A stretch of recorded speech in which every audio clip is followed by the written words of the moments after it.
Prologue. A man stood outside a burning house, arguing with a giant. Well, a half-giant, at any rate. "I am Harry's godfather, Hagrid. Give Harry to me," he said, desperate to take Harry. He knew there was another child in the house as well, a child Hagrid had overlooked, a child that Lily and James didn't want the world to know about. Hagrid argued against him. "Dumbledore's orders," he said stubbornly. There was no arguing against Dumbledore's orders, at least, not if you were Hagrid. Sirius hesitated, panic filling his veins, on the brink of arguing and of saving the girl. The sooner he got her somewhere safe, the better. "Fine. Take my bike. I won't be needing it anymore." Hagrid took the bike and was soon in the air, loud rumbling making the lights in some of the neighboring houses turn on. He didn't have a lot of time. Sirius hurried into the house before turning into a black, shaggy dog. He whined as he slinked around James, his best friend, lying dead at the entrance. His eyes were still open, his glasses slightly askew, but he could not stop over James. He had to get the girl before anyone else showed up. He licked James' cheek and moved on. He dodged falling beams till he reached the entrance to the basement. He stood on his hind legs, pressing his paw to the door. It swung open, and he hurried down the stairs. He returned to human form, guilt filling his veins. This was all his fault. Why had he suggested that James use Peter instead?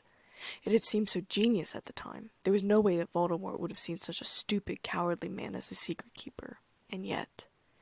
The air was purer down here, magical barriers to keep out disasters and enemies. All except Sirius Black, the only one who knew of this child's existence outside Lily and James and Harry. Would Harry even remember that he had a sister when he got older? Would his sister remember Harry? She would have to remember Harry, right? Siblings always remembered each other, right? He wouldn't know.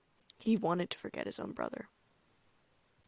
She was sitting in her crib, white furniture and pink bedding, looking intently through the bars as though she knew her time had come to leave. All her emergency supplies was in a pink backpack next to the crib.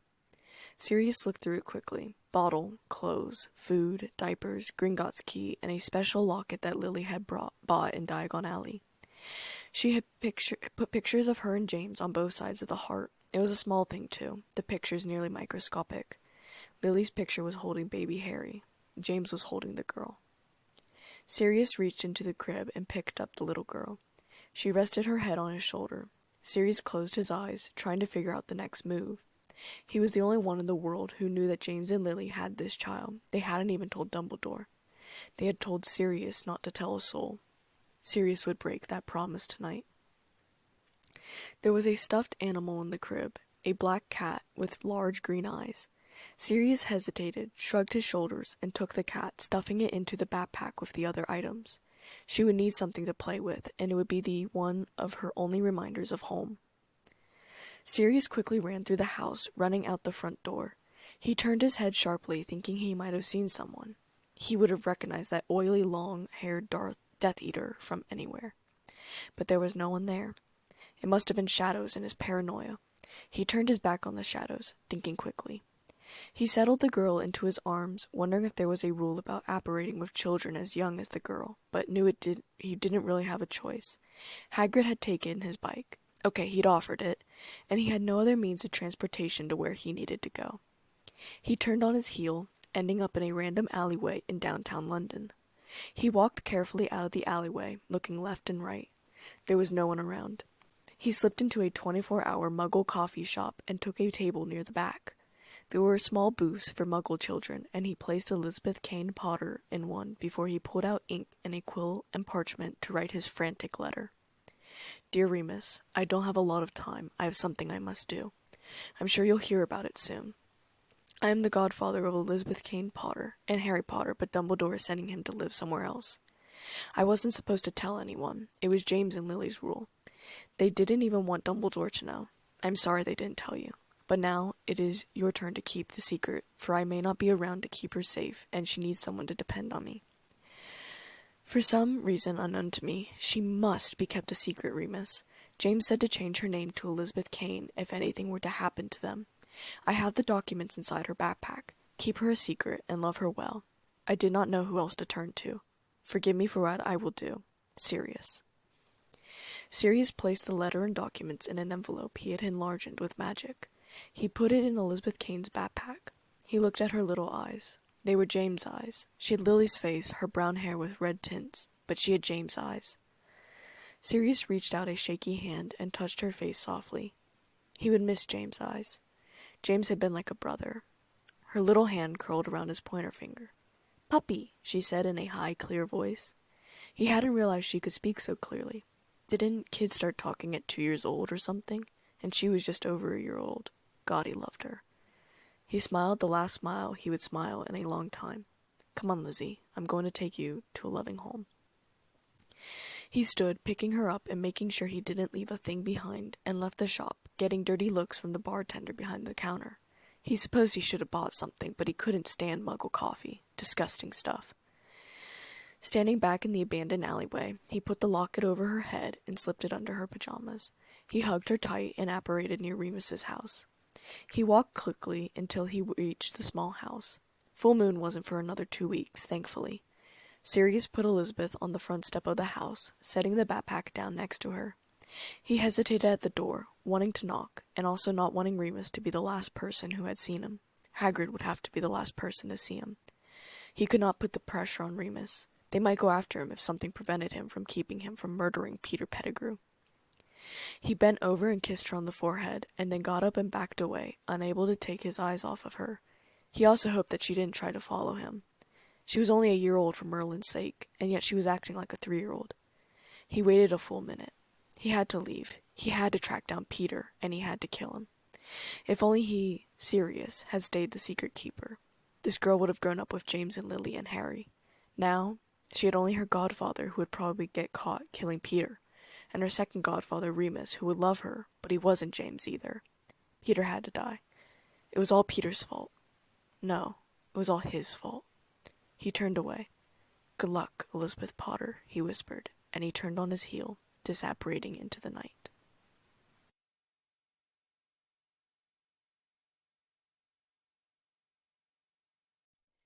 Chapter 1. I walked up to the small house and let myself in, not bothering to lock the door behind me. Dad would be home soon. I treaded into the kitchen and got myself grapes out of the fridge before running up the stairs into my bedroom. I set my backpack down by my desk and threw myself down on my bed, a feeling of elation filling me. School was officially out. My bedroom was rather small, but large enough for a bed, bookshelves, a nightstand, a dresser, and a desk. The walls were a light pink and covered with posters of famous Quidditch players and a few Muggle singers. I especially fancied the Beatles. My bed had purple covers and 2 stuffed animals, a wolf and a cat. The furniture was all white, a small pink phonograph box sitting on the nightstand next to the bed. There was also a window on the right side of the room, near the foot of the bed, parallel with the door. If I looked out of it, I could see into the neighbor's back garden. There was a calendar over the desk where I had marked the days off till my birthday, and to my first day back to school. This upcoming school year, I wouldn't be starting 7th grade like all of my friends. Instead, I would be going to Hogwarts School of Witchcraft and Wizardry. True, I haven't got my letter yet, but my dad said I will eventually because my birth parents had gone. Not to mention he had said that I had showed signs of uncontrolled magic when I was younger. I suppose he was talking about the time when I turned the principal's jacket from black to bright yellow just by looking at her during a teacher-parent conference. It was an accident, though, and no one knew what had happened except Dad. Actually, Dad was quite humored by the accident, or maybe he was thinking about the time I had breathed underwater for 4 minutes. I'm not entirely sure. Of course, my dad wasn't really my biological dad. He was my adopted dad. My real dad and Mum were murdered 11 years ago. Well, almost 11 years ago. If I'm being technical, it was 10 years and 8 months. They were murdered on October 31st, which has always kind of killed Halloween for me. I also have a twin brother who I've never met. His name is Harry Potter. He lives with my mum's sister, my aunt. Apparently she's a muggle. I feel bad for him. He's also extremely famous in our world.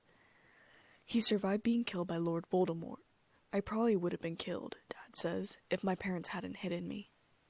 My dad is a werewolf by the name of Remus Lupin. That has caused some significant differences in my life compared to other wizards and witches' kids. At least, I would assume, considering I've never actually met a magical kid, though I've seen them at Diagon Alley. On full moons ever since I arrived at his house, he's had to set up sleepovers or fake appointments or out-of-town trips so that the neighbor or one of my friend's parents could let me sleep over. But I don't mind. I love him. Honestly, I couldn't be happier. The way I got to my dad's house is still a bit of a mystery, put together in bits and pieces. My dad assumes that his old friend Sirius Black might have dropped me off. There was a letter from him explaining to Lupin that I was a secret, that my parents didn't want anyone to know that I existed, not even Dumbledore. That was something huge, because Dumbledore was one of the greatest wizards of all time. Plus, he was on the good side, and he was apparently close with my parents. However, my dad doesn't know who dropped me off. He wasn't even home when I arrived on his doorstep. He'd been in the north of the country on business for the Order. That's the secret organization he worked for to try and take down Lord Voldemort. Our elderly next-door neighbor had seen me when she was setting the milk jugs out, and she took me in when she found out Dad wasn't home. I'm just glad that she didn't read any of the letters. Or even better, she didn't look at any of the pictures because that would have freaked her out. They moved, unlike Muggle photos which were stationary. When Remus, Dad, came back, she took me out to see him with my bag and stuff, and told him where she had found me. He never had a chance to ask Sirius about it because by this time he was in Azkaban. He wasn't allowed visitors. I won't go into all the nitty-gritty details because most people have heard about notorious killer Sirius Black, but there's some part of me that thinks he may be innocent. I don't know why I believe that, but I do. It's something that I feel in my heart. But all the evidence points at him, so my feelings must be wrong. But I don't think I am. My feelings have never been wrong before. Anyways, so where was I? Oh right, my father put me in a Muggle school when I was 5.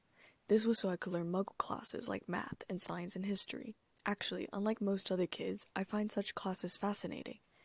But it's not normal for magical kids to go through Muggle school. But my father did it because he is a werewolf. See, he can't get many jobs in the wizarding world because our people don't like werewolves.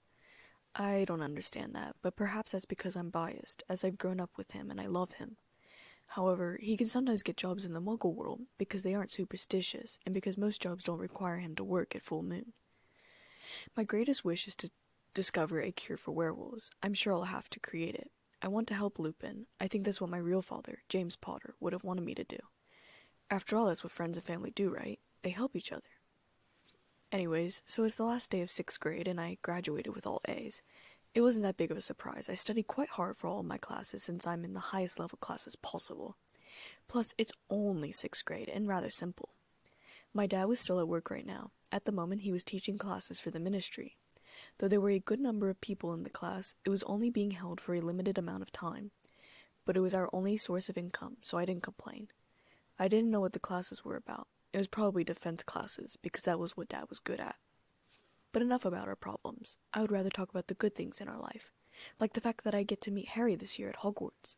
Since we're twins, we will end up going in the same year. This year, which is super exciting. I know that our aunt doesn't know I exist, so I'm sure she couldn't have told Harry about me. But I have pictures of my mom and dad, so I'll be able to prove to Harry that I'm his sister. It's in a locket necklace that I was wearing when I arrived at Lupin's house. It's a silver necklace in the shape of a heart. It's just a little smaller than a lime, and it opens. On either side of the inside are pictures of my mom and dad. My dad has brown hair and brown eyes, and he's wearing glasses. He's wearing a blue button-down shirt. He has a smile that lights up the world. He's holding baby me. On the other side is my mom. She has red-brown hair and green eyes. Lupin says I look like her, but I think I look more like James. I wear glasses, and my hair is only red in the sunshine. Plus my eyes are brown, not green. Perhaps I would look more like Mum if I didn't wear my glasses, and if I had green eyes. Sometimes I don't wear glasses because I only need them for my left eye, which is at 20/25 vision, while my right eye is 20/20. Mum is holding Harry in the photo. He's got a chubby baby face and he's laughing about something funny. He has black hair just like our father, and it's sticking out in every direction. He waves his fists in the air sometimes. We are all smiling. Lupin has pictures of James in the house that I look at sometimes. There's also a wedding picture of James and Lily. Lupin had been there, but he was very camera shy. But I'm content with the way things are. The doorbell rang and I snapped the locket closed. Only Muggles rang the doorbell. Wizards, if any came, which most didn't, knocked. Dad would have just walked through the door. I bounded down the stairs and opened the door. "Elizabeth!" My best friend Trang threw her arms around me. "Guess what?" No idea," I said, hugging her back. "Come in?" Trang came in through the door and I closed it behind me. "So what's up?" I asked again, but I really didn't need to prompt her. I got accepted to Cincinnati Hills Christian Academy for 7th through 12th grade. I told you I was going to test into different boarding schools, right? Trang squealed the first part and asked very softly the last part. I ran back her words in slow motion. Ah, okay, yeah. She'd been talking about it nonstop, but I didn't comment on this particular aspect. Where is this Cincinnati Hills? Oh, we call it CHCA for short, she said, grinning, and obviously it's in Cincinnati. I racked my brain. I was good with countries and capitals, not so much cities. What country is that in? America. My mind went blank. Then I exclaimed, America! What? I know, right? I can't believe it. Trang was practically bouncing up and down with excitement. I sat down on the couch, feeling just slightly overwhelmed. So it's a boarding school, correct? No, I have to stay with an American family. It's called having a host family. Sometimes it's a trade. Like if they had a daughter who wanted to come here to Britain, then we would trade. Do they have a daughter? I asked, interested. Trang laughed, trying to replace me. I laughed too. Of course not. I winked at her. I wouldn't even be here to meet the hypothetical girl. She grinned. No, they were a childless couple, but they lived near CHCA and they wanted to host me, so I'm grateful. Imagine their American accents, I said, trying not to laugh. She laughed. We talked for another couple of hours until Dad came home through the door. Hey girls, he said, the door lightly behind him. I looked up at him and my forehead creased in worry. He didn't look happy, though he had a light smile on his face. I stood up and Trang did too. He smiled at Trang. Are you staying for dinner? Crap, dinner. I closed my eyes, frustrated with myself. No, Mum wants me home at 5, unfortunately, Trang said. I looked at the clock. It's 5:25. Oh no, Trang said. She threw her arms around me and I hugged her back quickly. She rushed out the door, saying a quick goodbye to Lupin, and the door clicked behind her. I hurried to the kitchen. I opened the refrigerator door. I needed to get a job this summer, something small, hopefully. That way I could help bring in some money, even if it was Muggle money. Let's see, if 1 galleon is the equivalent of 5 pounds, then I would have to make 5 pounds to equal 1 wizarding coin. I bit my lip. Elizabeth? Yes, Dad? I asked, my voice going up an octave because I wasn't supposed to be thinking about getting a job. Dad was really good at reading me. Are you okay? You seemed a little out of it when I came home. He set his battered leather briefcase on the chair. I'm sorry, I forgot to make dinner because I was talking to Trang, I said, my face still in the refrigerator door. There, I could cook the leftover chicken with rice and green beans and maybe potatoes if we still had any. Not that I liked potatoes, but I'd already screwed up not having dinner ready. Lupin laughed. I'll go get changed and I'll be down in a moment. Okay, I said, pulling the chicken out and putting it on the counter. The refrigerator door swung closed and made a light click. I checked the calendar on the wall. Next week was full moon. I sighed. No wonder he was feeling so down. Unless it had to do with the ministry classes. Was this week the last month? No, I'd have thought they ended in August. That still gave us a month. I put the chicken in the pan and put the lid on it. The rice went into another pan and the green beans in one next to that. I searched the kitchen for potatoes. We had a couple left. I washed them and cut off the yucky parts and put it in the microwave for 6 minutes. As all of that was cooking, I grabbed my notebook out from underneath a box that Dad never moved. I grabbed my pen and opened up the book. I flipped to the back pages where I kept my job ideas. I was only 10, almost 11, so not many places hired. Actually, almost none. I could work at the pool and the snack bar. I would make 7 pounds an hour. That wasn't a lot. If you thought about it, it was really like a galleon an hour. If I worked a full 5 hours a day, I would make 35 pounds. If I managed to work every day except Sunday, I could make 245 pounds. That would put me around 49 galleons. I stared at the numbers on the page. Only 49 galleons? I put the book down and flipped the chicken over. But that was 49 galleons a week, right? So in a month I would have 196 galleons. How much were our bills? We lived in a Muggle house, so we had to pay them in Muggle money, right? Or did the ministry interfere because we'd registered as wizards and we had to pay in wizarding gold? I chewed on my bottom lip. It was also overwhelming. I didn't have enough information, and if I started questioning Dad about bills, he'd get suspicious. I heard footsteps on the stairs, and I flipped the book open to a new page with nothing on it and started jotting down a grocery list. Once dinner was ready, I slipped the book back under the box and brought dinner out to Dad and a smaller plate for myself. He looked at my plate, frowning. You're not eating much anymore. I ate something else when I came home as well, I said. Technically, it was true. I'd had some grapes. We ate in silence for a bit, and then he said, I have some bad news. I bit my lip again. At this rate, I was going to make it bleed. The ministry has stopped the classes a few weeks early, Dad said. So I was right. The classes were supposed to end in August. Of course, I said bitterly. Stupid ministry and their prejudices. He smiled sadly. I think you're the one who's a bit biased, don't you think? We are very dangerous creatures. I scowled. He put a hand on my head, and I leaned forward. He kissed my forehead, and I felt that everything was going to be okay. We figured it out. He was my father after all, and he would always be around to take care of me.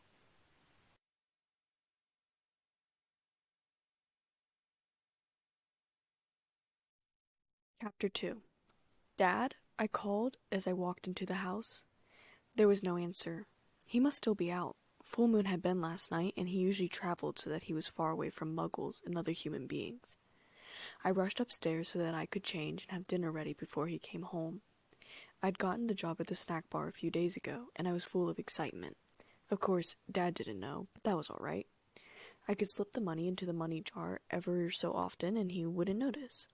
Well, hopefully he didn't notice. There were a lot of holes in my plan. I got into muggle shorts and a tank top. I quickly checked Dad's room to see if he'd possibly fallen asleep. He wasn't in there, but I hadn't ever really thought he was. Then I leaped back down the stairs and went into the kitchen. We didn't have much left in the cupboards. I was going to have to go grocery shopping tomorrow before work. No, wait, after work, because if I bought meat, eggs, and milk, they would go bad waiting in the sun while I was working. Yes, I'd go after work was over. I threw something together, not really paying attention. Dad still wasn't home when I was finished, and I was starting to get worried. He was usually home by now. I looked out all the windows. It was starting to get dark, and there was no sign of him. He was usually back before the sun set, and it was nearly down. I put lids over the pot so the heat would stay in and keep the food warm, and went out the front door. I walked a little ways towards Trang's house, and then walked back the opposite direction. There was no sign of him. The uneasy feeling in my stomach grew more profound. Had a ministry wizard or witch seen him last night? He wasn't a registered werewolf. Almost no one registered themselves voluntarily. It wasn't mandatory for him to be registered either, so he wasn't breaking any laws. But still, why was he taking forever to come home? There had never been a problem before. He was always home before it got dark out, so that I was never worried. He knew I would be worrying, so why wasn't he here? I went back to the house and called out for him again. There was no answer. He hadn't come home while I was out. It was nearly dark. The sun was almost completely set. Then the door opened some minutes later, and I rushed to it before skidding to a stop. It wasn't Dad. The man was tall and pale with blue eyes.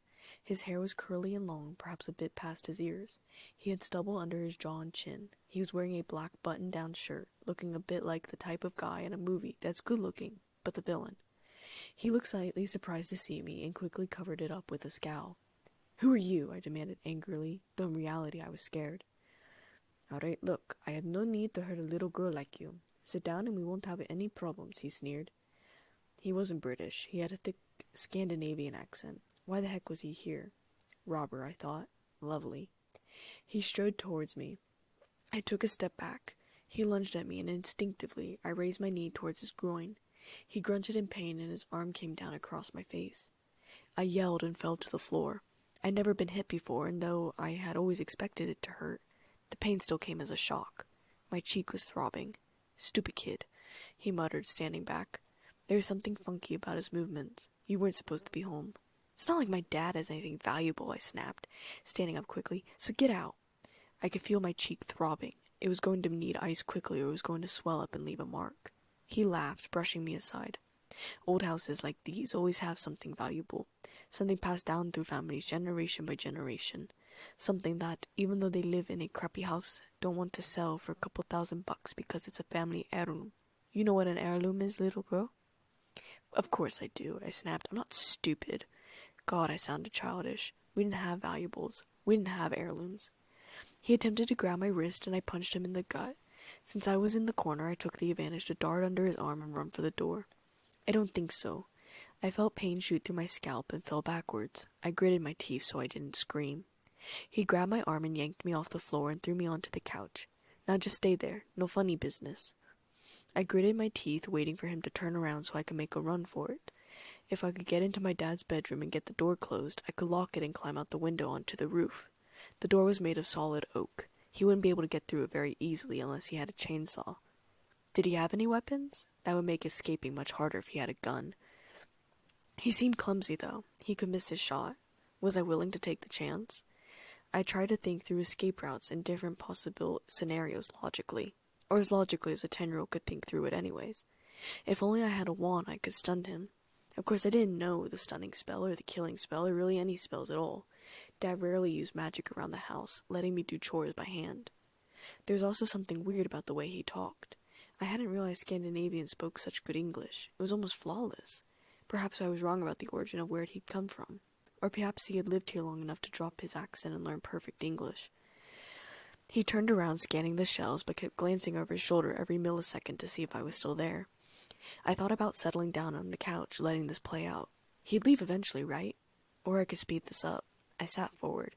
I really didn't learn from my mistakes. I was a very stubborn child. Like I said, my dad doesn't have anything, so clear out, I said, standing up. I crossed my arms. He crossed the room and towered over me. He was extremely annoyed. He also must have been about 6 feet. He took me by the shoulders and shook me. Damn it, kid, you don't know what you're talking about. Stupidly, I kicked him in the knees and he threw me to the floor. I felt my glasses fall off and heard them break. Oh, bloody hell. My left eye was a little blurry, but my right eye was still clear, and I looked around for my glasses. They were underneath the couch. I didn't need them to see, only to read. I glared up at him. Stupid robber. I mimed him under my breath. Apparently he heard me. His face turned purple with anger. He took 2 steps towards me, his fist raised, and then I heard, "Get the hell away from my daughter." I looked over to my left and saw Dad standing there with his wand pointed at the man. His face was red and his hair was windswept as though he'd run fast to get here. I'd never seen him so angry. The man laughed at him. "And what are you going to do with that twig, mister?" He bent over me, grabbing my hair and pulled me to my feet. I threw my hands up instinctively to grab my own hair and yelled out in pain, squeezing my eyes shut. What a knee-jerk reaction. Squeezing your eyes shut didn't stop you from feeling pain. I could feel emotion from his body as though he was reaching into his jacket pocket. He's going to pull a knife, isn't he? I thought. He didn't have time. "Stupefy!" Dad yelled. The man let go of me and fell to the floor, stunned. I also fell to the floor, my legs not having been under me when he'd pulled me up. Dad stormed over, pointing his wand at the man, hesitating. Then he turned to me, taking a few steps forward. "Are you all right? How did he get in the house?" I got to my feet uneasily, shaking. I fell into him and his arms wrapped around me securely. I'd never felt more safe in my entire life than right now, which was funny because I was shaking from fright. "I left the door open. I went looking for you. I didn't know if you were hurt or not. I must have left the door unlocked. I'm so sorry," I sobbed, openly crying now. I'd never been so scared in my entire life, which was funny because I felt safe. "It's all right," he murmured, smoothing my hair, and I hiccuped and did my best to stop my tears. "Everything's fine." I pulled away gently, sitting down on the couch. I wiped my cheeks, embarrassed. My knees were still shaking. "Can I have some ice?" I asked. "For my cheek?"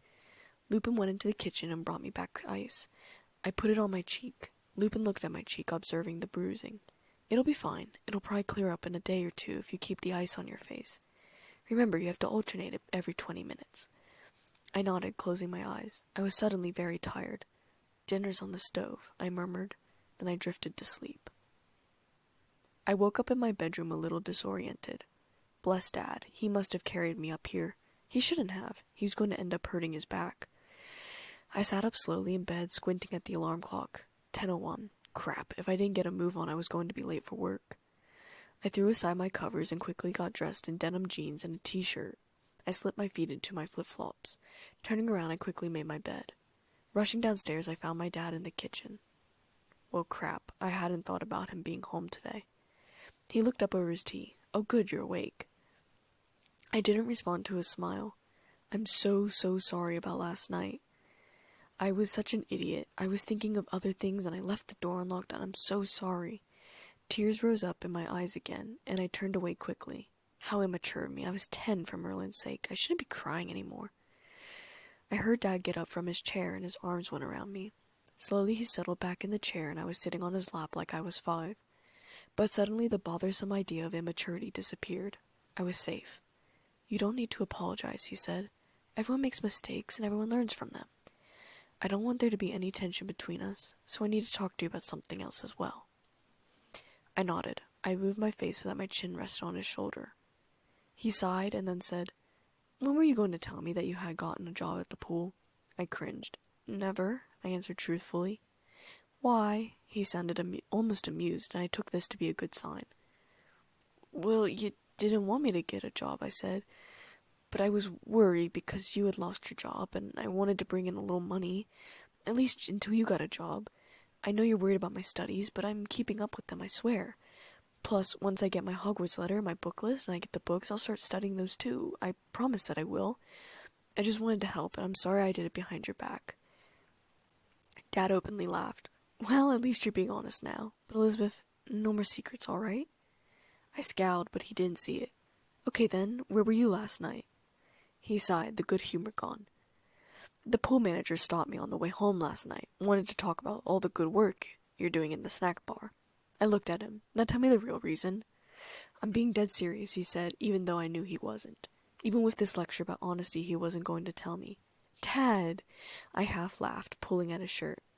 He stood up and swung me around, setting my feet back down on the floor and bopping me on the nose. "I saw your picture on the employee staff board. That's how I found out. Now then, you have work today, correct?" "Yes," I said. He'd avoided my question. "All right, hurry up and get to work then. Connections are important, and references are even more important in the future." Dad sipped his tea. I should know. I grinned at him, glad this conversation had gone in a good direction, though I was curious about what he was hiding. I hurried into the kitchen and helped myself to the eggs and bacon that was still on the stove. I poured steaming hot water into a cup and added a tea bag. Looking in cupboards for sugar and honey, I asked, "Hey, Dad, what did you do with the man last night?" "Nothing that he didn't deserve." There was that hard note of anger was in his voice again, and yet there was something thoughtful on his face. I refrained from asking any more questions about the man. I looked at myself in the mirror while settling the plate back down. The bruise on my face looked weeks old. Dad probably did some healing spells or put some medicine on it while I had slept. I scarfed down the food and put the dishes in the sink. "I'm going grocery shopping after I get off work, okay?" I asked, bending down and kissing him on the forehead. "Sure, but be safe, okay?" he asked, his brow furrowing.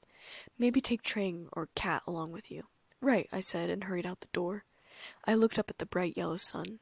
Today was going to be an amazing day. If only Dad would tell me what was going on.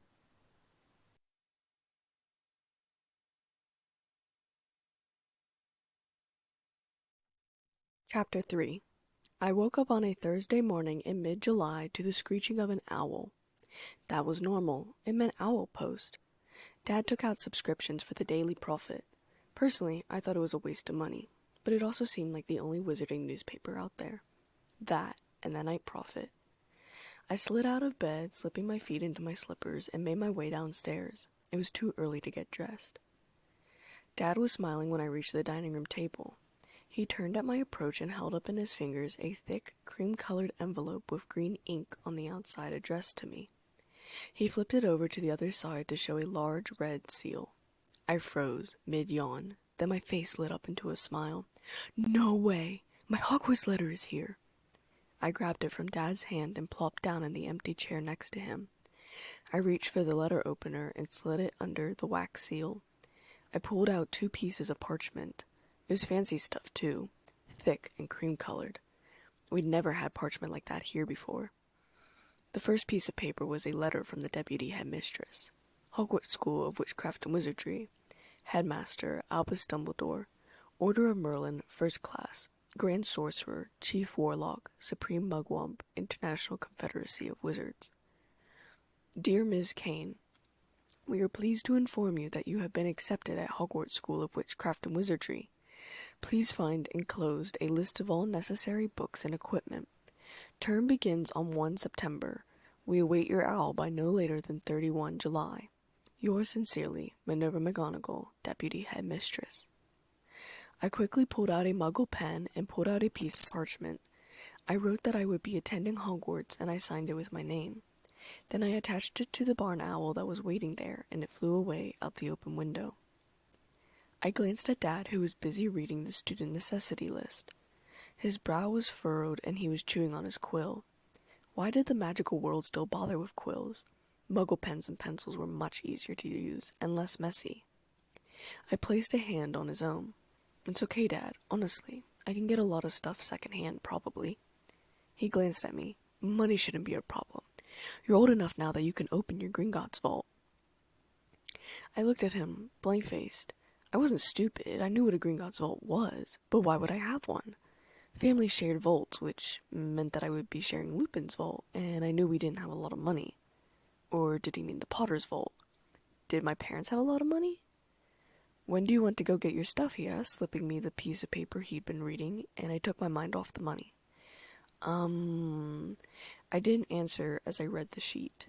Uniform. First years will require 3 sets of plain work robes, black, 1 plain pointed hat, black for day wear, 1 pair of protective gloves, dragon hide or similar, 1 winter cloak, black with silver fastenings.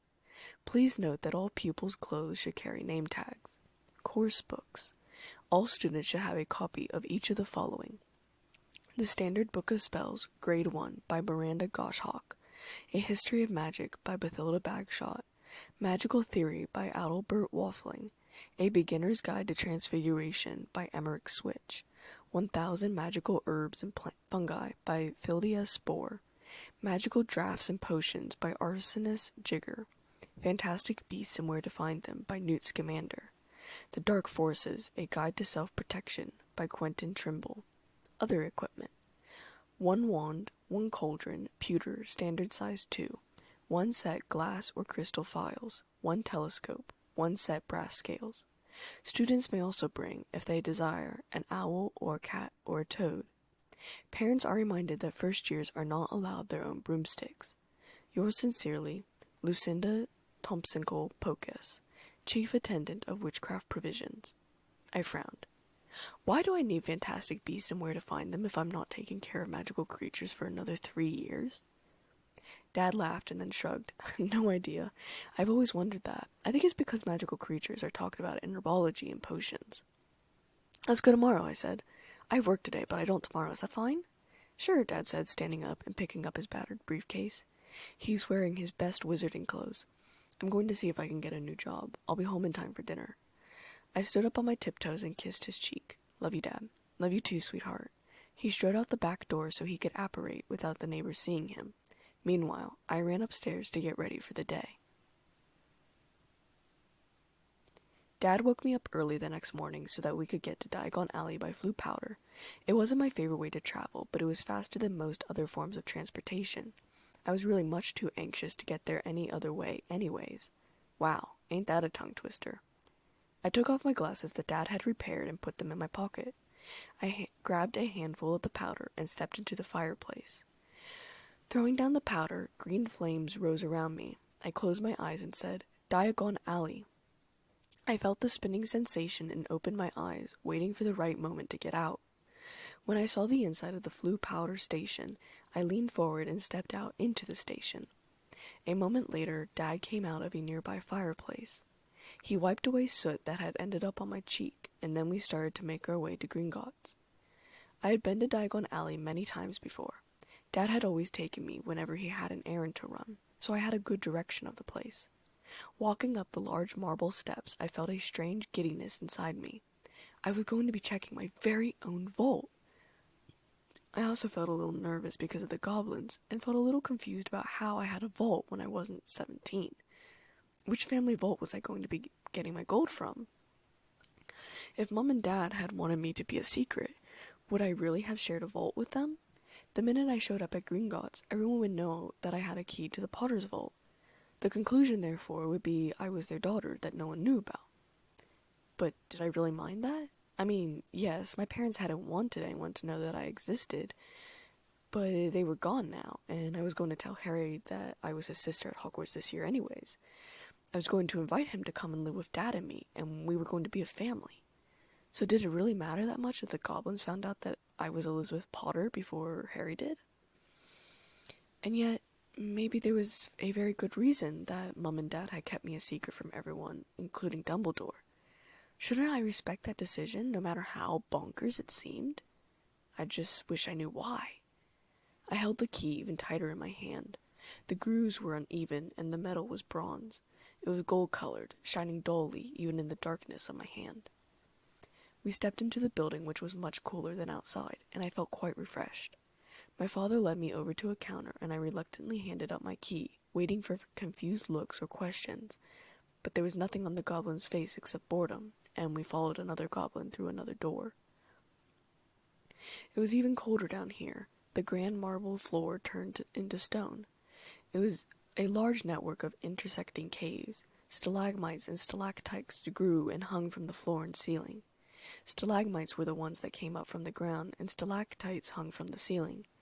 I've never really understood how people get confused between the two. Just remember, stalagmites might reach the ceiling someday. The cart flew down the track faster than I had expected. I'd never been to a vault. Dad had never visited one when he took me. I clutched the cart side, feeling as though I was on a roller coaster at the school fair, just with no safety straps. We reached Vault 718, and the cart stopped. Vault 718, the goblin announced unexpectedly and unnecessarily. I climbed out, unsteadily, grabbing onto my dad's arm as I stumbled. I'd never had the best balance. The goblin took my key and stuck it in the lock, unlocking it. I heard the rumbles of other carts going past on the tracks above. The goblin pulled the door open and then stepped back. I blinked a number of times, wondering if perhaps this was just a lovely dream. This was all mine? I stepped forward uncertainly. There was more gold here than I had ever seen in my entire life. I swiped a quick look at Dad. He looked just as surprised as I did. Perhaps he hadn't known that my parents had this much gold. Aware that the goblin was waiting to take us back up, I hurried and stuffed the bag full of gold. Perhaps about 700 gold galleons. Might be an exaggeration. It didn't even make a dent. I put the bulky bag back into my pocket. I took my glasses off on the ride back. Dad and I didn't talk until we left the bank. I started, "Did you know?" I asked quietly. He knew exactly what I was talking about. "No," he finally said. "I never looked." I nodded, feeling a little better. "I wish I did," he added. "At least when you got older, I wish I had checked. I could have given you so much more." I shook my head, feeling much better than I previously had. I placed a hand on his arm. "No. I'm perfectly content with the way things are. You're the one who deserves so much more. I haven't done anything worthwhile." I smiled up at him. He smiled back down. "Nonsense. But we shall agree to disagree, correct?" That was his famous saying whenever we got into money arguments. I nodded, as I always did. "All right, where to first?" I thought about it for half a second. I really didn't need to think about it. I'd been planning this day since the moment Dad had told me it would come. Wand shop. He led the way to Ollivander's. I walked inside. Dad decided to wait outside.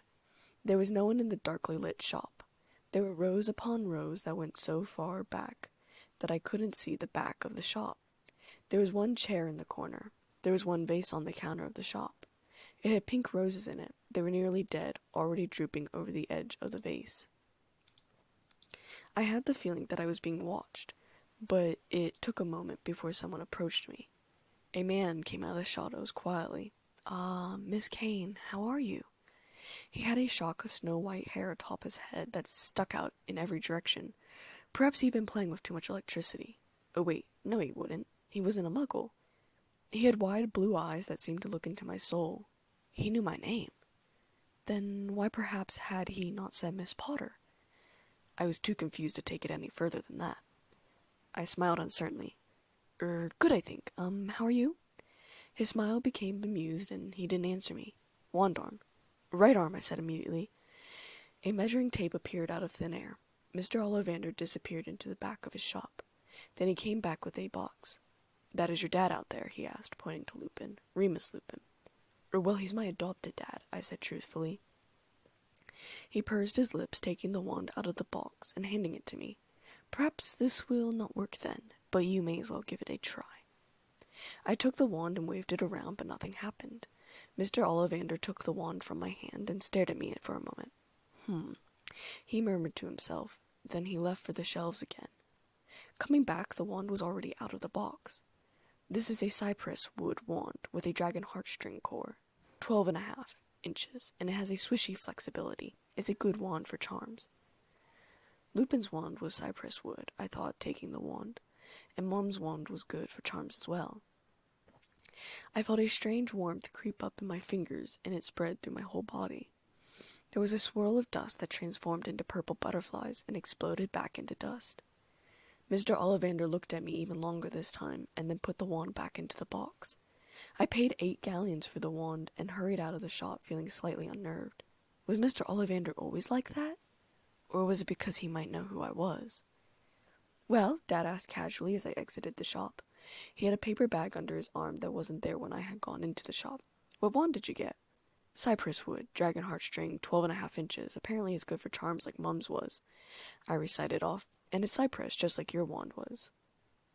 Lupin was quiet for a moment, and then said, "I'll be honest, given your height, I did think you would get a much smaller wand." "It's half an inch larger than an American ruler," I said gloomily, not realizing that he was making a height joke. "But I don't think it matters much. I'll grow." "No, perhaps not," Dad said, though he seemed to be thinking of something else. "I already got your apothecary ingredients," he added on at the last second, holding up the paper bag. "Where do you want to go now?" We went to the other wizarding shops in order. The fact that I'd been to these stores a couple 100 times meant the errands were done quicker. I got new robes, and I made Dad get 2 pairs of new robes too, because all of his wizarding robes were shabby. I wanted him to have something nice for a change. He didn't want them, but I said they were to make up for 10 years of birthdays that I made homemade gifts. Really, he was quite ungracious about accepting them. He didn't want them, he didn't need them. He wanted every galleon, sickle, and nut to go to me, and yet I refused to let him leave the store without the robes. "Compromise," I said with a smile. He finally chuckled, muttering something about how backward my compromises were, but regardless, he got the robes. We went into quality Quidditch supplies, and I looked around. I didn't buy anything, though. Dad was looking at the toy models, and he laughed. "Remember when you had this broom?" he asked, smiling down at me. I looked at it. It was the plastic kind, meant for kids between 1 and 5. It was the pink version, the one I'd had. Lupin had gotten it for me when I was 3 or 4 at Christmas. I'd ridden it nearly every day until I outgrew it at 7.5. I was smaller for my age. After that, Lupin asked if I wanted another broom, but I said no, because even at such a young age, I understood the money problems. I could have bought a broom now, and Dad understood that. I think he wanted me to as well. I think he felt bad that I hadn't had the childhood he'd wanted me to, or that my parents probably would have given me. However, I left the shop without buying anything. I wasn't going to waste money on a broomstick. I didn't need one. Hogwarts didn't allow it anyways, so what was the point? We also visited Elop's Owl Emporium. I wanted to bring a pet to Hogwarts, preferably an owl. That way I wouldn't have to use a Hogwarts owl whenever I wanted to write to Dad. My eyes immediately went to a large snowy owl sitting in a cage. She was a magnificent bird, and I wanted her right away, but something inside of me said no. She was meant for someone else. I wasn't sure why I felt that way, but I was usually pretty good with following my feelings, so I reluctantly turned away from her. There was a northern saw-whet owl, which was about the size of my hand. It was adorable, but it was too small. There was the long-eared owl, great gray owl, burrowing owl, and so many more. Eventually, I decided to go with a female spotted wood owl. She had dark, spotted feathers and an orangey-yellow face. Her underside feathers were just a lighter shade than her face feathers. She had great, big, black eyes, kind of like the kind you'd see on a stuffed animal. Glassy almost, but beautiful. I paid about 12 galleons for her. I sort of wish I had decided to go to the Owl Emporium last, because I still had the bookshop to go to, and I knew I was going to spend a lot of time in there. I raced to Flourish and Blots, laden down with my packages of robes and ingredients and telescopes and multiple other things. Dad trailed behind with my owl. I headed into the store looking around. Books were stacked floor to ceiling, neat stacks and sloppy stacks, and books of all kinds. There was a rainbow of book bindings everywhere. There were huge books and small books and books that made noises. There were books shoved into every crevice and space that was possible. It looked something like my bedroom. I loved books. They were what I got for my birthday and Christmas and every other holiday that gifts get given. My dad gave me wizarding books about wizarding history or magical creatures or Quidditch. My friends gave me fat Muggle books, which I loved nearly just as much. Fascinating books like The Color Purple, and lots of Stephen King books. I also liked Muggle mysteries like The Hardy Boys or The Boxcar Children. Also, Roald Dahl wrote a lot of good books with creative illustrations. Sure, they didn't move, but that was the magic of Muggle books. Now I had extra money in my pocket, so I could buy a couple extra books. I darted around the store picking out my school books, and if I spotted something interesting, I'd read the back and see if I would potentially want to read it. If I did, I added it to the pile. I chose history books and extra herbology books and multiple books on magical creatures. There were also books on jinxes and curses, and I wanted it so badly, but I decided against it. In the end, I was carrying about 20 books home. I smiled sheepishly at Dad, but he just looked amused and carried one of the bags for me. "I forgot to ask," I chirped as we made our way back up to the flu station. "Did you want a book?" Dad chuckled, but didn't answer. He looked quite happy, and I wondered if it was because I was happy, or if it was because he had gotten the job already. I wasn't entirely sure, but I didn't ask in case the question ruined the mood. At home, I let the owl out of her cage and watched her as she flew out the window, going out to hunt. I was going to need a name for her, but I couldn't think of anything good. Perhaps they would be something in my history books or something. I wanted to find a name for her soon. It would be hard calling her Owl. I started to prepare for Hogwarts. I took out my clothes and wrote my name carefully and neatly on the tags, just like the instructions said. I put the brass scales, glass vials, and telescope neatly into the trunk I would be taking with me to Hogwarts. Dad taught me the enchantment for the cauldron so it would fit into the trunk, and how to undo the enchantment when I got to Hogwarts. My books were stacked around my room, taking turns reading bits of them and studying their contents. There was just so much interesting stuff to learn. I took my herbology textbook to the pool because it didn't have moving pictures in it, and herbology could be seen as a muggle hobby in planting, just with plants that didn't exist in the muggle world. Eventually, I decided to name my owl Sadie. I'd never been particularly good at naming anything, but Sadie was a good name, at least I thought so, and Dad didn't tease me about the name, so I was sure that it was a good name. I spent a lot of time with Trang, who, when I wasn't studying or working. I was sad that she was going all the way to America, but in the end, I thought it wouldn't really matter since I was going to a boarding school as well. Trang had asked me where I was going to school, and I said that Dad was either going to homeschool me or I was going to a boarding school in Australia. She was surprised with both options. I guiltily said I would write to her often. On the day of my birthday, Dad took me and Trang to the zoo. It was one of my favorite places to go. I'd asked Dad to take me back to Gringotts so that I could trade some of my wizarding gold and muggle money. This is what my dad used at the zoo. He was amused with the wolves, as always, but I personally preferred the cheetahs and tigers and lions. Cheetahs were my favorite animal of all time. When I finally was able to produce a Patronus, I was sure that it would be a cheetah. Trang liked the seals and penguins. I bored both Trang and Dad silly with facts about all the different types of animals there were at the zoo. I hadn't even read the info boards, I just knew this stuff. I loved researching all sorts of things, especially when it came down to animals. The day after my birthday was quite eventful as well, although nothing personally had happened to me. Dad was reading the Daily Prophet with a look that I had never seen on his face before. I paused in the middle of making toast. "What's wrong?" I asked, pushing down the lever and coming to look over his shoulder. He handed me the newspaper. "Someone broke into a Gringotts vault." "What?" I snatched the newspaper out of his hands and scanned the article. "They broke into the bank yesterday. Vault 713. Nothing was taken because the vault had been empty that same day. No more details. The vault was very close to mine. Only 5 down, really." I tossed the newspaper on the table. "They don't know much about it, do they?" I went back to the toaster so Dad wouldn't see the fear on my face. The toast was sitting up, and I shakily put it on the empty plate. "Elizabeth, are you okay?" Dad asked me. "Well, I mean, how do they know it wasn't, I mean, what if Voldemort's back? They don't know anything, and they can't tell us anything." I took off my glasses, something I always did when I got frustrated. I hated that I got frustrated easily, and I had never realized how frightened that I might have been with the idea of him returning. But could I really be blamed for feeling that way? After all, he had murdered my parents and separated me from my brother, hadn't he? And he and his followers hadn't just murdered my parents. There had been so many deaths at his hands. And people who had been affected afterwards, like the Longbottoms, who were Aurors tortured by Bellatrix Lestrange, and many others. It had been an old newspaper that Dad had kept. He kept old newspapers for me to read when I got old enough to read them. I learned a lot from them. I walked back to the table, avoiding Lupin's gaze. "I don't think he's back, Elizabeth," he said gently, picking up the Daily Prophet, folding it and setting it aside.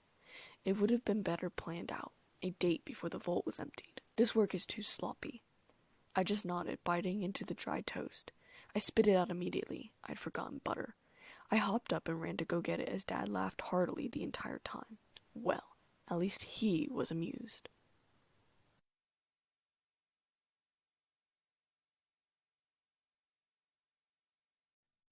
Chapter 4. The days passed steadily until September 1 came. I woke up extremely early, even earlier than Dad. Full moon had been 2 weeks prior, so he was able to come to the station with me today. I bounded down the stairs to make myself tea, bacon, and eggs. Dad came downstairs an hour later, going to the kitchen to reheat cold scrambled eggs and bacon. I had already dragged my heavy trunk down the stairs and set it up by the door. I hadn't put Sadie in her cage yet, though. I wasn't going to put her back until the last second. I didn't like the idea of animals being in cages, which was ironic because I loved the zoo. Of course, one could argue that those cages were much bigger and would be more accurately classified as habitats. She had just come in from a night of hunting and was sleeping in my room. Dad smiled at me before rubbing his eyes and sitting down, putting his plate of reheated food in front of him. "So today's the big day, huh?" I nodded, too nervous to say much. I kept picking up my watermelon and lime iced tea to drink, and then kept putting it down. I kept rushing up and down the stairs, making sure I hadn't forgotten something, or adding something to the trunk. At 10 o'clock, we left the house. Dad had called a wizarding taxi, and so that's what we arrived to the station in. Dad and the taxi driver talked the entire time about wizarding politics, while I stared out the windows, watching as we jumped lanes. We got to the station at 10:30, leaving us with plenty of time before the train left. Dad led me to where the border was for the Hogwarts Express. I eyed the brick wall shrewdly. Then, looking around, I walked into it, closing my eyes. When I opened my eyes, I found myself in a cleaner station. It looked almost brand new. There was a bright red train on the tracks, waiting for students to hop on before it took off. There were some other early birds, but I didn't feel like getting on the train quite yet. I let the conductors take my luggage and Sadie, and I stood by my dad while we waited for it to get near the time the train was supposed to leave. I started getting even more nervous, looking around to see if I would recognize my own brother. Lupin seemed to sympathize with my anxiety. He turned me around so I couldn't see anyone, and got on one knee to talk to me. He pulled me into a hug, and I hugged him back fiercely.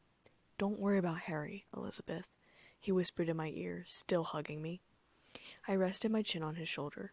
"Even if you don't see him now, or on the train, you'll see him at the sorting ceremony. You'll have plenty of time to get to know each other. You don't have to worry about anything." "Except grades," I said matter-of-factly. "Oh, and what house I'm going to be sorted into, because I'm afraid I won't get into Gryffindor." It was a feeling, and as I've said before, my feelings are pretty good. "Elizabeth, just because you're not in Gryffindor won't mean that you're not my daughter, or that you're not James and Lily's daughter. You do wonderfully in Ravenclaw, you're so smart, or Hufflepuff because you're so kind. Heck, Lizzie, even Slytherin—" "I won't be in Slytherin," I said fiercely. "I'll leave first." Lupin smiled gently, pulling back but keeping his hands on my shoulders. "I don't care what house you're in, is all I'm saying, okay?" I nodded, the apprehension and nerves still tingling in my stomach. "I love you, Dad." "I love you too, sweetheart.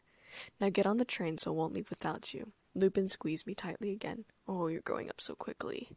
He almost seemed to fret with the last sentence. I smiled and grabbed the train handle to climb onto the train. Then there was a flash through my mind, like I was seeing something that wasn't there. A flaming red stone on a stair made of stone.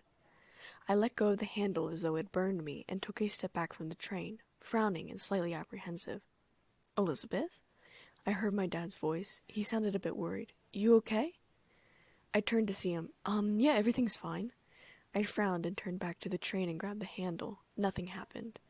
I climbed onto the train, turned and waved to Dad, and then hurried through the train to find an empty compartment. I found an empty one, and I went inside and sat down, still frowning. What was that random red stone? It had been glistening like it was on fire. I pushed it out of my mind fairly quickly, however, and pulled out one of my Muggle books. It was a bunch of fairy tales written by the Brother Grimm. There was a knock on the compartment door some time later, and I looked up. There was a young girl standing outside it, probably my age. She had bushy brown hair and brown eyes. I eyed her warily. "May I come in?" she asked in a very posh accent. I noted that she had a book under her arm. "Sure," I said, excited to make my very first friend. If she was friendly, that is. She sat down on the seat opposite me. She seemed very nervous as well. She was also already wearing her school robes. I wonder which Hogwarts house symbol would be sewed onto her robes tomorrow morning. "I don't want to be rude," I asked hesitantly. "Are you a Muggle?" She nodded. Yes, I was quite excited when I found out about Hogwarts. You must be a pureblood, then? No, half-blood. My dad was a wizard and my mum was a muggle-born witch, I said.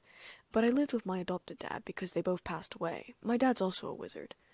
I didn't mention that he was a werewolf. Werewolves had even more biased hate in the muggle world. I'm Hermione Granger, she said, sticking out a hand. Elizabeth Kane, I said, smiling and shaking it. Welcome to the wizarding world. What book are you reading? Oh, this is So You Want to Be a Wizard. It's the first book in a series called Young Wizards, Hermione started, and it's written by Diane Duane. That book was published in 1983, and her third book, High Wizardry, was only published last year. More books should come out because of the cliffhanger on that last book I finished. Hermione seemed amazed. You know about this series? Of course, I scoffed. It's hard to find something I haven't read. Hermione grinned. She was the type of girl who, when nervous, started talking as fast as possible. But that was all right. I talked quite fast too, though not when I was nervous. Our conversations were about books, both magical and muggle. She too liked to read and had been top of her class at her muggle school. We were a perfect match.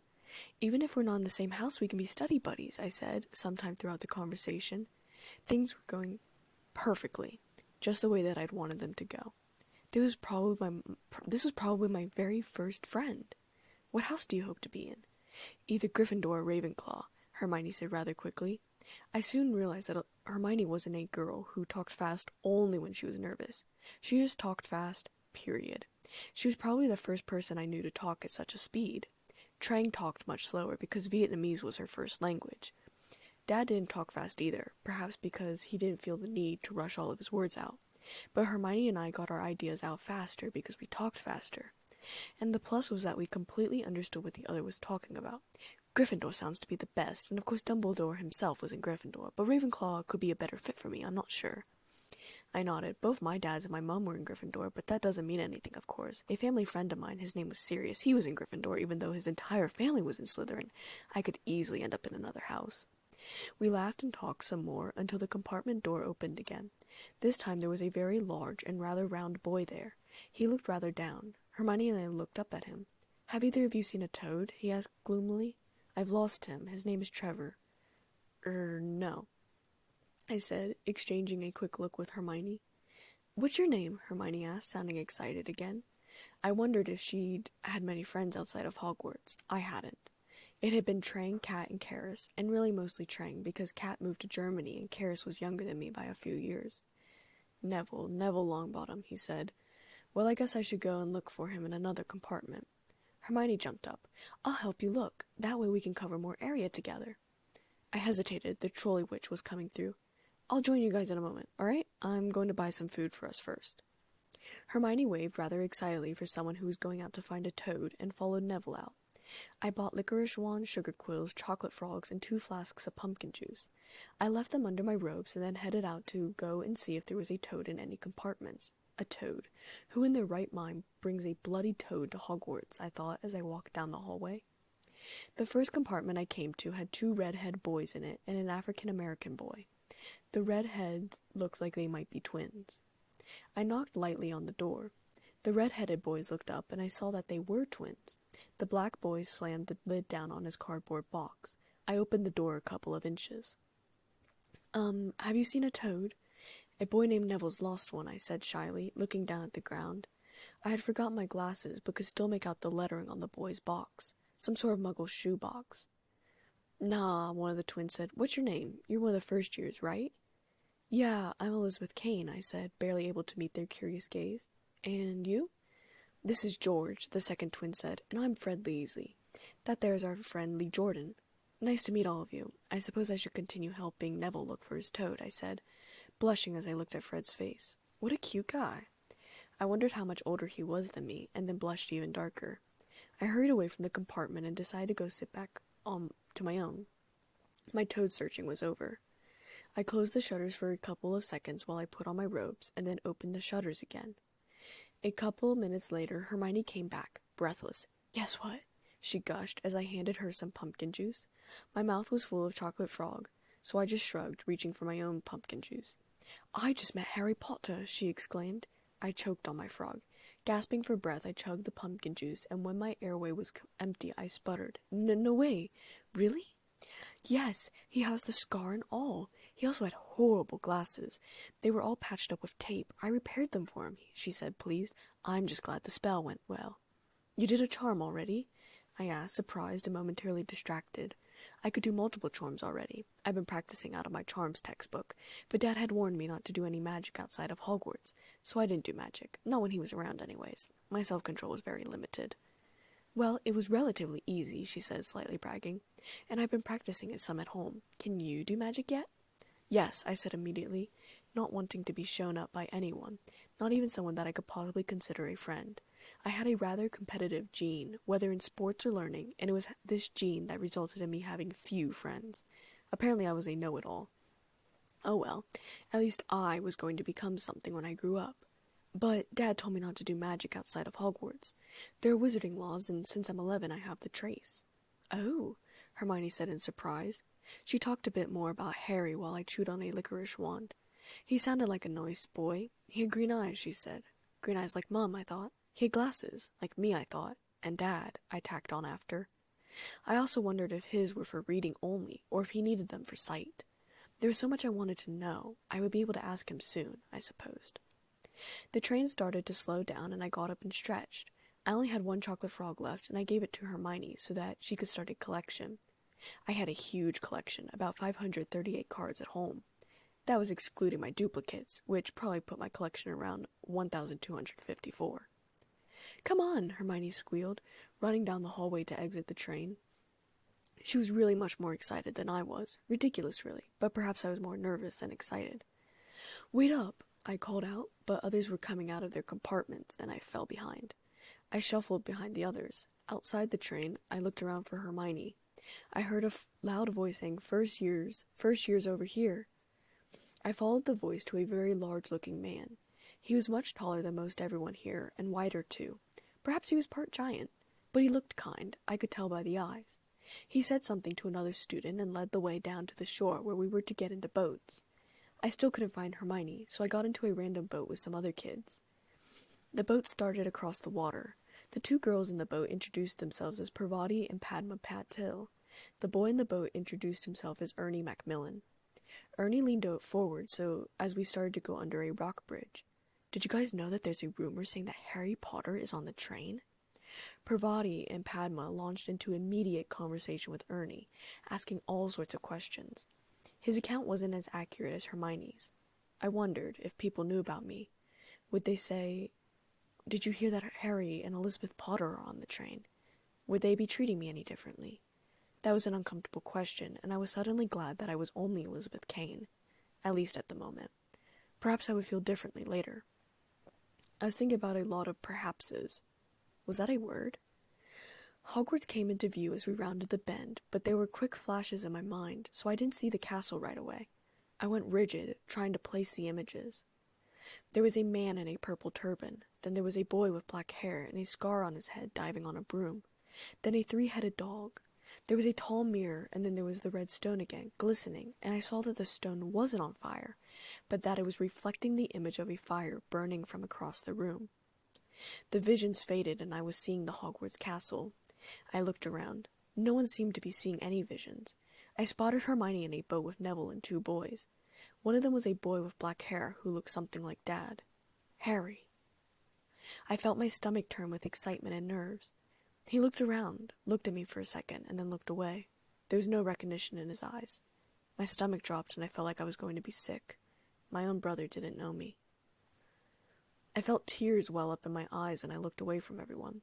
What had I expected? I knew that he didn't know I existed.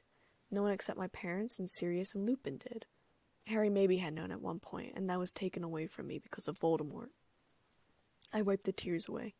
I was being ridiculous, utterly ridiculous. Harry would know me soon enough, and after all, we had been rather young when we'd been separated. I couldn't say that I remembered him. It was only because I had a picture of my parents and him as a baby. Perhaps he didn't have pictures of us. I realized my fingers were throbbing, and I had a splinter on one of my fingers. I stared at it, trying to figure out where I'd gotten it, and realized that I'd probably gotten it when I clutched the boat edge when the visions had flashed in my mind. Well, that's stupid. Who thought magical boats could give you splinters? I thought, but I was mostly amused. The boats pulled up to the shore and I climbed out after the others. I pulled the splinter out of my finger, hissing quietly at the pain, and let it fall on the rocks. I heard the gravel crunch under my feet. I'd always liked that sound. The large man that was leading us looked into all the boats and shouted, "Oi, you there! Is this your toad?" "Trevor!" Neville cried aloud. I bit my bottom lip, unable to take my eyes away from Harry. He was talking to a boy our age with red-orange hair. The boy looked something like the twins that I'd seen on the train, just not as cute. At all. Harry kept pushing his glasses up on his nose, a sign that they were too large for him. Suddenly self-conscious, I took off my glasses and looked away from him. There was another flash in my brain. This one was different. I saw the man in the purple turban again, but this time it was the back of him, and I felt a searing pain go through my chest, right where my silver locket hung underneath my clothes.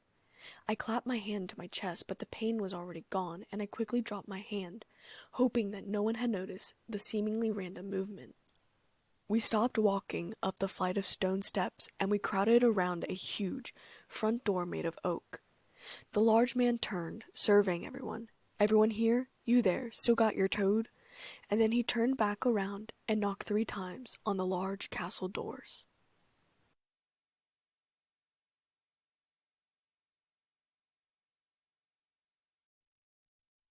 Chapter 5.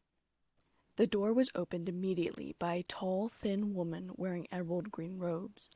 I suppose she'd been waiting for us. She was beautiful, in a sense. She had black hair that was pulled up into a tight bun and wore square spectacles pushed tightly up on her nose. Though no one had said her name, nor had she introduced herself, I knew that she was Professor McGonagall and could turn into a cat because she was an animagus. I'm not particularly sure how I knew that, but it was the least of my concerns at the moment. "The furs yours, Professor McGonagall," the man said. "Thank you, Hagrid. I will take them from here." The man whose name was Hagrid shuffled off to the side, leaving us with Professor McGonagall. I barely knew her, and I already admired her greatly. She just gave off that energy, I suppose is the closest word. The doors were opened even wider to show the entrance hall. It was enormous. I think it would have fit our house perhaps 22 times inside of it. The decor was much like those of other wizarding places in our communities. The walls lit with flaming torches and marble staircases. We liked flair. Professor McGonagall led us to a separate chamber hall from the rest of the school. I could hear the older students laughing and talking nearby. I was suddenly conscious of everyone standing much closer together. I found myself, once again, next to Hermione, who was bouncing up and down on the balls of her feet. Harry was 2 people over. My stomach turned and my skin tingled with nerves. He was quite handsome, and he looked so much like Dad it was ridiculous. Even his black hair was sticking out everywhere, just like Dad's was in every picture Lupin had of him. He pushed his glasses up on his nose again. I wanted to reach out and touch his shoulder and say, "Hi, I'm Elizabeth Potter," but I refrained from doing so. Now wasn't the time. "Welcome to Hogwarts," Professor McGonagall said, and I tore my attention away from Harry once again. "The start of the term banquet will begin shortly, but before you take your seats in the Great Hall, you will be sorted into your houses. The sorting is a very important ceremony because while you are here, the houses will be something like your family within Hogwarts. You will have classes with the rest of your house, sleep in your house dormitory, and spend free time in your house common room. The 4 houses are Gryffindor, Hufflepuff, Ravenclaw, and Slytherin." She said the last house with a faint air of distaste. I grinned. I liked her a lot already. "Each house has its own noble history, and each has produced outstanding witches and wizards. While you are at Hogwarts, your triumphs will earn you house points, while any rule-breaking will lose house points. At the end of the year, the house with the most points is awarded the House Cup, a great honor. I hope each of you will be a credit to whichever house becomes yours." I was begging inside my head for Gryffindor. I could tell she was the Gryffindor house head. Plus, literally, my entire family, James, Lily, Remus, and Sirius had been in Gryffindor. I had to be in that house. It was like a need. "The sorting ceremony will take place in a few minutes in front of the rest of the school. I suggest you all smarten yourselves up as much as you can while you are waiting." She paused for a moment to give the words effect. I saw Harry flatten his hair out of the corner of my eyes. "I shall return when we are ready for you. Please wait quietly." She turned and left the chamber. Hermione started speaking under her breath. At first, I thought it was nonsense, and then I realized that she was repeating spells under her breath. "What are you doing?" I asked her, confused. "Well, I don't know exactly which spells I will need to perform in front of the school, so I'm just trying to remember everything that I know," she said nervously. I laughed quietly. "No, it's nothing like that. They don't expect us to know any magic yet. There's this thing called a sorting hat. We just put it on our head, and then it decides which house will be the best fit for us." "Oh," Hermione said, her shoulders relaxing. "Well, that makes it all a bit more better now, doesn't it?" I nodded. Then several people screamed, making both Hermione and I jump in the air. I looked around in a hurry, sure we were being attacked by a magical beast from the Forbidden Forest. About 20 or so ghosts had floated through the wall and were arguing with each other. I listened in delight. I'd never met a ghost before. "My dear Friar, haven't we given Peeves all the chances he deserves? He gives us all a bad name, you know. He's not really even a ghost. I say, what are you all doing here?" said a ghost with a ruff and tights, nearly headless neck. Now how in the world had I known that? I mean, of course, my father had told me all the different ghosts at Hogwarts, and Peeves the poltergeist. Perhaps I had remembered more than I thought I had. Nobody answered. I guess they were all too nervous to talk to ghosts. "We're about to be sorted," I said rather calmly for meeting a ghost for the first time, I thought. "We're first years."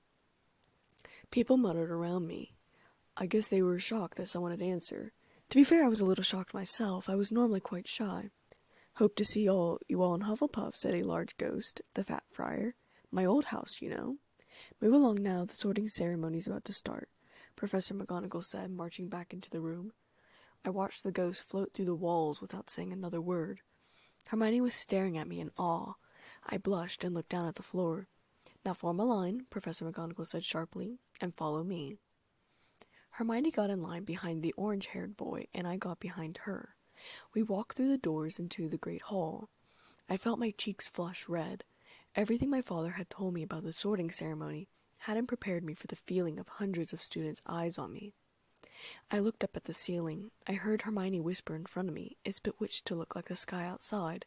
I read about it in Hogwarts, a history." I wanted to immediately talk to her about the book. I'd read that book when I was 7 and read it multiple times a year. I wanted to know her opinion about everything in it, the legends and myths and history and founders, but I kept my mouth shut. We stopped in front of the teachers, the sorting hat sitting on a wooden stool 2 stairs up. Professor McGonagall was standing to the side with a roll of parchment. All the students in the hall were staring at the hat, and everyone I was standing with was staring at the hat as well. I knew it was about to sing, and I waited, amused. I wondered what it sounded like. "Oh, you may not think I'm pretty, but don't judge on what you see. I'll eat myself if you can find a smarter hat than me. You can keep your bowlers black, your top hat sleek and tall, for I'm the Hogwarts sorting hat, and I can cap them all. There's nothing hidden in your head the sorting hat can't see, so try me on, and I will tell you where you ought to be. You might belong in Gryffindor, where dwell the brave at heart.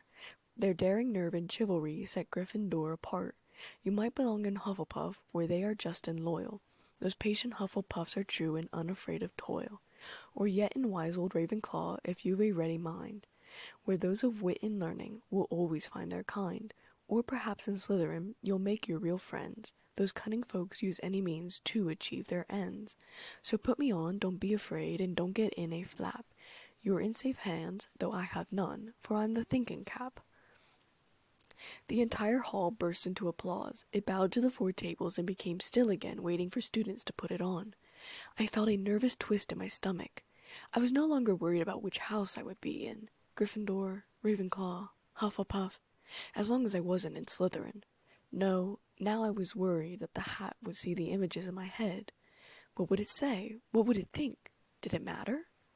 I scanned the table because I knew I would find the man in the purple turban up there. Indeed, he was sitting next to a tall man with shoulder-length black hair and black eyes. Professor Quirrell, Defense Against the Dark Arts professor, evil and fake. Talking to Professor Snape, potions, the person who looked like a villain but was really a hero.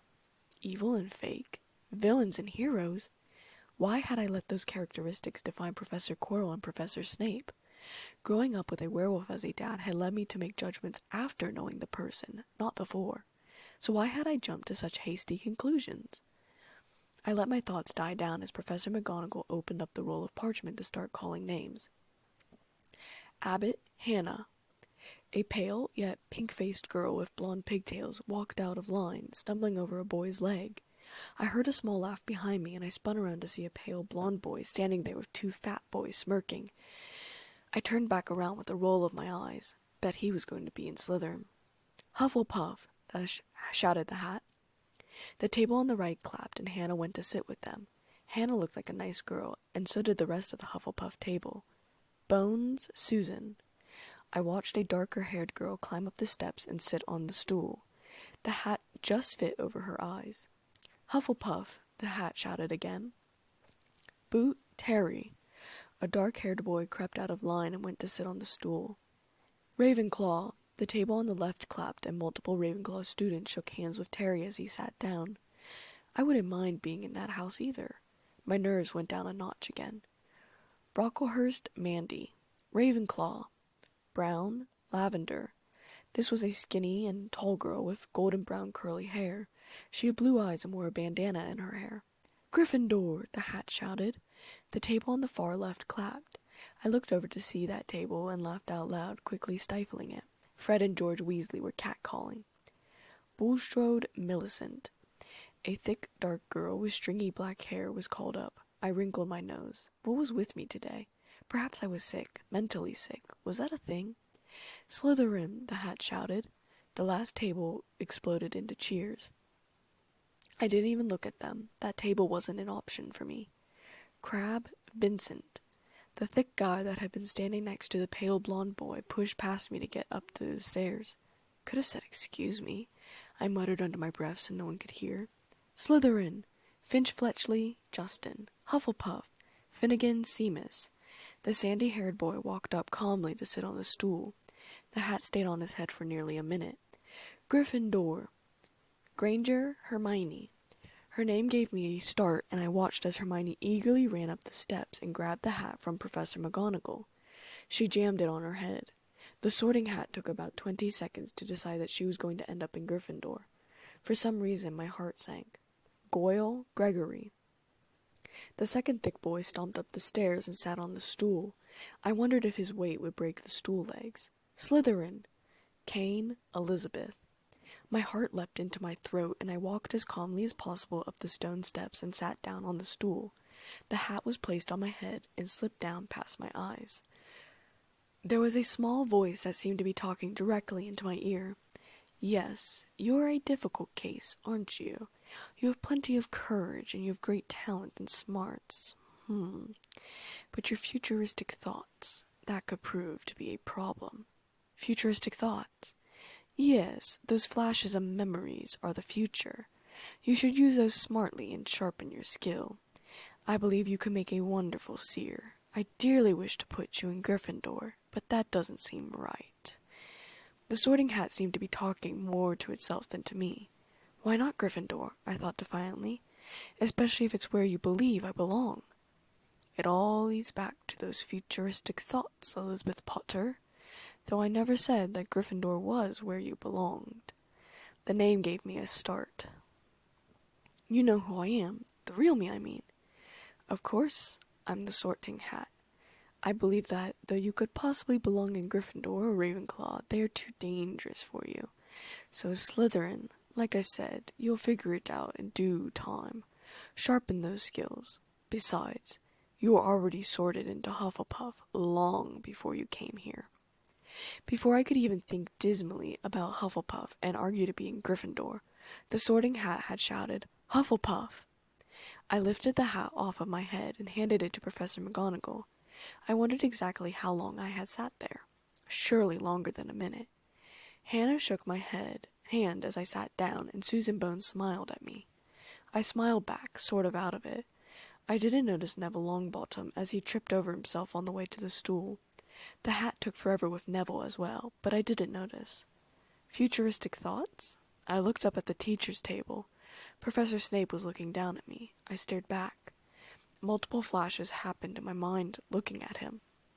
A bloody leg, a flash of him and my mom on a wedding day, and him and Quirrell in the forest. Potter, Harry? I jerked my head towards Harry. Whispers immediately arose through the tables. Hannah and Susan looked wide-eyed at each other. Albus Dumbledore, who had been sitting back in his chair looking bored, suddenly sat straight up and forward, all eyes on Harry. Harry had the hat on his head for 23 seconds before the hat shouted Gryffindor. He received the loudest cheers yet. Fred and George were yelling, "We got Potter! We got Potter!" Another redhead with glasses, a prefect if that was what his badge was for, shook Harry's hand. I felt like crying.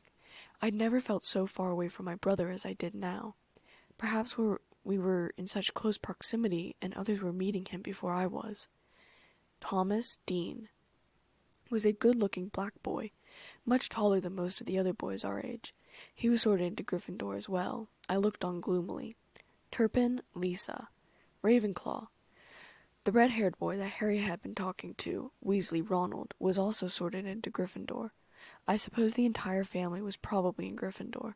I would have been there too, if the stinking sorting hat hadn't put me in Hufflepuff. Well, no. No, maybe it wouldn't have. I was trying to blame the hat for something that wasn't its fault. If it believed me to be a Hufflepuff, wasn't I a Hufflepuff? Why was I fighting this decision so hard? Zabini Blaze was sorted into Slytherin. I stared down at my plate. No, this didn't mean anything. After all, the Patil twins had been separated. Pravati was in Gryffindor and Padma was in Ravenclaw.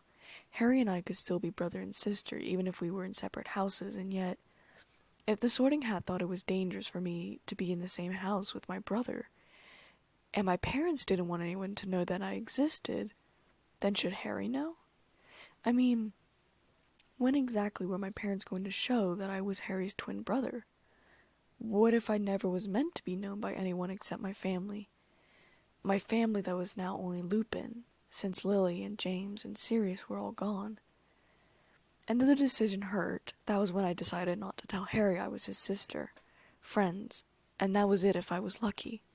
Until I got some sort of sign, or learned more about my parents' secrets, or somehow managed to wear the Sorting Hat again and find out more, I wouldn't tell anybody about my secret. And that now included Harry. Dumbledore stood at that moment, and I was glad to be torn from my thoughts. Professor Snape was staring at me again, and I thought about the vision I'd seen with him and my mom. That certainly wasn't in the future.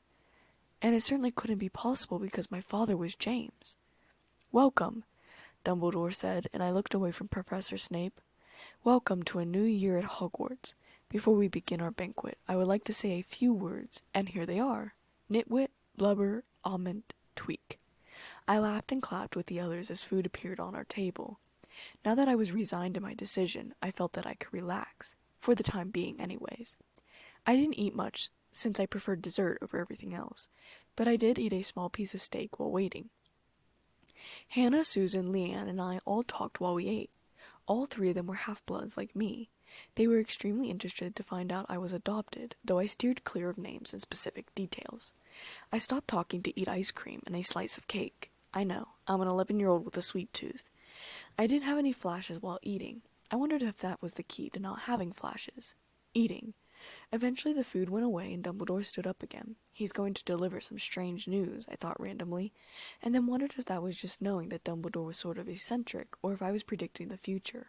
Perhaps a bit of both. Ahem. Just a few more words now that we are all fed and watered. I have a few start-of-term notices to give you. First year should note that the forest on the grounds is forbidden to all pupils, and a few of our older students would do well to remember that as well. I noticed that his eyes flashed to the Gryffindor table, and to Fred and George Weasley in particular. Yes, those were my kind of guys.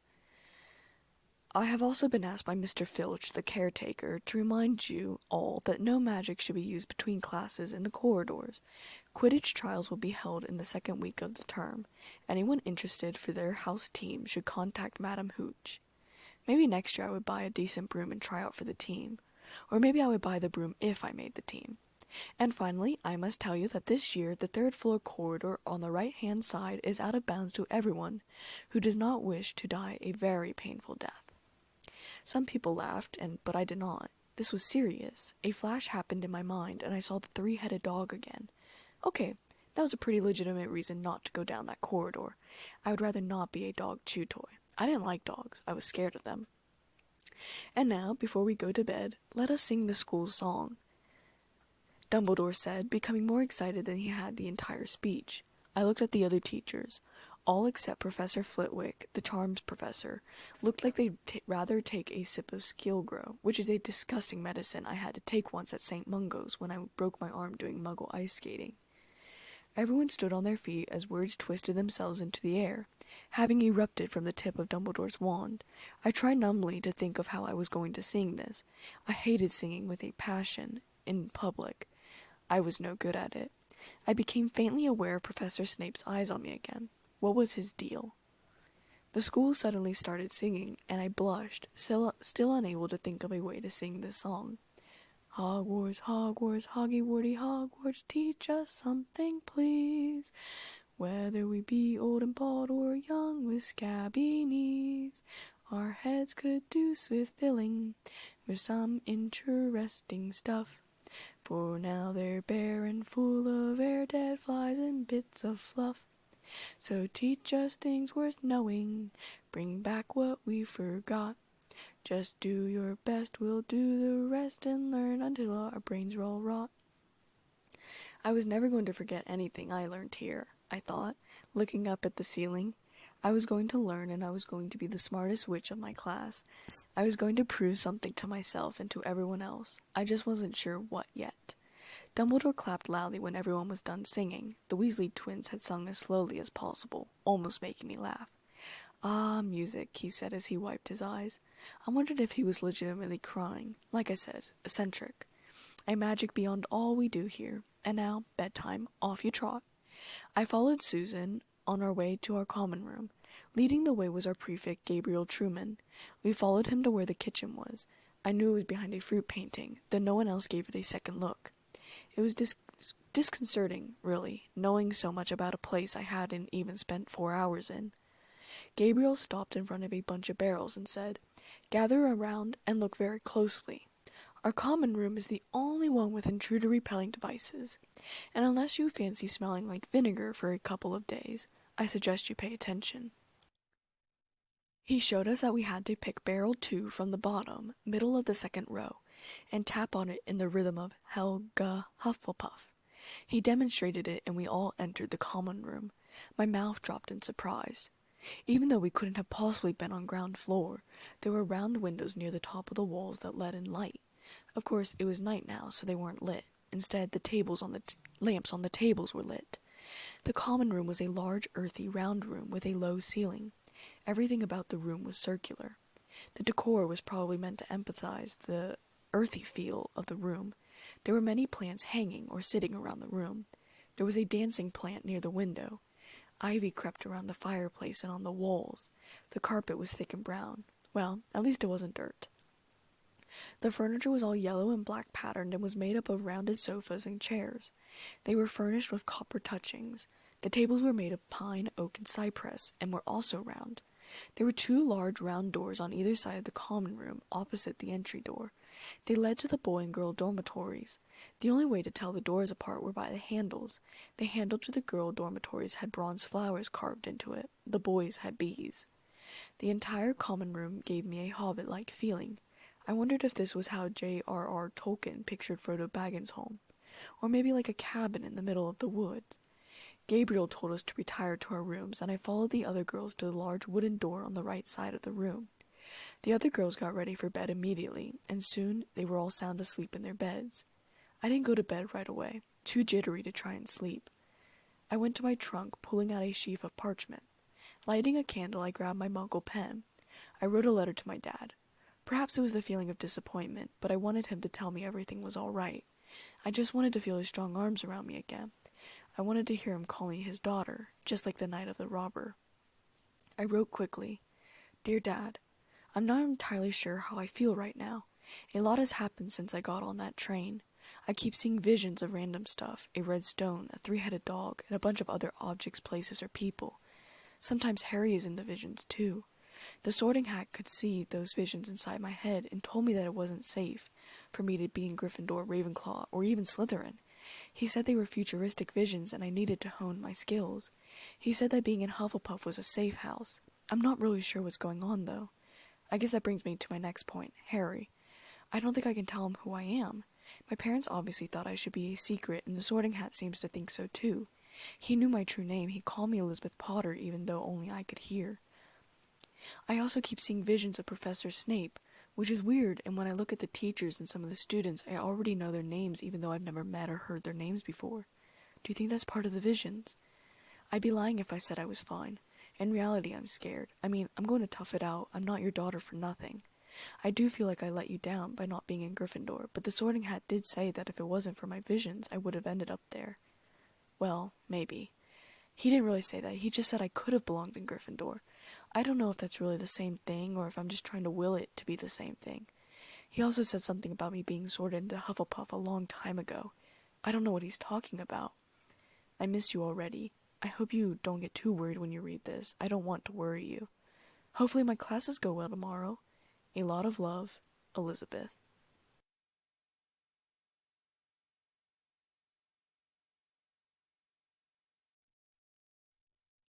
Chapter 6. I woke up early the next day and snuck out of the common room to the Great Hall.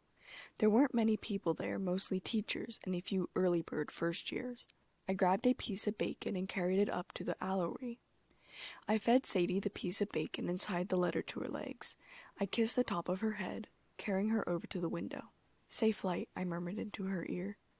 She hooted softly, nibbled my ear, and then took off into the early dawn. Then I hurried back to the Great Hall for my own breakfast. I ate as Professor Sprout started to hand out Hufflepuff schedules. Monday, Herbology and Charms. Tuesday, Defense Against the Dark Arts, Double Potions, and Transfiguration. Wednesday, Astronomy at Midnight, History of Magic, and Herbology in the afternoon. Thursday, Transfiguration, Double Charms, and Defense Against the Dark Arts. Friday, Double History of Magic, Potions, Astronomy at Midnight, and Herbology with a free period in the afternoon. Saturdays and Sundays were days off to work on other things, although teachers could hold bonus classes on those days, if need be. So I hurried back to my dormitory to grab my Herbology and Charms textbook, wand, and dragonhide gloves. I put all of them in a new leather bag that I had bought in Diagon Alley this summer. I slung it over my shoulder and checked my appearance in the small mirror. I hesitated, looking at how childish my face looked with the round glasses on. Granted, I was 11, but it also made my cheeks look rather round, and I wasn't fat. I took them off, putting them in the glasses case, putting it in the bottom drawer of the bedside dresser. Only if I really needed them would I wear them. I walked down with the other first-year Hufflepuffs down to the greenhouses, where we were naturally paired with the house I was trying to avoid, Gryffindor. Hermione waved and came over to join me, leaving Ronald and Harry to talk amongst themselves. "It's so exciting, isn't it?" she asked, bouncing on the balls of her feet. I nodded glumly. "Extremely." I avoided looking at Harry and kept opening my Herbology textbook to random pages, reading the information on them. We were going to be in Greenhouse 1, which was the greenhouse with the least dangerous plants. Hermione was describing the Gryffindor common room, and I blocked out the information. Knowing that I would have been in Gryffindor was still a little too fresh to think about it nonchalantly. I described the Hufflepuff common room to her when she was done, going into great detail about the furniture and the types of wood that were used. We walked into the greenhouse where Professor Sprout was waiting for us. Hermione and I stood next to each other, the dividing line between the Hufflepuffs and Gryffindors who had clustered comfortably with their houses. We went over the beginning stuff first, safety, rules, and basic planting techniques. Hermione and I constantly kept answering Professor Sprout's questions. We seemed to be the only ones who knew anything. Ronald just stared at us with open mouths. It was like a competition between the two of us, who could get more house points. I was glad to finally have an equal. It would have been somewhat awkward if I was the only one who could answer questions. After Herbology, we went our separate ways. The next day at breakfast, Sadie came back with a letter in her beak. I offered her a plate of my food, and she helped herself to some bacon again. I stroked her head while reading the letter, and then let her fly off to the gallery when she was done.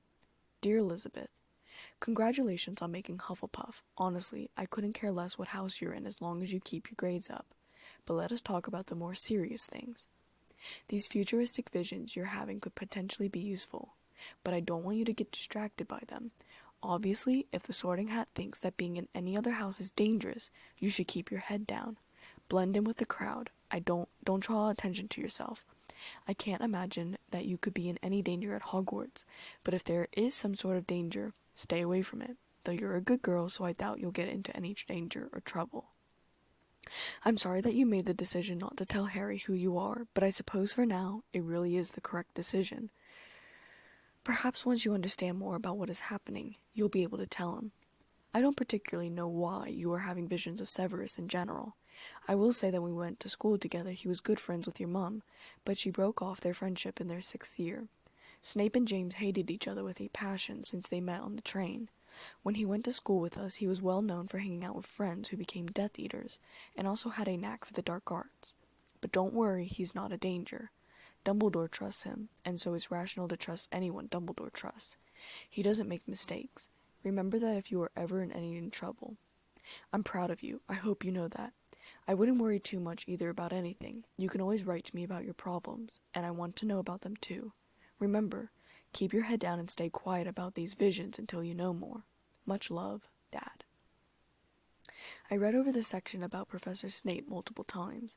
He had been great friends with my mum. That could explain the vision that I'd seen of them getting married. But if they weren't friends when they left school and Mum had married Dad instead, then when had they gotten married? Had they divorced? Had it been over something about the dark arts? But surely Dad would have told me if something like that had happened. I stuffed the letter in my bag and hurried to Defense Against the Dark Arts. This class was taken with the Slytherins, and we mostly left each other alone. Professor Quirrell knew what he was talking about most of the time, but I would have liked a better teacher. He had a horrible stutter, and the classroom smelled disgusting. I often held a cloth up to my nose discreetly, pretending to be leaning on my arm while writing to block out the smell. Of course, I paid attention. As the days went on, I grew more and more wary of Professor Quirrell, and took up a liking with Professor Snape. Actually, I liked nearly all my teachers and classes. The only class I didn't particularly like was astronomy. Actually, if it wasn't for the fact that I wanted top grades in every class, I wouldn't have paid attention in the class. But honestly, try keeping track of planets and their moons, not to mention when they collided and what happens when they collide or rotated or whatever the hell the other terms were. It was a horrible class. Not to mention that it would dip into other topics, moon phases reacting with different potion cauldrons, different plants, sun and silver, moon and gold. It was way too confusing and complicated and should not have been a bloody required class. Should have been optional, but maybe they thought no one would take it. They'd be right. History of Magic was one of my favorite classes, although the teacher could have been more interesting. But goblin rebellions and creation of wizarding villages and different magical schools in every country were fascinating to learn about. I mostly read out of my textbook to understand what Professor Binns was talking about. Even I found it hard to pay attention when everything was read in a monotone voice. Hermione and I studied together a lot. She was also finding that making friends was much harder than she had thought. This I couldn't comment on, as I was on good terms with all my Hufflepuffs my age. Although, admittedly, I wasn't sure if I could call them my friends. Acquaintances was more accurate. They think I'm a know-it-all, Hermione said sadly in the library one afternoon as we worked on an essay of History of Magic. She'd paused, her quill hesitating over a finishing sentence for her 7th paragraph. All I want to do is get the best grades possible. Why is that such a bad thing? You're not in the right house, I said matter-of-factly, though her words resonated with me. I, too, paused, looking over my 6 paragraphs' details about Grace the Destroyer and her part in the Goblin rebellions involving their weapons and jewelry that was stolen. Didn't you say that the Sorting Hat was thinking about putting you in Ravenclaw? Yes, Hermione said, writing the sentence with a flourish. Do you think I would have done better there? Perhaps, I said, not looking at her. They would have all been eager to learn, just like you. But I think you're being too hard on yourself. I'd say sometime around Halloween, you're going to make some really good friends. Indeed, I had seen a flash of Hermione solidifying a friendship with Harry and Ronald. I just wasn't sure how yet. I wish I could be just as sure about whether or not I was going to make friends with them as well. What a strange prediction, Hermione said, more to herself than to me. I blushed, bending my head over my essay. We spent the rest of the afternoon working on our homework in silence unless we wanted to comment on something that we had to do with the essay. When I wasn't in class or the library, I was outside on the grounds. I had made good friends with Hagrid, and I helped him out with his work. He was the gamekeeper, and he took care of the grounds, obviously. There were lots of magical creatures that he cared for in the Forbidden Forest, and I liked to help him with such things. Hagrid also introduced me to the centaurs, kind but strange beasts. Sometimes I went into the forest on my own, and the centaurs would talk to me. I went at night, something I did at least twice a week. They would show me the stars and planets and tell me what they meant. It helped me understand astronomy more, in any case. My favorite centaur's name was Ferenz, but of course I never said he was my favorite, because then it would be like picking out your favorite horse or rabbit or owl, and centaurs were not animals. He was the kindest one, though, and was more than willing to share with me the secrets of the planets. He was a very good teacher. Really, the forest wasn't really as dangerous as people said. Sure, there were dangerous creatures in there, but I didn't bother them and they didn't bother me, and I was sure that as long as I stayed with the centaurs or high up in the trees I'd be fine, and that's what I did. Everyone says that the forest is dark and scary, with the trees growing close together until you feel that you're suffocating. Well, maybe in some parts of the forest, but in the places I travel, the trees are tall and beautiful. There are small and large clearings filled with flowers of every species and color. There are rivers and streams in there, though almost no one knows where they are except Hagrid and the centaurs. It was the centaurs who showed me the streams in the first place. In other words, the forest wasn't scary at all, but rather, it was beautiful and unique. Between the centaurs, Hagrid, doing extra things for my classes outside of my classes, and studying in the library, I didn't have time for normal things like eating or talking to friends. Hermione was the only person that I talked to, unless I said hello to the Hufflepuffs in the morning before running down to the Great Hall. There were so many things to do to make sure that I understood every subject. Even though herbology was 3 times a week, you still had to come down every day to check on the plants we planted and make sure that they were surviving. There was research to do for history of magic that wasn't always in the textbooks. I'd asked Professor Flitwick for extra tutoring lessons on harder spells. I'd asked Professor McGonagall as well, but she claimed that I had enough on my plate, and that I could certainly work at the pace of the other students. I also asked Professor Snape for extra lessons, which he said I didn't need. Apparently I was his best potioneer in his class. This surprised me, as the only students he'd ever given compliments to were the Slytherins.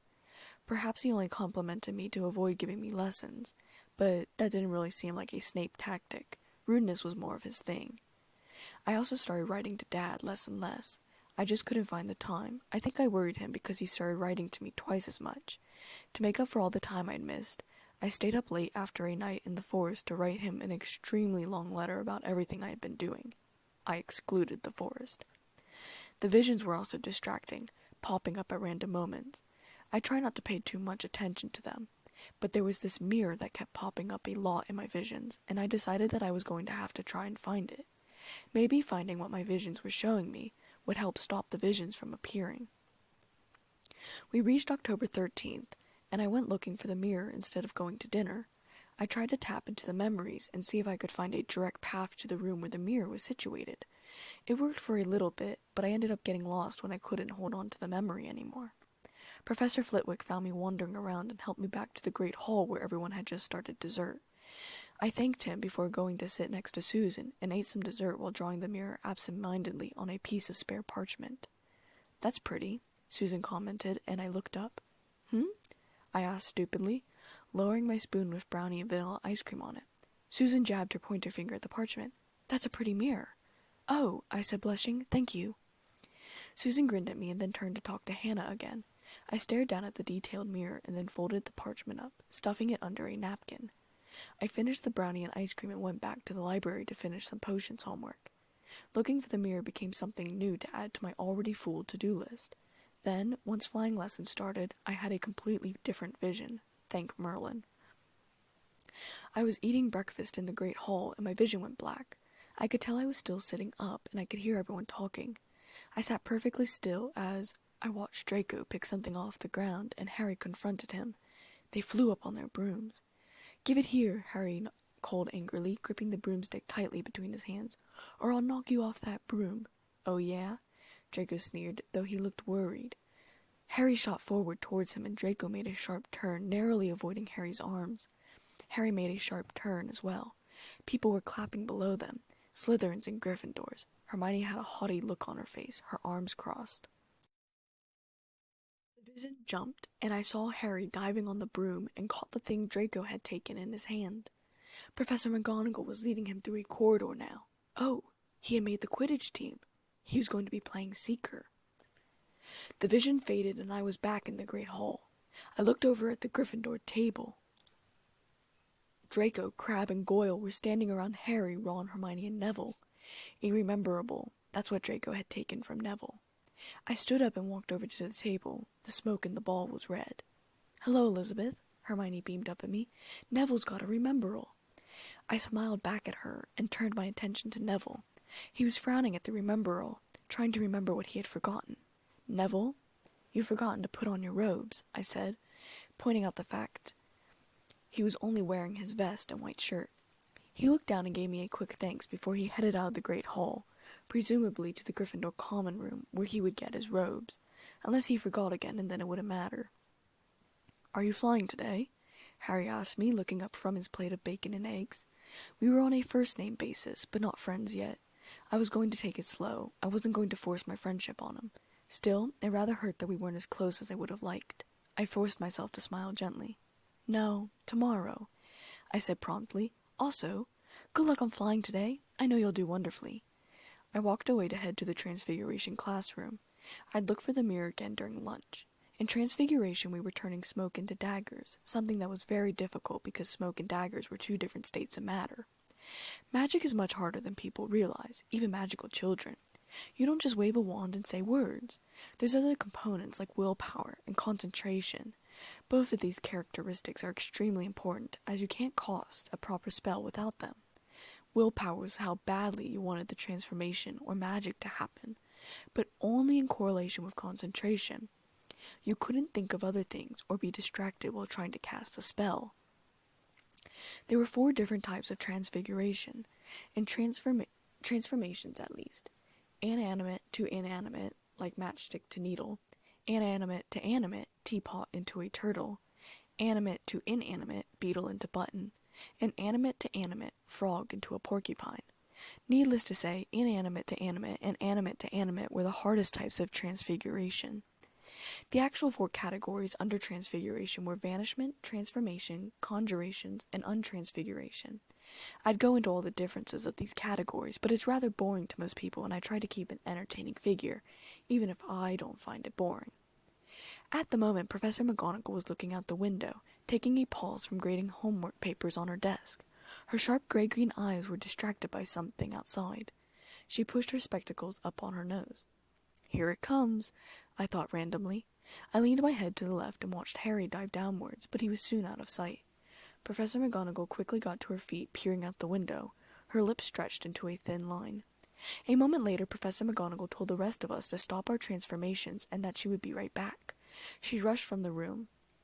I sighed, laying aside my wand and pulling out my Transfiguration textbook to read for fun. There was another flash in my head. "Wood, I've found you a seeker." I sighed again, and Ernie sent me a patronizing look. I stuck my tongue out at him. I set the book aside and laid my head down on the desk. Everything was happening so fast. So much homework, so much studying. What was I going to cut out? The centaurs were so interesting. Hagrid was incredibly nice. Professor Flitwick's private lessons were fascinating and instructive. If I could just find the bloody mirror, that would be something to check off my list. At least Hermione was my only friend. I didn't have to try and spend time with anyone else. But I liked spending time alone. I'd found that out. I had more time to draw, read, study, explore, do magic, and learn. Sometimes I thought I was better off without friends, because I seemed to get so much more downtime without them. But there were other times that I did wish there was someone that I could share my experiences with. I'd have loved to explore the Forbidden Forest with someone, to share the experience with someone, but Hermione didn't like breaking the rules at all. I had mentioned going into the forest once, and she had given me a 20-minute lecture about what would happen if we were killed, or worse, expelled. I agreed with that statement. I concentrated, tracing a route from the library until finally I found the passageway that led me to the mirror. The bell rang and I jumped up from the seat, dashing out of the classroom. I hurried down the hallway to the library, and then, pulling up the image in my head again, traced my way down the stairs and around corners until I reached a large closed door. I pushed it open and shut it behind me. The room was vacant.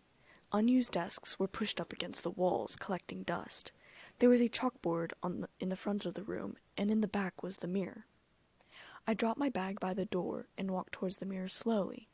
Before I reached it, I saw multiple images. Harry was standing before it, seeing generations of family members, our parents, a baby girl in our parents' arms, our grandparents, our great-grandparents, our aunts, our uncles, and so on. I realized with a jolt that the baby girl was probably me. Ron was standing in front of the mirror. He was Quidditch captain, prefect, and head boy, everything he could be to outshine his brothers. Dumbledore was standing in front of the mirror. His arm was around a young girl. His sister and a boy, his brother, was standing next to him. A younger Snape was standing in front of the mirror, seeing himself marrying Lily, but there was something different about her eyes than the other vision I'd had. Now an older Snape was standing in the mirror. He was watching Lily and James and baby Harry sitting on a floor, laughing and playing. He was kneeling by the mirror, his legs sprawled out to the sides, resting his forehead and his hand on the mirror. His forehead rested about the baby's head. His hand rested where Lily's hand was. Tears welled up in my eyes, and not because I wasn't in the picture. He loved Mum so much that after she died, he wished that even his enemy, James, was still alive, so that she could be alive too. The vision slowly dissipated. I wiped my eyes, continuing forward till I was standing in front of it. I wondered what I would see in the mirror of Erised, but I almost knew what I was going to see. After all, it was what I had desired for years and years. Standing in the direct middle, I expected to see myself creating a werewolf cure potion. Instead, Harry was in the mirror, his arms slung over my shoulder. Sirius was standing behind the two of us, one hand on both of our shoulders. Lupin stood on the side, smiling. He didn't look sick anymore. Mum and Dad were standing to the left, holding hands.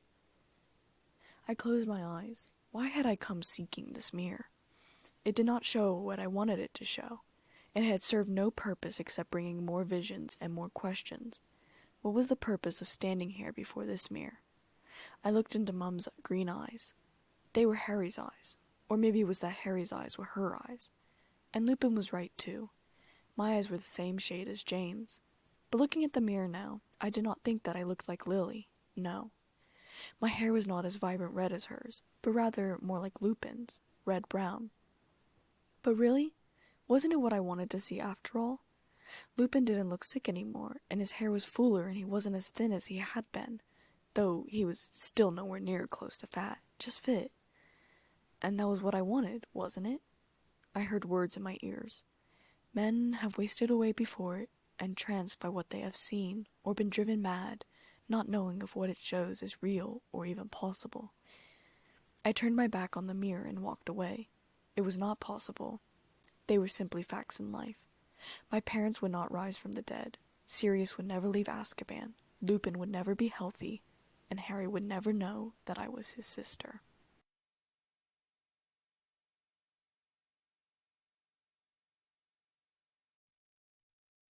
Chapter 7. I went for a walk that night, whether because I'd seen a vision of Harry, Ron, Hermione, and Neville going to the trophy room, or whether because I just wanted a walk. I wasn't entirely sure. Perhaps both. I found myself in the trophy room long before them, around 10 o'clock. It was a low-ceilinged room with glass cases that were filled with gold, silver, and bronze trophies. The cases weren't just against the walls, some placed in the middle of the row, so I knew I could duck behind them to avoid Filch. I spent my time looking around at the different trophies. There were many here for names that I didn't know, though occasionally there was a name that might share the last name of a student at Hogwarts, like Longbottom for perhaps his grandmother and Transfiguration. A few trophies were dedicated to Dumbledore. I'd heard that he had broken every record at Hogwarts for different classes. I wasn't entirely sure what they pertained to, though, and also wondered if I could break any records. There were also Quidditch trophies, and I found Minerva McGonagall on a shield, so she'd been a chaser. That was fascinating and also rather unexpected. She didn't look like the type that might enjoy Quidditch. There was also a special service trophy that was dedicated to a boy named Tom Riddle. The name seemed familiar, but I was sure I'd never heard of it before. But perhaps it had been mentioned in one of my textbooks, and I glossed over it, and a gobstone trophy plaque for an Eileen prince. Then I heard quiet footsteps, and I crept into the shadows, slightly unsure of who was going to walk through the door, Filch or the group of four. It was the group of four. Harry and Ronald looked excited. Hermione looked haughty. Neville looked scared. "Hello," I said brightly, stepping out of the shadows. The four of them jumped. Neville clutched onto Hermione, and Hermione grabbed Ronald's arm for the briefest second before letting go quickly. Ronald rubbed his arm self-consciously. "I came to warn you that we ought to go," I muttered, quieter than I previously had. "Draco's not coming." "How would you know?" Ronald asked, rather rudely, I thought. I rolled my eyes but didn't answer as another voice floated through the room. "Sniff around, my sweet. They might be lurking in a corner." I didn't hesitate, striding past the four of them and out of the room. Harry and the others were soon following me. I wondered momentarily why I was willing to leave my own brother to face Filch's wrath, but I felt rather in a bad mood. Funny, really. I was the one who had gone looking for them. "This way," Harry mouthed to us, leading the way. I felt more comfortable this way, following my brother. He was a natural leader, I could tell, even if he was only 11. I could hear Mr. Filch getting nearer, and my nerves seemed to tighten.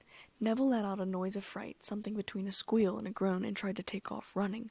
Honestly, he should have known that him and his own feet weren't a good match. He tripped, grabbing Ronald around the waist so that the two of them crashed into a suit of armor. I sighed, mostly in frustration, but it was inaudible over the clashing and crashing of the metal armor as it clattered against the marble ground. "Run!" Harry's voice made me jump, and I bolted in the same direction as them. Stupid, really. I could have taken a different route and ended up at the Hufflepuff common room and away from all this craziness. We ducked through a tapestry, finding ourselves in the same hallway of the Charms classroom. I knew that the teachers had their bedrooms in their offices, and I lifted a finger to my lips as we caught our breath. "I think we've lost him," Harry said, panting against the wall. "I told you," Hermione said, clutching her stomach. I too had a stitch in my side, but I wasn't bent over. "I told you." "We've got to get back to the Gryffindor Tower," Ronald said, and then motioned to me with his hand. "The bloody hell are you going to do now?" I raised a delicate eyebrow and said in a haughty tone, "I'm going back to my Hufflepuff common room. That's what I'm going to do." Hermione ignored us, looking at Harry. "Malfoy tricked you. You realize that, don't you? He was never going to meet you. Filch knew someone was going to be in the trophy room. Malfoy must have tipped him off." "Of course that's what he did," I said calmly. "You don't actually think he was going to duel you fairly and risk his own neck, did you?" Harry said nothing about that, instead said, "Let's go." However, Peeves decided to come out of the classroom doorknob at that moment. I sighed again. Tonight was going to be a long night. He let out a squeal of delight. "Shut up, Peeves, please, you'll get us thrown out," Harry begged. I rolled my eyes. We weren't going to get thrown out for being caught out of bed in the middle of the night. Yeesh. We get a detention and maybe 20 points taken away, and that was that. Wandering around at midnight, ickle firsties. Tut, tut, tut. Naughty, naughty. You'll get caughty, Peeves teased. "Not if you don't give us away, Peeves, please," Harry begged. Why was he begging with a poltergeist? They loved chaos. They feasted on chaos. Did he pay attention to Defense Against the Dark Arts class? "Should tell Filch, I should. It's for your own good, you know," Peeves said, swinging his body upside down, looking through his legs. Ronald had reached the end of his tether, reaching up to take a swipe at Peeves. "Get out of the way." I pinched the bridge of my nose. Ronald obviously wasn't the sharpest knife in the drawer. "Students out of bed! Students out of bed in the Charms corridor!" We ducked under Peeves and bolted for the end of the corridor for the door that was locked. "This is it," Ronald moaned, pushing helplessly at the door. "We're done for. This is the end." "Rather dramatic, aren't you?" I muttered, raising my wand and bumping my hip to make a move. "Move over. Aloha Mora." There was a clicking noise and the door swung open. We hurried in. I stayed as close to the wall as possible. I suppose this was a necessary part of the night, was it? Lovely. The others, excluding Neville, had their faces towards the door. I stared into the eyes of the three-headed dog warily. It had been asleep, its head still on the floor, snoring. We'd taken it by surprise, probably the only reason we weren't being ripped into pieces yet. Now it was blinking its eyes open, startled about the sudden intrusion. Well, we might be ripped into pieces now. "Hey, Hermione," I said rather weakly. She was closest to the door. I reached my hand along, groping along the wall, trying to find the doorknob. "Shan't say nothing if you don't say please," Peeves was teasing Filch outside the door. The dog was starting to lift its head from the floor, shaking its head like trying to clear the sleepy mind. I would much rather get a detention than die. I reached out, finding that Harry was pressed against the door so I couldn't reach the doorknob. "All right, please," Filch said, sounding exasperated and desperate. "Nothing. Ha-ha. Told you I wouldn't say nothing if you didn't say please. Ha-ha. Ha. Fuck you, Peeves," Filch screamed after him. "Hermione," I said more urgently, moving my hand behind me, searching for the doorknob as the dog started to get to its feet. I looked down just briefly at the trap door. Maybe if it lunged for the others I could slide under its feet and escape under there. Oh wait, was I actually going to leave them out here? Well, no, I wasn't. "He thinks this door is locked. I think we'll be okay." "Get off, Neville, what?" Harry asked and sounded exasperated. He turned to see what Neville wanted. My hand finally found the doorknob and I thrusted the door open, and Neville and I bolted immediately. It took a moment for Ronald, Hermione, and my brother to realize what was happening, but when they did, they sprinted from the room, Harry slamming the door shut behind him. I locked it with another tap of my wand, catching my breath. The hell did Dumbledore have this door locked on a simple Alohomora charm? There should be a lot more spells on this door, difficult spells, stuff only fully trained wizards could get into.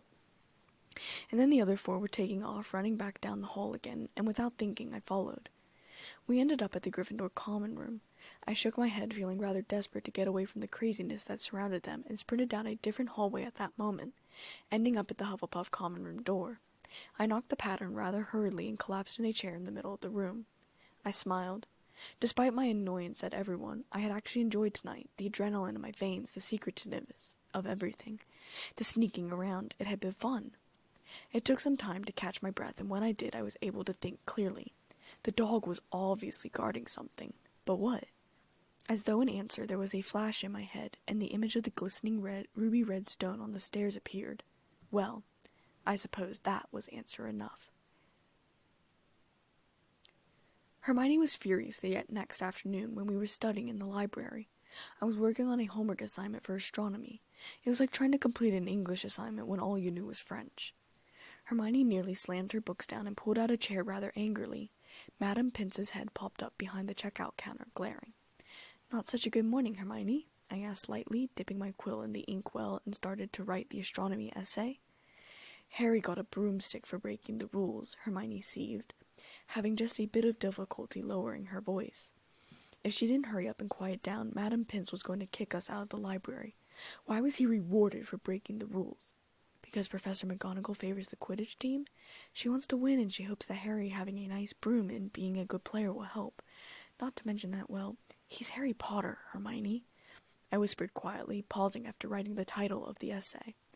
I said this lightly in tone and heavy in heart. "Whatever," Hermione scoffed, nearly spraying me with her inkwell in annoyance.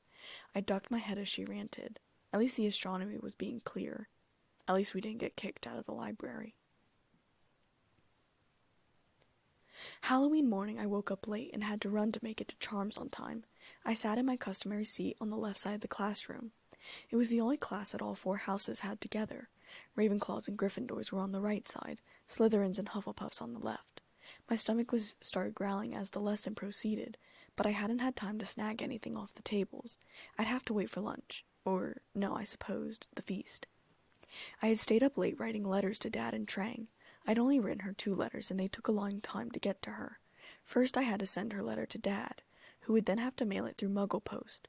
Then it took forever for the letter to get to America, and then she had to write back, and then Dad had to send it to me by owl post since she thought I was at home.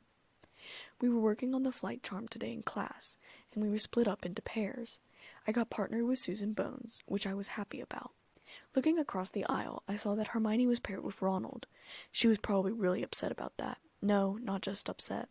She looked absolutely pissed and had assumed her normal haughty expression. Perhaps they'd had a quarrel. Oh, yes, right, the broomstick. To be honest, it didn't seem that big of a deal to me. Then again, I didn't care too much about following rules as much as she did. Rules are for breaking, laws are for following.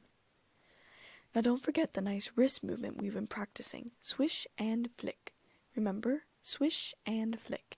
And saying the magic words properly is very important too. Never forget Wizard Barufio, who said S instead of F and found himself on the floor with a buffalo on his chest, Professor Flitwick said, addressing the class. Professor Flitwick was a rather tiny wizard with fizzy white hair like Ollivander or Albert Einstein. He was very old but very kind and loved to teach others who needed help, or those who wanted to learn more, like me. I raised my wand and concentrated on imagining the feather rising into the air. Then I practiced the wand movement without saying anything. Wingardium Leviosa, I murmured to myself. I closed my arms, making sure that my wand was in the correct position, and imagined the feather rising into the air once more. Wingardium Leviosa, I said firmly. Swishing and flicking, the feather lifted into the air like it was supposed to. I concentrated hard on letting it rise higher into the air. Well done, Professor Flitwick said, clapping. Miss Kane has done it. 5 points to Hufflepuff. I felt proud, my cheeks flushing because I hated recognition. You're saying it wrong, Hermione snapped across the room. It's Wingardium Leviosa. Make the guard nice and long. You do it then, if you are so clever. Ronald snarled, and I frowned, feeling quite put off with his attitude. How rude, really. She was just trying to help. Without my concentration, my feather floated away from the desks and drifted to the floor. I sighed, getting up from my chair and moving around so I could go get it. I watched across the aisle as Hermione rolled up her sleeves of her Hogwarts robes, and then with a clean flick of her wand said, Wingardium Leviosa. Her feather, like mine, floated upwards into the air, and Professor Flitwick clapped his hands, delighted with her progress, chuckling, awarding her 5 points to Gryffindor.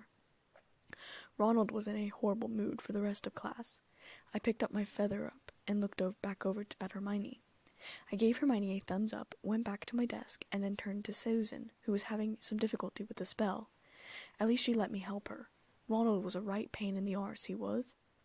After class, I followed the other Hufflepuffs out of the classroom and then ran to catch up with Hermione. She was nearing Ronald, Harry, Seamus, and Dean. I heard Ron say, It's Leviosa, not Leviosa. She's a nightmare, honestly. Hermione banged into Harry's shoulder as she passed. My blood boiled. I think she heard you, Harry said quietly. So?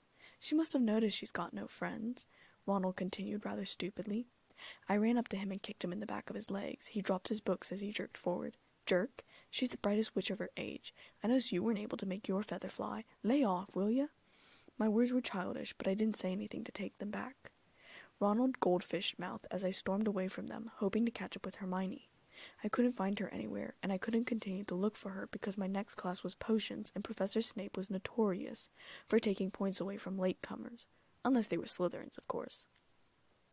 Professor Snape's in a rather bad mood today in class, so I tried my hardest to prepare the perfect potion for a calming draught. Maybe I'd force-feed it to him so he'd calm down.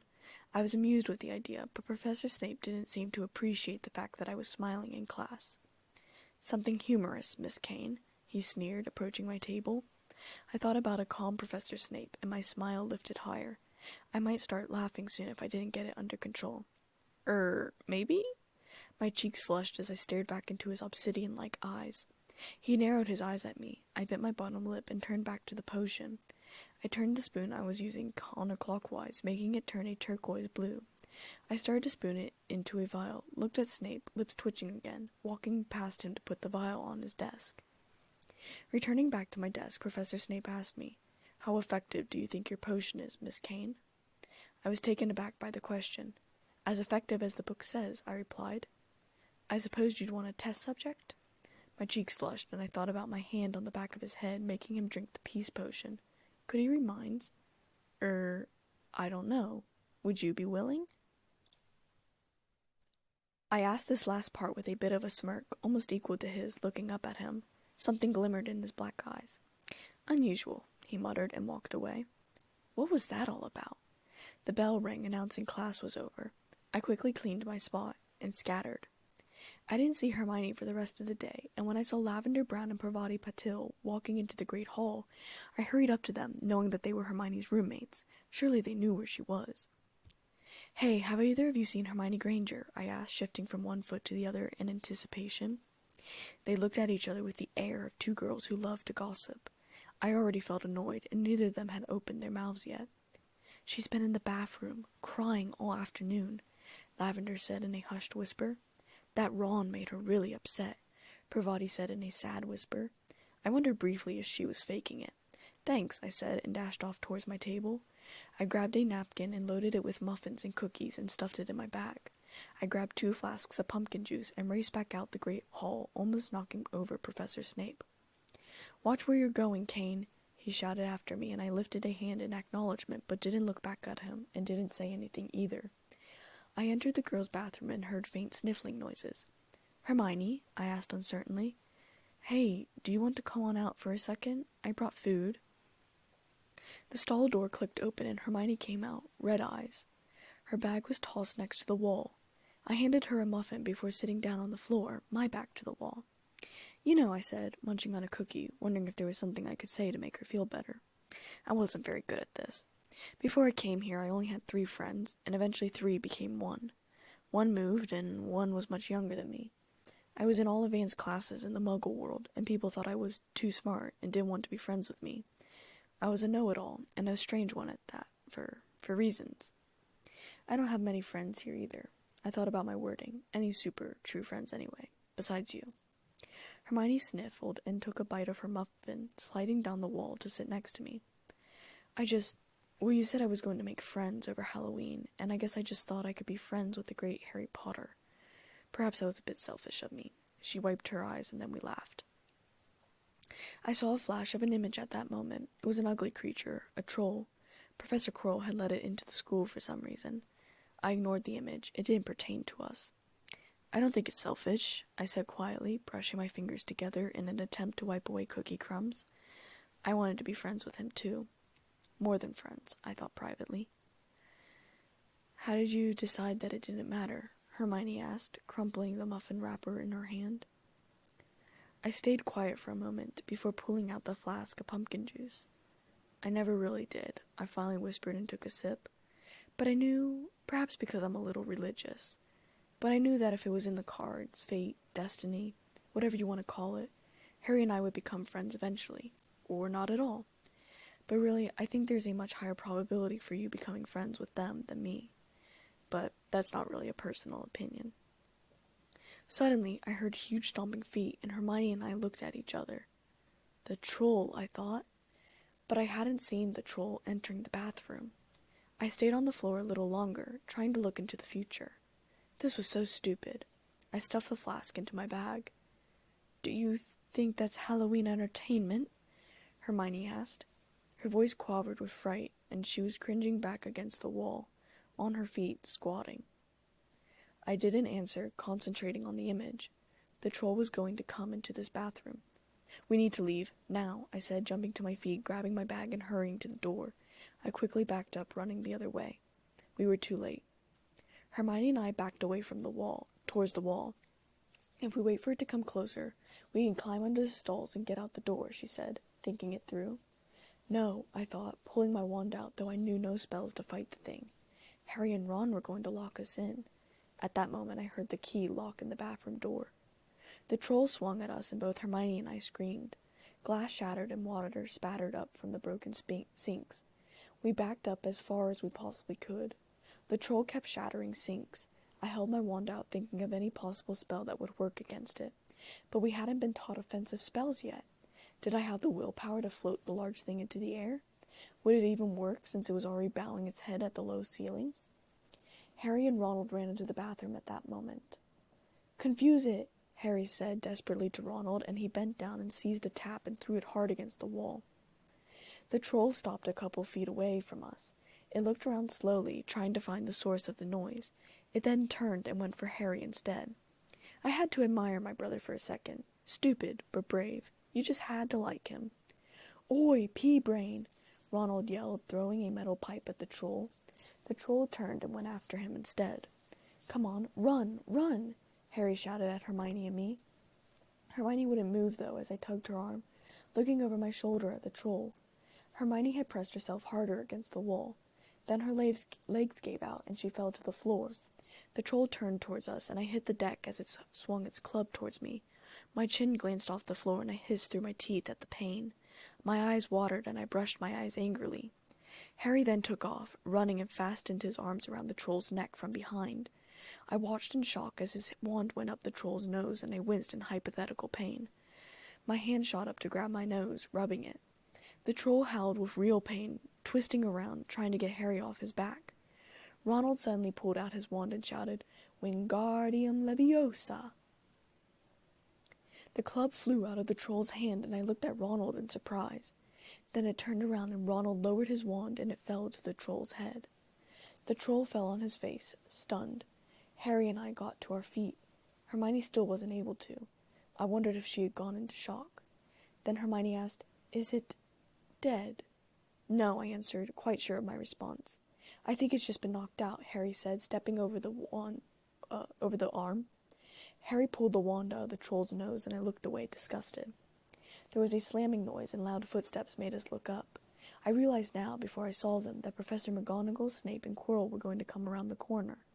Harry and Ronald had made a lot of noise, throwing things. Hermione and I had screamed as well.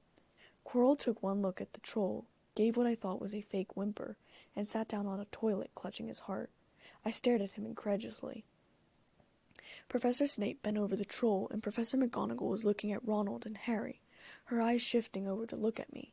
I wasn't looking at her. I was still trying to get Hermione to stand to her feet. "What on earth were you thinking of?" Professor McGonagall asked. She looked furious, her thin lips pressed into a line and were white. "You are lucky you weren't killed. Why weren't you in your dormitories?" Snape looked at Harry, and then at me. I looked away. Hermione finally struggled to her feet. "Please, Professor McGonagall. They were looking for me." "Miss Granger?" Professor McGonagall said, sounding shocked.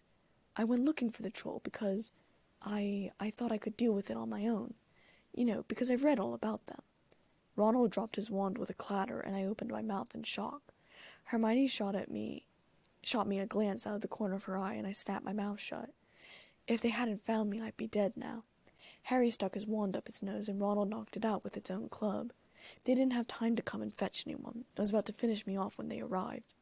I wasn't shocked anymore. I should have seen this coming. I heard the echo of her story in my futuristic visions. Too bad I had pushed the vision away earlier, trying to comfort Hermione. Professor McGonagall was shocked, and it took her a moment to speak. "Well, in that case, Miss Granger, you foolish girl. How could you think of tackling a mountain troll on your own?" Hermione hung her head. I noticed that Snape's leg was bleeding. I looked at it for a while. Then he swung his robe over to cover it. I looked up and met his gaze. I blushed, looking away. He'd been bitten by the three-headed dog. Of that I was sure. I shot a look at Quirrell and narrowed my eyes. I was sure Snape had tried to stop Quirrell from getting past the three-headed dog. But what did Quirrell want with it? Why hadn't I seen that in the visions? Because he hadn't gone to it? Maybe I should pay the three-headed dog a visit. I glanced at Snape's covered leg again. On second thought, that one occurrence had been enough. Professor McGonagall said, "Miss Granger, 5 points will be taken from Gryffindor for this. I'm very disappointed in you. If you're not hurt at all, you better get off to the Gryffindor Tower. Students are finishing the feast in their houses." 5 points? Was that it? What about detention? I mean, of course I didn't want Hermione in trouble or anything, but aren't professors supposed to discourage dangerous occurrences? If only 5 points were taken away from me for doing anything, I'd probably do it again, depending on what it was. Then again, trolls probably wouldn't be let in again. Dumbledore would see to that. Hermione left quickly, shooting me another, more obvious look. "Miss Kane, what was your part in this story?" Professor McGonagall asked, her eyes seeming to penetrate my soul. I hesitated, unsure now. If only Hermione had shared the truth, I could have shared the truth. I went with something close enough. "I was in here before the troll came. I didn't even know there was a troll until it came into the bathroom. I felt sick, but I didn't think it was serious, and I ran from the Great Hall into here." I glanced over at Professor Snape at that moment. I practically run him down. He probably remembered. I was right, it was nothing serious, so I'm fine, but when I tried leaving the bathroom, the troll was already here and well. I drifted off, avoiding Harry and Ron's gaze.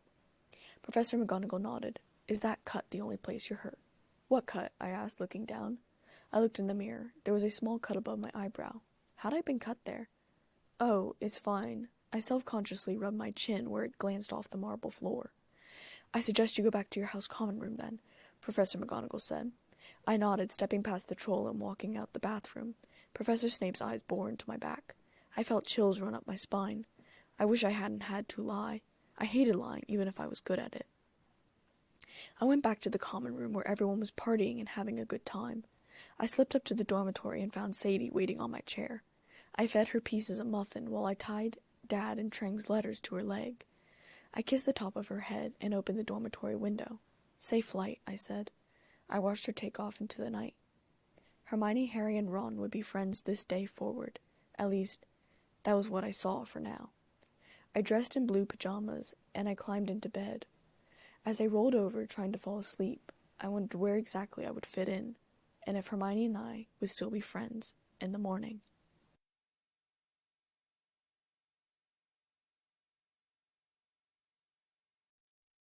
Chapter 8. I now had 3 friends, Hermione, Harry, and Ronald, who I now called Ron. We studied together, ate together, and visited Hagrid together. We worked together in herbology, unless I worked alone. Ron and I had a mutual polite friendship. I still hadn't forgiven him for his harsh words with Hermione, though I knew in the end they were going to be great friends. Once it started getting colder, Quidditch season started. Hagrid was defrosting brooms every morning, and if I didn't have a class, I would bundle myself up in my jacket and boots and brave the cold to help him. It wasn't easy work, but I felt satisfied every time that I set a defrosted broom aside, at least until my fingers started to go numb. I started going into the forest, speaking and learning with the centaurs, only once a week now. It was just too cold for me to go more than once. One of the good things about having Harry and Ron as friends was that there was more laughter now. With Hermione, it was mostly studying, though I would make a few jokes. But Ron loved to make jokes, and it made my life a bit more delightful. 3 other friends that I really hadn't expected to make were Fred and George Weasley and Lee Jordan. They wanted to know if I was smarter than Hermione, and as a challenge, they would give me a random spell they were learning in the 3rd year and see if I could do it. 9 times out of 10 I was able to do it, after a couple of tries. If I couldn't do it, I practiced it on the side, and when I finally mastered it, I would show them. Fred and George were also on the Quidditch team, and sometimes they invited me to come down after their practices, and we would race on the brooms. I loved flying, probably something I had gotten from James' side of the genes, considering he had been a seeker. My extra tutoring with Professor Flitwick was helping me learn more in class, and soon I was even ahead of Hermione. Even though I knew there wasn't really a competition, I wasn't really competing against Hermione. I had this rushing feeling that I had to know everything. And with Fred, George, and Lee's challenges, I was moving farther ahead than everyone, at least in transfiguration and charms. All in all, everything was going very well. Well, except for astronomy. I wasn't doing horribly, just an EE instead of an O grade. But that was a sore on my thumb. I hated not having all O's. I suppose I just have to work harder. Everyone was getting excited for the first Quidditch game of the season. I was hyped as well. It had been leaked, though I'd known long before that Harry was the new Gryffindor seeker. There were mixed opinions about this new conundrum. At the same time, I was very worried about the upcoming match because of a concerning vision that I had seen part of. I was foreseeing the broomstick that Harry was riding, trying to chuck him off. Sure, in my vision, Harry managed to stay on until the broom stabilized, but still, there was always the off chance that my vision wasn't right? The morning of the Quidditch match, I left the Hufflepuff table to sit with the Gryffindors. "You've got to eat some breakfast," I said to Harry, sliding him over a plate of bacon as I sat down. He just looked at it. He looked like he was going to be sick. "I don't want anything," he said, putting his hand on the plate like he was going to push it away, but he didn't. "Just a bit of toast," Hermione tried to persuade him next. "I'm not hungry," Harry said. "Harry, you need your strength. Seekers are always the ones who get clobbered by the other team," Seamus said, plopping ketchup on his sausages. I wrinkled my nose. What horrible taste buds. "Thanks, Seamus," Harry said dejectedly, but I laughed, hoping Harry would lighten up with humor. I grabbed my own plate of eggs and sausage and ate in front of Harry, telling him all the while about what he was missing out on. He finally choked down some toast, and I felt that I had done a good job with it. Harry soon left after to join the team. Fred walked by with George and Oliver Wood. He looked over and winked at me. I rolled my eyes and shouted good luck to them. They didn't need it. They were going to win. Of that much I was sure. Hermione, Ron, Seamus, Neville, Dean, and I all walked out to the Quidditch stands. We were up nearly 300 feet in the air, probably higher. We sat on a wooden bench, clutching our scarves and hats around us to keep warm. My yellow and black Hufflepuff colors stood out among the gold and scarlet of Gryffindor. I watched the players walk out onto the field. Madam Hooch was talking to them, and I watched Oliver shake hands with Marcus Flint. Oliver was handsome, whereas Marcus looked a bit like a troll. Actually, thinking about it, he looked like someone that I'd known in elementary school. I think his name had been Michael, or something like that. They mounted their brooms, and Madam Hooch tossed the quaffle in the air, starting the game. The minute Angelina Johnson took the ball, Lee was jabbering away about his magical microphone in the commenters/teachers box. And the quaffle is taken immediately by Angelina Johnson of Gryffindor. What an excellent chaser that girl is, and rather attractive too. Jordan? Sorry, Professor, Jordan said dismissively. I giggled. I loved Jordan's commentary. It was good to have humor in such a fierce, tense, competitive sport. And she's really belting along up there. A neat pass to Alicia Spinnet, a good find of Oliver Woods, a last year only reserve. Back to Johnson, and no, the Slytherins have taken the quaffle. Slytherin Captain Marcus Flint gains the quaffle, and off he goes. Flint flying like an eagle up there. He's going to No, stopped by an excellent move by Gryffindor keeper Wood, and the Gryffindors takes the quaffle. That's chaser Katie Bell of Gryffindor there. Nice dive around Flint, up off the field, and ouch! That must have hurt. Hit in the back of the head by a bludger. Quaffle taken by the Slytherins. That's Adrian Pusey speeding off toward the goal post, but he's blocked by a second bludger sent his way by Fred or George Weasley. Can't tell which. Nice play by the Gryffindor beater anyway. And Johnson goes in possession of the quaffle, a clear field ahead, and off she goes. Suddenly Lee's voice seemed to disappear, and a different sort of voice came into my head. Keep an eye on Quirrell, won't you, Severus? I gave a start, hearing the words in my head. It was Dumbledore's voice. I wasn't exactly sure who he was talking to, but I looked over at the teacher stands. They were all too far away to make out if Quirrell was doing anything or not. Who is Severus? It had to be the first name of one of the teachers. I thought about the name long and hard, trying to put a face to the name. Hadn't Dad mentioned the name Severus in one of his letters to me? Ron and Hermione's voices broke through my thought process. Hagrid! I glanced up and smiled at Hagrid, who was trying to sit down on the small benches. I scooted over, bumping into Dean, and Hermione also scooted over closer to me. Ron scooted the other way, so Hagrid was between the two of them. Been watching from my hut?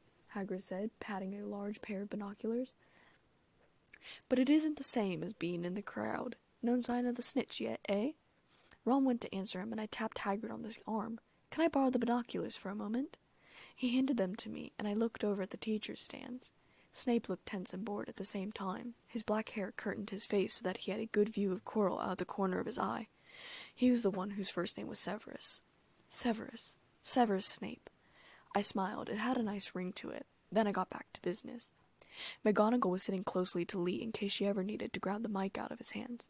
Quirrell looked nervous, his eyes darting around. Dumbledore wasn't even in the stand, so I wasn't entirely sure if he was even talking about now or later, or for what. Why did someone, Professor Snape, need to keep an eye on Quirrell? Did Dumbledore suspect Quirrell had gone after the stone?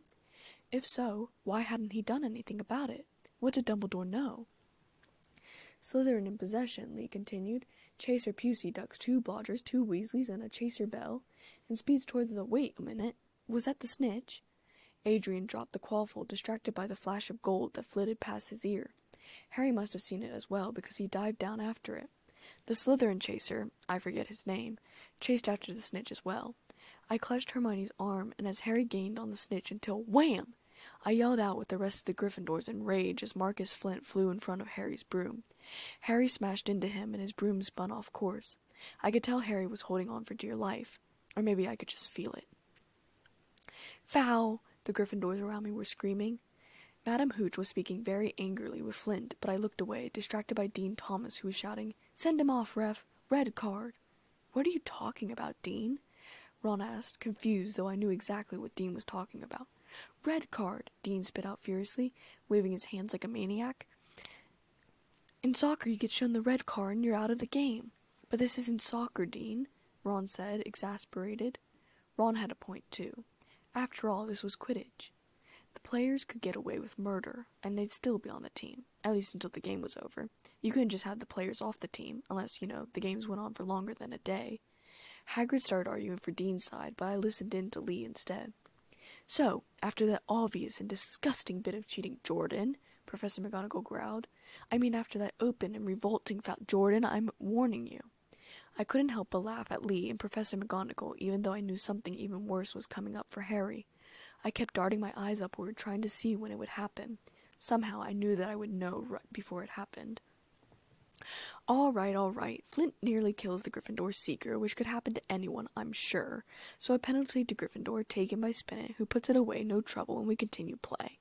Gryffindor in possession, Lee says sarcastically, and I grin, though I kept my laughs in this time. I kept my eyes on Harry now. The minute he was going to dodge that bludger, and he dodged the bludger, I tightened my grip on Hermione's arm. He looked like he was doing muggle bull riding, just on a really skinny bull. It kept bouncing him up and down. Looking through the binoculars, I saw his knuckles were white from gripping it so hard. Hagrid grabbed the binoculars from my hands and looked through them, pointing up towards Harry. Don't know what Harry thinks he's doing. If I didn't know better, I'd say he lost control of his broom, but he can't have.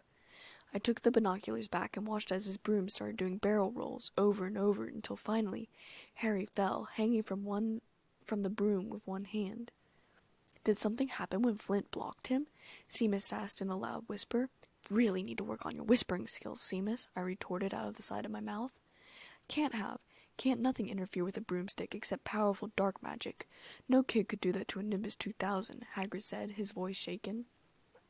Hermione grabbed the binoculars from my hands and I gritted my teeth. Didn't anyone understand that there was this word called please? What are you doing? Ron asked, looking very grey-faced. I knew it, Hermione gasped. Snape, look. Ron looked through the binoculars and passed them back to Hermione, who handed them back to me. I pressed them quickly to my eyes and looked at the teacher's stands. Snape was muttering under his breath, his eyes locked on Harry's broom. I moved the binoculars up, where Quirrell was also sitting, in the same pose as Snape. His eyes locked on Harry and his mouth moving. Obviously he wasn't stuttering. He's doing something, jinxing the broom, Hermione said, apparently not having noticed Quirrell. What should we do? Ron moaned. Leave it to me, Hermione said, squirming her way past people in their seats. Fred and George were now circling below Harry, hoping to catch him if he fell, as every time they tried to get up to him, his broom had flown higher into the air. Flint grabbed the quaffle, scoring 5 times, but no one seemed to have noticed, everyone's eyes fixed on Harry's. Why weren't the professors doing anything? Professor McGonagall, Flitwick, Sprout, Sinistra. Why had none of them done anything? Only Professor Snape was doing something, and he obviously was fighting Quirrell's curse. But still, why wasn't an adult doing anything? Why was it in mine and Hermione's hands? We were 11 years old. Blimey, the way wizarding school works. I found myself following Hermione, and we ran down the steps and then through the inner workings of the stands. There were some uneven pathways and holes, and we had to maneuver ourselves through it quickly, not to mention ducking under the beams that held up the stands. I really hoped they were magically reinforced, because they looked rather unstable. Hermione, I called after her. She just quickened her pace, and I couldn't say a word about it possibly being Quirrell, because I was gasping for breath as we ran, sprinting towards the other end where the teacher stands were. Finally, we were under the teacher stands, directly below Snape. Hermione pulled out her wand and pointed it at Snape's robes, blue flames leaping upon his clothing, and I jumped back. I pointed my wand up towards Quirrell's robes and lit them on fire while she wasn't watching. I heard Quirrell yelp, and Hermione was scooping the blue flames off of Snape's robes into a jar, and then scooped the flames off Quirrell, shooting me an annoyed look. I stuck my tongue out at her behind her back. I had to cover all the bases, and really, I could have scooped the fire up myself. We hurried back to where we had been sitting before. This time I was in the lead. Hermione and I stopped, looking up to see if our job had worked out. Harry was racing down towards the Quidditch pitch and then pulled up into a clean straight wave. Jumping to his feet, he rode the broom like a surfboard, reaching out for the golden snitch. He moved his foot the wrong way, and he fell forward, tumbling forwards and doing multiple somersaults on the ground. He swallowed the snitch, I thought calmly, as the crowd gasped in horror and shock. He had tumbled forward to where he was now sitting up. He held his hands in front of his mouth. Hermione clapped her hands to her mouth. I watched, amused, as he coughed up the golden snitch, waving it around and getting to his feet. Gryffindor had won 170 points to 60. Meanwhile, Harry, Ron, Hermione, and I were in Hagrid's hut, where Hagrid was making tea, bustling around his tiny kitchen, pulling out mugs and a kettle. It was Snape, Ron said to Harry. Hermione and I saw him. He was cursing your broomstick, muttering. He wouldn't take his eyes off you. Rubbish, Hagrid said, and I privately agreed with him. Why would Snape do something like that? Harry, Ron, Hermione, and I looked at each other. I knew, of course, Harry's theory about Snape trying to get past the 3-headed dog on Halloween night. I, of course, knowing that Snape had actually stopped Quirrell from doing so, kept silent. I wasn't about to tell them, since I knew, somehow for some reason, that they shouldn't know yet. I found out something about him.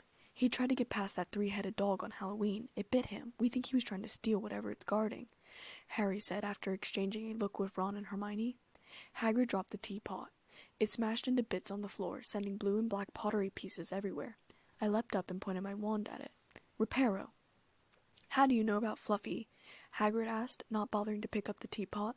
I levitated it back onto the table, and then picked it up and went to the sink to fill it back up with hot water. I stuck another tea bag into it, disposing of the tea bag the Fang was sniffing on the floor. "Fluffy?" Ron asked, sounding revolted. "That thing has a name?" Hermione squealed.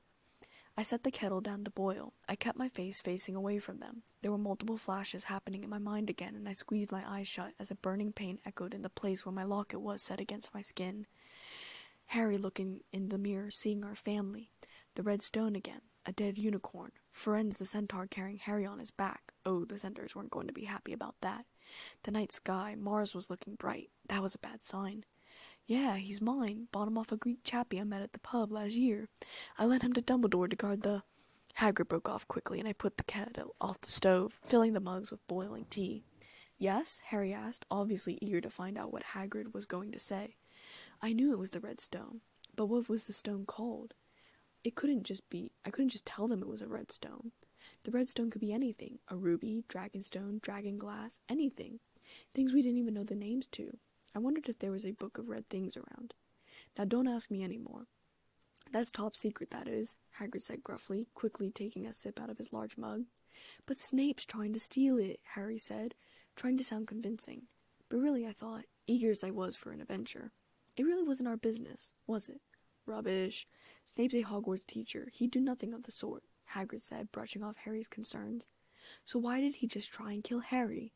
Hermione asked Hagrid defensively.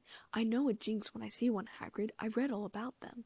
You've got to keep eye contact, and Snape wasn't blinking at all. I saw him." I interrupted before Hagrid could. "Quirrell also wasn't taking his eyes off Harry, Hermione. How do we know that it wasn't Quirrell?" "I'm telling ya, you're both wrong," Hagrid said before Hermione could answer me. "I don't know why Harry's broom acted like that, but Snape wouldn't try and kill a student. Neither would Quirrell, for that matter. Now listen to me, all four of ya. You're meddling in things that don't concern ya. It's dangerous. You forget about that dog, and you forget about what it's guarding. That's between Professor Dumbledore and Nicholas Flamel." "Aha! So there's someone called Nicholas Flamel involved, is there?" Harry said, smiling triumphantly. I shook my head, turning away. Hagrid looked furious with himself.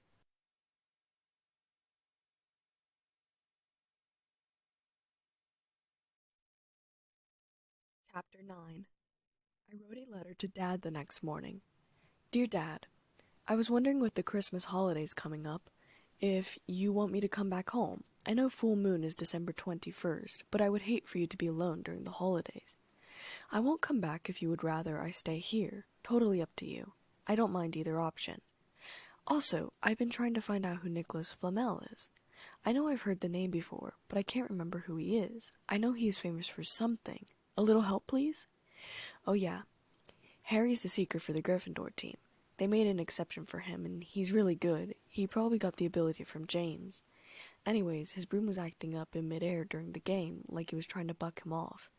Both Professor Snape and Professor Quirrell looked like they were trying to jinx him, but I think one was muttering a counter-jinx, or else I believe he wouldn't have stayed on the broom as long as he did if both of them had been trying to curse him, right? Hermione, Ron, and Harry all think that Snape was trying to kill Harry. None of them saw Quirrell. I don't think it was Snape because I think it's Quirrell. What do you think? Lots of love, Elizabeth. I stopped by the Great Hall and picked up some bacon and a napkin for Sadie and made my way up to the Owlery. Fred Weasley joined me midway, twirling a letter between two of his fingers. "Sup, Liz," he said, falling in stride with me. "Hey, Fred, where's George?" They were almost always together. "Still sleeping, lazy ass." Fred made an exaggerated face. "Why? Did you want to see him rather than me?" I laughed, feeling lighter than I had since the game yesterday. "No, you two are just never apart. Also, good game yesterday. I'm glad you and George were trying to save Harry, too." Fred nodded, distant for a moment. Then he came back to the present. "Wonder how his broom did that anyways." Then he smirked and said, "We're a bunch of heroes, aren't we?" I rolled my eyes and punched him in the arm, not commenting on the possible whys or possible hows on Harry's broom. We started climbing the steps to the Owlery. Fred was making jokes, and I laughed at all of them.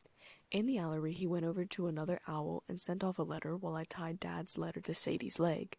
I fed her a piece of bacon, letting her eat out of my hand. "Safe flight," I murmured softly, and she flew out into the early dawn. I turned to face Fred and noticed, at that moment, a large snowy owl sitting up in the rafters. Peering at her a little closer, I realized that it was the same snowy owl that I had seen in Diagon Alley. The one that I had wanted, but felt I should leave for someone else to get. Hedwig, Harry's owl. I smiled, reaching up and fed her my last piece of bacon. She hooted softly in thanks. Maybe she remembered me. Maybe she just liked the bacon. Either way, I knew she had been meant for a good home. I was suddenly glad I hadn't bought her. Fred and I walked down and went our separate ways. I found myself wondering, since it was a free period, and I found myself back near the corridor with the mirror of Irised. I hesitated, looking at the closed door, and then found myself walking towards it. I said I would never come back here again, I thought, trying to make myself turn around. My feet continued towards the door and I opened it, slipped inside and closed it again. I dropped my bag down by the door, turned, and froze. Professor Snape had been standing in front of the mirror. At my noisy entrance he turned to face me, a guarded look on his face. Sorry, I stuttered, reaching down to pick up my bag and leave. I didn't know anyone would be in here. Come here, Professor Snape commanded in a soft voice. I didn't dare disobey. I left my bag where it was and trailed over to where he was standing, apprehensive. He didn't look angry. He looked away from me and back in the mirror. His eyes were sad and full of longing. You see Lily Potter, I blurted out before I could stop myself, with James and Harry, all of them alive. Professor Snape looked at me quickly, angrily, and possibly a little frightened. How did you know that? He asked sharply. He probably never told a single person what he saw in the mirror. I hesitated. I decided on the truth. Dad had always said that the truth was the best option. I see a lot of things, in my head I mean. I started out hesitantly, and then realized that I probably sounded crazy and tried to clarify. Mostly things of the future, but sometimes random things of the past. I blushed red, adding, I see a lot of things about you. Like what? Snape asked, no longer looking at me nor at the mirror. I thought about it carefully. Before Lily died, you used to see yourself getting married to her, at least in the mirror. As I spoke, I saw the vision again. The one where Lily had brown eyes. That was the thing, though. Mum didn't have brown eyes. She had green eyes. Or... I boasted aloud.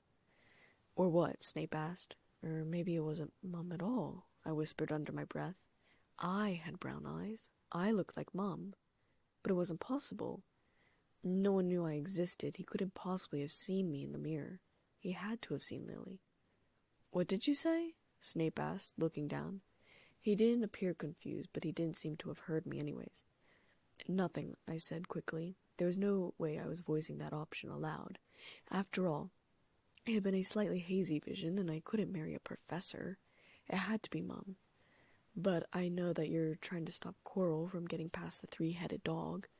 That's how you got bitten on Halloween night. The dog's guarding the stone. The stone? Of course, the Sorcerer's Stone. That was what Nicholas Flamel was famous for. He had created the one and only Sorcerer's Stone. Looking into the future quickly, I saw that Hermione would figure it out and tell Harry and Ron anyways. You shouldn't know about that, Snape said sharply, just like he cut off, turning away. I shrugged though. Now I felt as though I was in trouble. There's a lot of stuff I shouldn't know. I know what Dumbledore sees when he looks in the mirror, what Harry sees, that Quirrell was the one trying to curse Harry off his broom. The next year will be a dangerous year, though I'm not sure of the exact danger. I can't help it. I don't know why I have these visions. I hesitated again. You're the only one I've told. Dad had told me not to tell anyone. I hadn't even told Hermione. Why was I spilling all my secrets to Professor Snape? We stood in silence for a moment, and then he moved over. Putting a hand on my shoulder, he asked, What do you see when you look into the mirror? I stood in front of the mirror, but it was different from the last time. Now, in addition to Mum, Dad, Lupin, Sirius, and Harry, there was also Professor Dumbledore, Professor Snape, Lavender Brown, a small boy with a camera, Uncle Moody, Fred, Cedric Diggory, another professor, I think the one who taught Muggle studies, a woman with bright pink hair, and a small house elf with green eyes. It was the strangest thing ever, and I didn't know why they were there. I didn't even know half the people in the mirror. I noticed that Professor Snape was closest to me, besides Lupin, and that our hands were touching briefly by our fingers. The mirror unsettled me. These were the most random people ever. I wasn't even friends with Lavender. What was she doing in here? Surely not all of these people were people I wanted to know. So I lied. I see myself creating a cure for werewolves, I whispered, softly. I see myself curing my dad. Then I slipped out from under his hand and ran back towards the door, grabbing my bag. He said nothing as I left the room, standing where I had stood and looking into the eyes of my dead mum, or so I thought. Dad's letter came back 4 days later. Dear Elizabeth, I would love if you came back for the holidays. That is, if you don't mind me being gone on the 21st. Your grandfather is going to come over and visit with us from the 20th to New Year's, so you won't have to worry about being alone on the 21st. I don't know what to make of Harry's broom acting like that.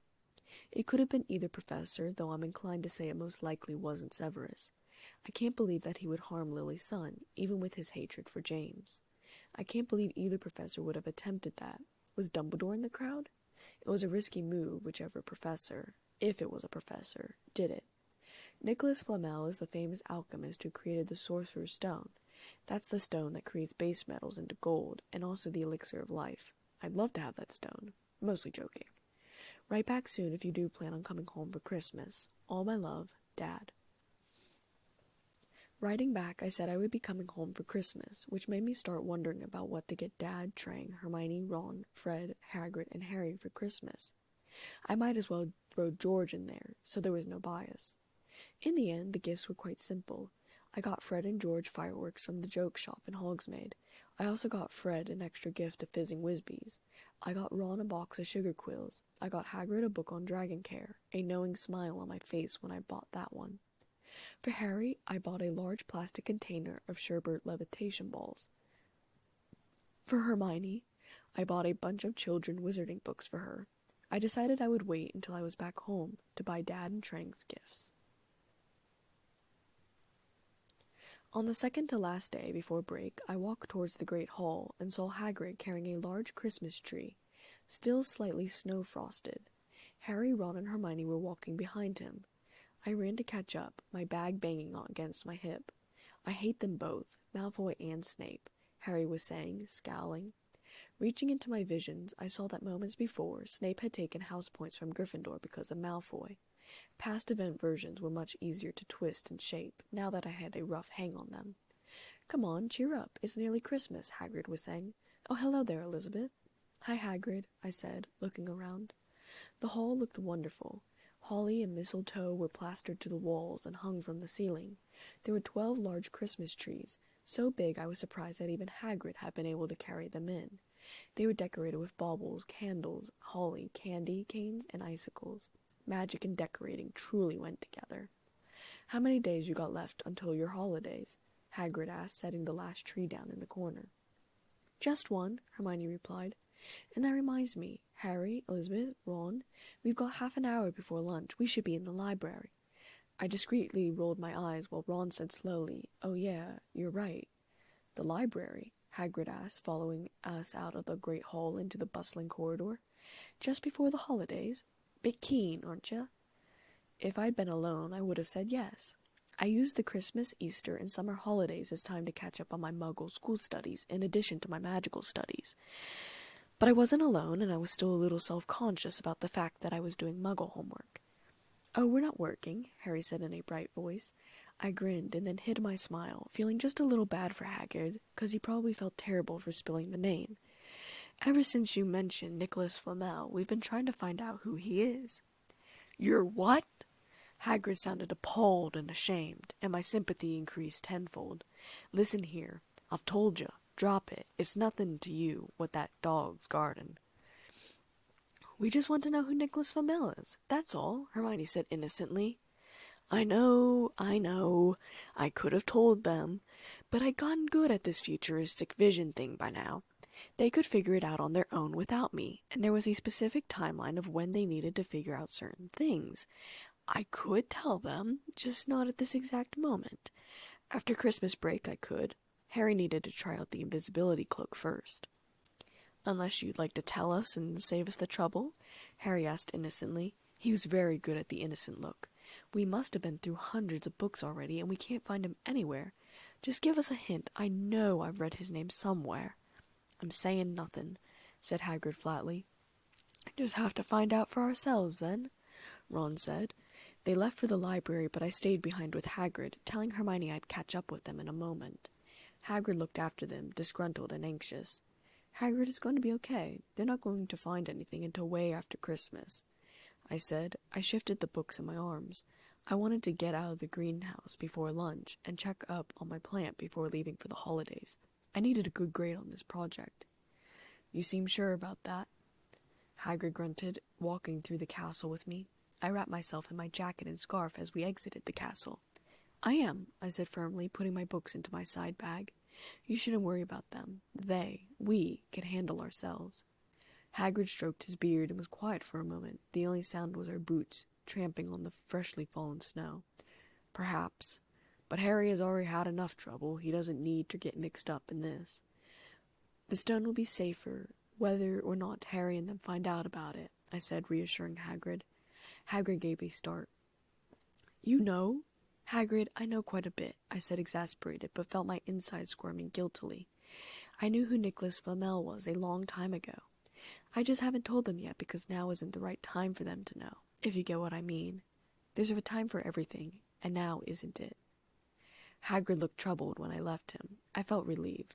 Professor Sprout was the only other person in the greenhouse, checking out everyone else's plants. She beamed at me as I shrugged out of my robe, setting them on a hook near the entrance with my book bag.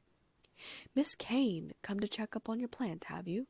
She asked, making another note on her clipboard. I nodded, walking over to where my dandelions were growing. I just hope they're doing well. It's one of the best plants in here, she said, along with Miss Granger's and Mr. Longbottom's. Neville's doing well, I grinned. He nodded. It's his best subject, or so I'm told. I checked out my plant, having to grab a step stool to reach the counter. It did seem to be blossoming beautifully. I checked the drainage and the roots, feeling the soil with my bare finger. Everything seemed to be in perfect condition, and there really was nothing else left for me to do to the plant. What are you going to be doing for Christmas? Professor Sprout asked, stopping over a flower that was doing quite poorly and frowning at it, scribbling furiously on the clipboard. I wondered whose plant it was and hoped it was Draco's. I'm going home to my dad's, I said, pulling off a stray, somewhat dead leaf from my plant. It'll be just us for Christmas, although he mentioned that his dad may come over. I hope so. I haven't seen my grandfather in a couple of years. She smiled, noting a dead leaf on someone's plant. She tisked and wrote something down on her clipboard. Professor, is there anything else I could do to learn more? I asked cautiously. I'd asked McGonagall and Snape for extra lessons, of course, but they had both turned me down, and I didn't want to be turned down by a third teacher. She looked up at me, slightly amused, slightly confused. You know you're doing much more than anyone else is doing, not just in this class, I've heard. Professor Flitwick says you've been getting private lessons from him, and Professor McGonagall said that you asked the same of her. If anything, I'd concentrate on that astronomy grade of yours from what I hear. I sighed, disappointed. Astronomy autonomy. Professor Sprout looked only amused now. Every magical class is just as important as the other. I sighed again, knowing that the information was important, whether or not I liked it. I know. I just wish I could find it as interesting as my other classes. I hesitated and asked, there really isn't anything else I can do? Professor Sprout looked at me for a long moment, a rare, serious look on her face. Then she handed me the clipboard she'd been using to grade the students. Here, you can help me grade other students, as long as you're fair, of course. Perhaps you could be a PA. I was pleased. Most students could have become professor assistants until 5th year.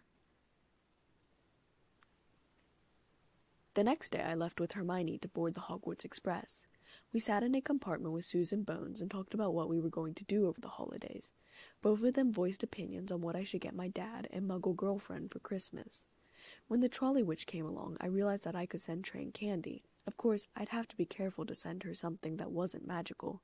Sugar quills that looked like real quills, and she could suck on them all day in class. Of course, in America they probably use ballpoint pens, but still, she was a Brit. Dad was waiting for me at the station, looking a bit ill. There was about a week or so left before the 21st, so I wasn't all that surprised. He almost always looked ill, just in different degrees. He hugged me tightly. I've missed you a lot, Elizabeth. Me too, Dad, I said, squeezing him tightly. I felt like I was 10 again, just a kid, and not someone who had seemed to have the fate of the world on her shoulders. 'Cause after all, if Quirrell got that stone, well, who knew what would happen, but probably nothing good. I couldn't imagine him taking it for himself. He was too much of a coward. So he must be stealing it for someone more important than him, more powerful, someone who could protect him, right? I just hoped it wasn't Voldemort. Dad decided on side-along apparition to get home quickly. I found it a bit nauseating, but was pleased to be home. Sadie was already here, waiting in my bedroom. I told her to stay at the house when she delivered my message to Dad. I spent the rest of the day cleaning up my bedroom. Having not lived in it for a few months, everything had collected dust. The day after that, I got up early and wrote a note to Dad, telling him that I had gone to Diagon Alley to look for Christmas presents. I took the Flu Network and was in Diagon Alley in no time. I searched the shops looking for anything that stood out for Dad, and even Trang. Sometimes there were innocent things that were fascinating, but also simple. Finally, for Dad, I found a handsome locket. It wasn't a girly necklace in the shape of a heart or anything like that. It was made of old bronze, but had lost value because of the tarnish. It wasn't goblin-made. It was circular-shaped and hollow on the inside, tins in place for pictures. It was as big as an American half-dollar. I paid 37 galleons and pocketed it. I had no idea what to get Trang. Sending her just candy seemed to be a bit of a horrible thing to do. I wanted to give her something that she could keep. I went to Flourish and Blots to see if they had any interesting books that didn't have moving pictures in it. A majority of books did, but finally I decided to send her a copy of Fantastic Beasts and Where to Find Them. Considering even in the Muggle world, Fantastic Beasts were something of the known, though mystical, and the drawings in here were watercolor, and they rarely moved. Hopefully Trang didn't look too closely, and if she did, well, I was sure I could explain it. After all, technology advanced all the time, right? I visited the broom shop looking through brooms again. I hesitated at the Nimbus 2000. It was 300 galleons, more money than I had ever spent in my life. I had the money. I had nearly 10,000 galleons in my vault, yet... I turned away and walked out of the shop. I restated the deal in my head. If I made Hufflepuff Quidditch team next year, then I would buy a broom. Plus, by that time, the price would drop to 220 galleons and save me money. That wasn't a futuristic vision. That was just economical math. Back home, I wrapped Trang's presents and set them aside. I would send Sadie off with them later today. Or could I? Maybe I'd have to send them through Muggle packages. Could Sadie make a trip over the sea? I got a moving photo of me from Dad's study, duplicated it, and transfigured it so it would fit the circular shape of the locket. I fitted it in and stuck it with a permanent sticking charm on the back because I wasn't sure the tins would be strong enough to hold it. On the other side, I placed a lock of my hair. It was something signature in the wizarding world. I put a thin wrap of plastic over it, using the sticking charm again. I closed the locket, placing it in an ornate box and wrapping it. I felt my own locket bouncing against my chest, and I pulled it out and opened it. Mum and Dad smiled up at me, and baby Harry waved his small fist, looking up into Mum's face. I smiled and stared at the pictures for a long time, until I heard Dad come in the room. I snapped it closed and stood up quickly. I shoved the wrapped box into the closet. Grandfather came a day early, and Dad left the house the afternoon of the 20th for the forest. Christmas Day came, and I woke up early. I crept down the stairs so I didn't wake Dad or Grandfather. There were more presents under the tree than I was used to, and there was also a large something with a blanket over it. Noises were coming from it, moving noises, and I was quite tempted to look under it. I refrained myself from looking in case it was a magical creature. I'd much rather have Dad around if something went wrong. I cooked breakfast instead, for the adults at least. I was quite content with eating only candy cookies and sweets today. I made cheesy scrambled eggs, because that was how Grandfather liked them, and then 2 separate sunny-side-up eggs for Dad, his favorite. Then there was bacon and sausage links. I put a pot of water on the stove to boil for tea. Dad and Grandfather woke up around 9. Well, actually, I got impatient and woke them up. Most of the presents were for me, though Dad did like his locket, or at least he said he did, but he was a horrible liar, so I was quite content he was telling the truth. I didn't expect him to wear it either, because it wasn't that great of a gift, but he slipped it around his neck when I wasn't looking and tucked it under his robes. Grandfather had gotten him new work robes and also some books, though I wasn't entirely sure what they were on. Hermione had given me some of her favorite Muggle history books, along with a couple of fiction ones, too. She'd given me a new book called The Awakening, Volume 1. It was about a girl named Elena Gilbert and two brothers, Stefan and Damon Salvatore. It had vampires, witches, and werewolves in it, and I couldn't wait to read it. Plus, looking at the characters on the cover, Damon was hot. Ron and George had both gotten me chocolate frogs. Unfortunately, I didn't get any new cards to add to my collection. However, it did put my number of Helga Hufflepuff cards to an even 46. From Hagrid, I got a carved statuette in the shape of a rabbit. It was standing on its hind legs, both ears pointed upwards. It was adorable, and I was incredibly happy that Hagrid had taken the time to make it for me. I put it up on a partly empty shelf in my bedroom above my dresser. Fred had sent me a box of sour gummies from Honeydukes, along with a small woven bracelet with small bands on it that were meant for separate charms. It came with a broom charm. I put it on right away. Trang had sent me a rather large box with a divider down the middle. On one side she had sent me a bunch of books that she had found in America, including the same copy of the Vampire Diary book that Hermione had sent me. Luckily, that was the only duplicate. On the other side was a bunch of different American sweets that I had never heard before. Zots, Mega Warheads, Tearjerkers, Sour Jacks, Pop Rocks, a container with a singular Mega Jawbreaker, Dino Sour Eggs, and something called an Astropop. I could only assume that they weren't dangerous because they were Muggle candy. Harry had also given me a book and also different patterned bookmarks, which I hadn't expected but rather liked. Most of them were Quidditch designed and all in Hufflepuff colors except for one which was in Gryffindor colors. The book was also on Quidditch. I finally set those aside, leaving 2 presents from Dad and 1 present from Grandfather. Neither of those included whatever was under the blanket. The first from Dad was a small box. Undoing the wrapping paper, I opened it and saw that it was a small bracelet. It was made of small linked chains, possibly of silver. There was a small moon charm on it, and I grinned. My fingers fumbled with the clasp, but I managed to get it on my wrist, right next to Fred's bracelet. "Thanks, Dad," I said, grinning up at him. He chuckled. "You haven't even opened the better present." I reached under the tree and pulled out a longer package.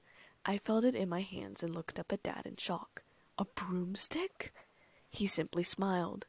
I tore off the wrapping paper, and there was the Nimbus 2000 that I had been looking at in the store only 6 days ago.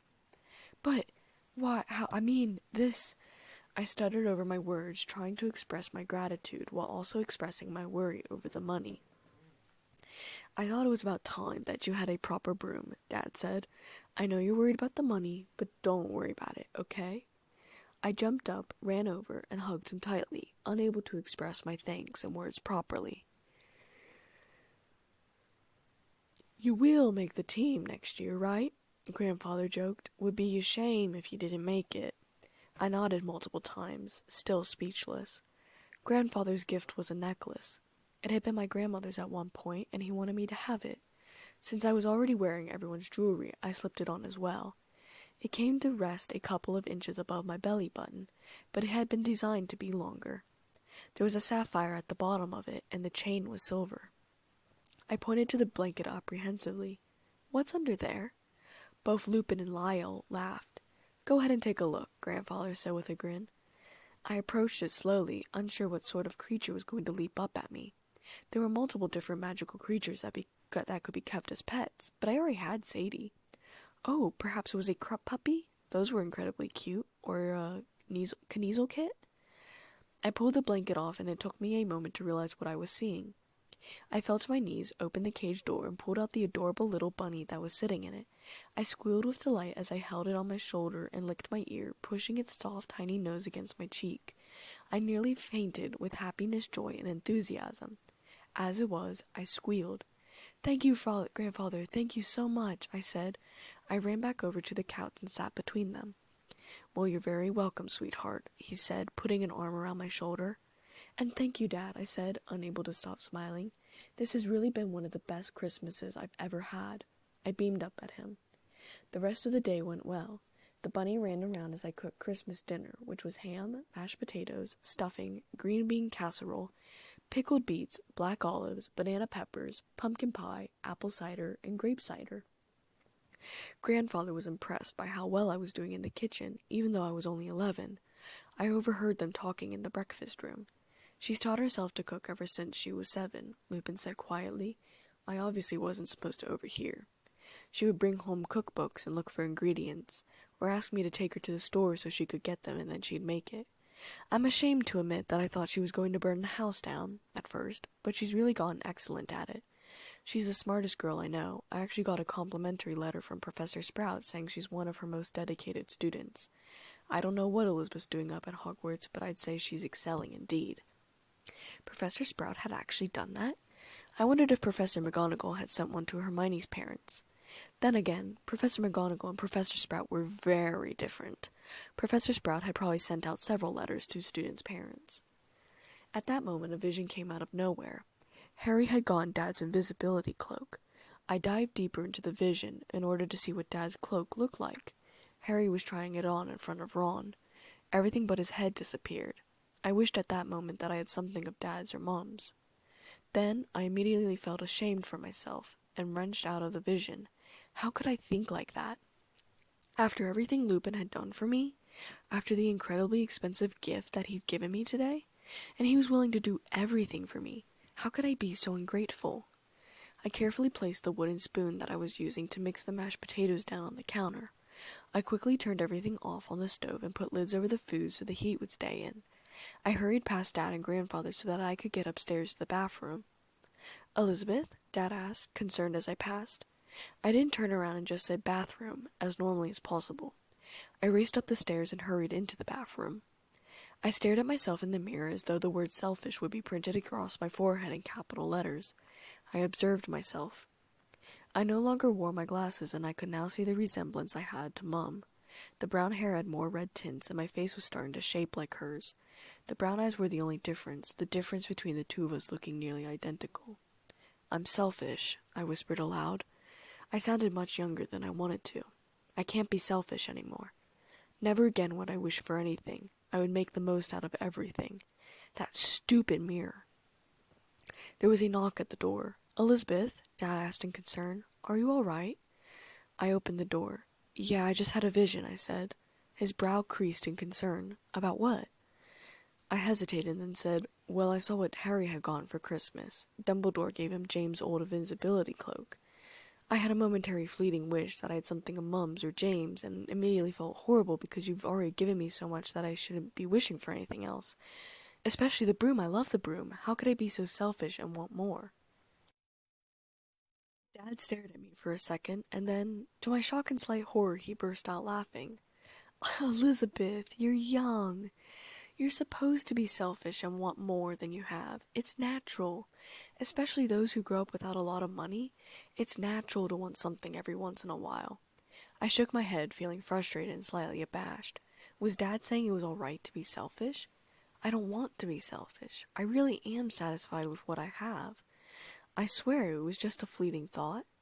Dad laughed aloud again, and that was the end of the conversation. I felt much better as I went downstairs to finish off dinner. If he was laughing, then there wasn't really anything to worry about. It was dark and cold after dinner, but I still took the broomstick out and with Dad to a nearby clearing in the woods that was empty and had good tree coverage. I took off on the broomstick, feeling the wind on my face, stinging my eyes. It was freezing, but I was exhilarated. We didn't stay long, though, and we headed back to the house for dessert, and I played with the bunny rabbit. He was a lion lop, lionhead/English lop mix. Rabbit with white-gray coloring. He had lots of baby fur around his face and on his butt covering his tail. I called him Sushi, which was an adorable name. Eventually, I thought, I'm going to get him a girl rabbit so they could mate and play. And I'll name her, well, what color would she be? If she's brown, it'll be cinnamon. If she's black, she'll be chocolate? No. What good food is black? 'Cause chocolate's brown. Licorice? Coffee? Ink pasta? I just won't get a black rabbit. A white rabbit's name is easy, though. Marshmallow, rice, cracker, vanilla. Probably rice. Rice and sushi. Grandfather left for his home on New Year's Day, and I spent quality time with Daddy and Sushi. Sadie came back with a letter from Trang asking how I had managed to get such a wonderfully trained owl, and also thank you for the presents. I had forgotten to send the presents by Muggle post, but Trang's letter didn't seem to care much, only finding the situation amusing, and her host parents thought it was amazing and asked if all Brits did that for Christmas. Dad and I talked about my visions and what we thought some of them might mean. I confessed that I knew Harry, Ron, and Hermione were going to go after the stone if Dumbledore left Hogwarts, and I knew that he would eventually, though I didn't know when. I also confessed that I was torn between going with them and telling an adult. Dad didn't say much on it, only saying that James would have gone and Lily would have told a teacher. Either way, you'll be doing as your parents would have done. I know that matters a lot to you, he said kindly, but I wondered if he felt sad on a deeper level. What would you have done, I asked, or really what would you do? Does my opinion matter that much to you? He asked lightly. I climbed up off the floor where I was playing with Sushi and curled up next to him on the couch, resting my head on his shoulder. His arm went around my shoulder. Your opinion means the world to me, I whispered. Follow your heart, I think. I'm not entirely sure what I would do if I was in your position. I suppose I would have gone. I think James definitely could have gotten me to go. But ultimately the choice is up to you. If there's a bad outcome, you need to tell the teacher. Only you know how the situation is going to play out. Hagrid's going to get a dragon, I said, changing the subject. That ought to be interesting. He'll want us to help raise it. Dad shuddered with horror, so we didn't talk about my visions anymore after that. Then eventually it was time to go back to Hogwarts, and I went, leaving my broomstick and Sushi behind. I brought nearly everything else with me except for a couple books that I couldn't fit into my trunk. I'll see you when school ends, Dad said, kissing my cheek goodbye. I returned the kiss. But please, stay safe and stay hidden in the crowds. I'd hate to think about any other alternatives where you're not safe. I think that was his way of saying what he thought. He was telling me not to go on that adventure with Harry. But would I listen when the time came?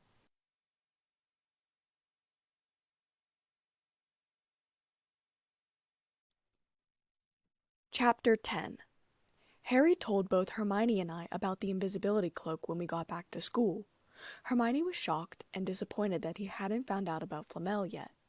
She kept looking at me because on the train I had finally told her about my visions and seeing the future, but had asked her not to tell a soul, including Harry and Ron. I envisioned that Snape was refereeing the next match. Harry would find out, go to Ron and Hermione playing wizard chess in the Gryffindor common room. Neville would hop through the door. Harry would give him a chocolate frog, and they would all discover who Nicholas Flamel was. It all works out well, I thought dismally, wishing that I could just say, Nicholas Flamel created the Sorcerer's Stone. I was in the library, finishing my defense against the dark arts essay on the differences between gargoyles and grotesques. The others left for the Gryffindor common room. Professor Flitwick and Professor McGonagall came into the library, both of them carrying stacks of library books. Professor Flitwick was carrying a stack taller than he was. I quickly laid my quill aside and jumped up. Do you need any help, professors? I asked. Ah, Miss Kane, Professor Flitwick said in a squeaky voice. Thank you. I took some of the books off his stack and headed off into the library. I had the library memorized and knew where most of these went. I returned the books and then returned to my seat to finish up my essay. Hermione and Harry came into the library at that moment, having left Ron in the common room. Hermione put down a very large book in front of me, spilling some of my ink. I quickly pulled out my wand. Tergo, I said, and the ink was cleared up. What's up? I asked, frowning slightly at them. We found out who Flamel is, Hermione said in a whisper. Really? I asked in fake interest. I figured out who he is too. I was going to wait until tomorrow to tell you guys. Hermione glared at me. I smirked. So you know about the Sorcerer's Stone? Harry asked me. I nodded. The stone that turns metal into gold, gives the owner eternal life, revives dead plants, turns crystals into diamonds, creates flexible glass, perpetually burning lamps, and a homunculus. Yeah, I know about it. I had counted on the properties on my fingers and now reached for my herbology textbook. Harry and Hermione stared at me. I didn't realize it did so many other things, Hermione said, frowning, and picked up a huge book from her bag, slamming it down on the table. I jumped at the loud noise as she scanned a certain page. I shrugged. They are the lesser-known properties of the stone. What people really care about is the gold and living forever. I mean, really, who cares about making flexible glass? Good point, Harry said, pushing his glasses up on his nose. Even though we'd been friends for a little bit, I still wasn't used to his presence. But that could just be because he was Harry Potter, and he was my brother, who didn't know he was my brother. What do we do now? First, let's get you through the Quidditch match, Hermione said. I turned back to my defense against the dark arts essay. Harry will be fine, I said, without looking up. Snape's refereeing, Harry said. Yeah, I know, I said, annoyed. Was a bit of peace to do my homework, too much to ask. Oh, Harry said in surprise. You do? You're playing Hufflepuff, aren't you? I said, not looking up at him, though I shot Hermione a side glance. Her lips were pursed. I think she thought I should tell Harry and Ron about my ability to see into the future. Harry, we should go on back to the common room, Hermione said. You go on ahead, I want to talk to Elizabeth for a second. I finished off the last sentence and set my essay out to dry. I added more than a foot more than I was supposed to. Perhaps I measured wrong. It didn't matter. Squirrel would give me a 100% anyways. When are you going to tell Harry and Ron about your future seeing ability? Hermione demanded, crossing her arms, looking haughty. I sighed, screwing the top back on the bottle of ink. Man, I miss my muggle pens. Hermione, look, I can't just go shouting about my visions. 1, I barely understand them myself. 2, people are going to keep asking me about the future, which I can't tell them about. 3, the future is supposed to unravel. If I share something about the future at the wrong time, the future could change for the worse. If I give subtle hints, then everything's okay. I'll tell them eventually, Hermione. I didn't tell you for a long time because I knew it wasn't the right time. When I feel that it's the right time, I'll tell them too. I stood up, put my ink and quill into my bag, picked up my books up off the table, and placed them in the bag as well. Blowing on my essay to make sure the ink was dry, I rolled it up and tied a piece of string around it loosely. But really, we don't have to worry about Harry tomorrow. Hermione seemed unsatisfied with this answer, but I got her confirmation that she wouldn't tell them yet. I walked down the hallway, and suddenly I heard a voice. I'd heard the words before as well. Keep an eye on Quirrell, won't you, Severus? That line was being spoken at this very moment. I could feel it. I froze in the middle of the hallway, my eyes roving to find a purple turban. The halls were busy, but I found the flash of purple in the left-hand corner and followed. I kept a distance, always pretending to be looking in my potions textbook whenever Quirrell looked over his shoulder. I was just glad the other students were walking the way I was. As the crowd started to thin out, I let longer stretches of space happen between the two of us. He approached the third-floor corridor. There were no students now. He was talking to himself, and it nearly sounded like someone was talking back. I shivered. That would be Voldemort on the backside of his head. He was reaching for the door to the third-floor corridor when I heard a different voice. It wasn't a vision voice. It was more distant in my memory. I'd rather that you were safe, Lupin's voice whispered in my ear. I turned away from the corridor, and from Quirrell and Voldemort.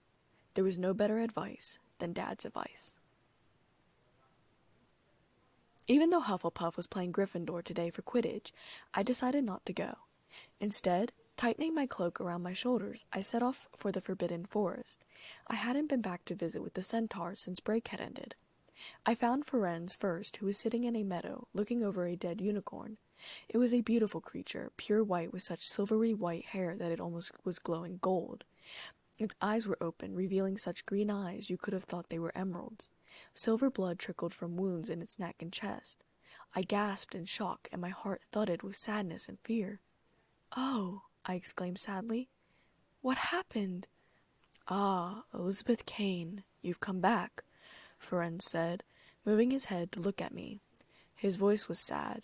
His white blonde hair looked brighter in the sunlight. His palomino body was sleek and stained with silvery blood from the unicorn. His sapphire blue eyes pierced me, and I thought of the necklace I wore with a sapphire attached to the bottom of it. He stood up and asked without preamble, "Do you know why someone would do such a terrible thing?" I knelt on the ground by the unicorn. I had not seen a real-life one yet, and this was the closest that I was going to get to one. It made me ashamed to be a human at that point, because he was already evil. He already is evil. So it doesn't matter, I murmured. And he wants to come back to life. Voldemort does. Ferenz stared down at me, not saying a thing. I hesitantly placed a trembling hand on its neck. Its pearly white mane was splayed out on the ground, the legs looking as though it was running laying down. Thick silver blood was wasted on the ground in small pools. I let out a sob, not realizing I was crying. It was so terrible and beautiful, and dangerous and horrible. I wiped away my tears, for once though not feeling ridiculous for crying. Yes, Firenze finally said as I stood. Voldemort wants to come back indeed. The body host he is using, however, still remains a secret. I kept my voice closed about Quirrell. Not yet, I thought. You said his name? Firenze looked at me, perplexed. Voldemort, I repeated. I'd never heard anyone but Dad use Voldemort's name. I didn't realize. I drifted off. We centaurs don't fear the names of wizards, evil or good, Firenze said simply. Of course not, I said, trying to tease, but felt too sad for it. I heard cheers from far away, and I realized the Quidditch match was probably over, Gryffindor having won. I should go, I said, realizing my voice was shaking. I ran a hand through my hair, and looking at the unicorn again. What a waste of beautiful life, I said in a whisper. Indeed, Firenze said. Come back to the forest soon, Elizabeth Kane. We centaurs miss your human insight on worldly affairs. He trotted off deeper into the forest. I hurried through the forest and then stopped, hiding myself behind a tree. Quirrell was there, murmuring to himself again. My heart thudded in my chest, my nerves on fire, ready to flee at the first sign of danger. I closed my eyes briefly in annoyance at myself. Of course! Snape and Quirrell were going to meet here. How had I forgotten that? I peeked around the tree and saw Snape walking into the forest. His black hair hid his face, his long black cloak billowing out behind him. His boots crunched heavily on the leaves. I ducked back behind the tree so he didn't see me. Thank Merlin I was so small.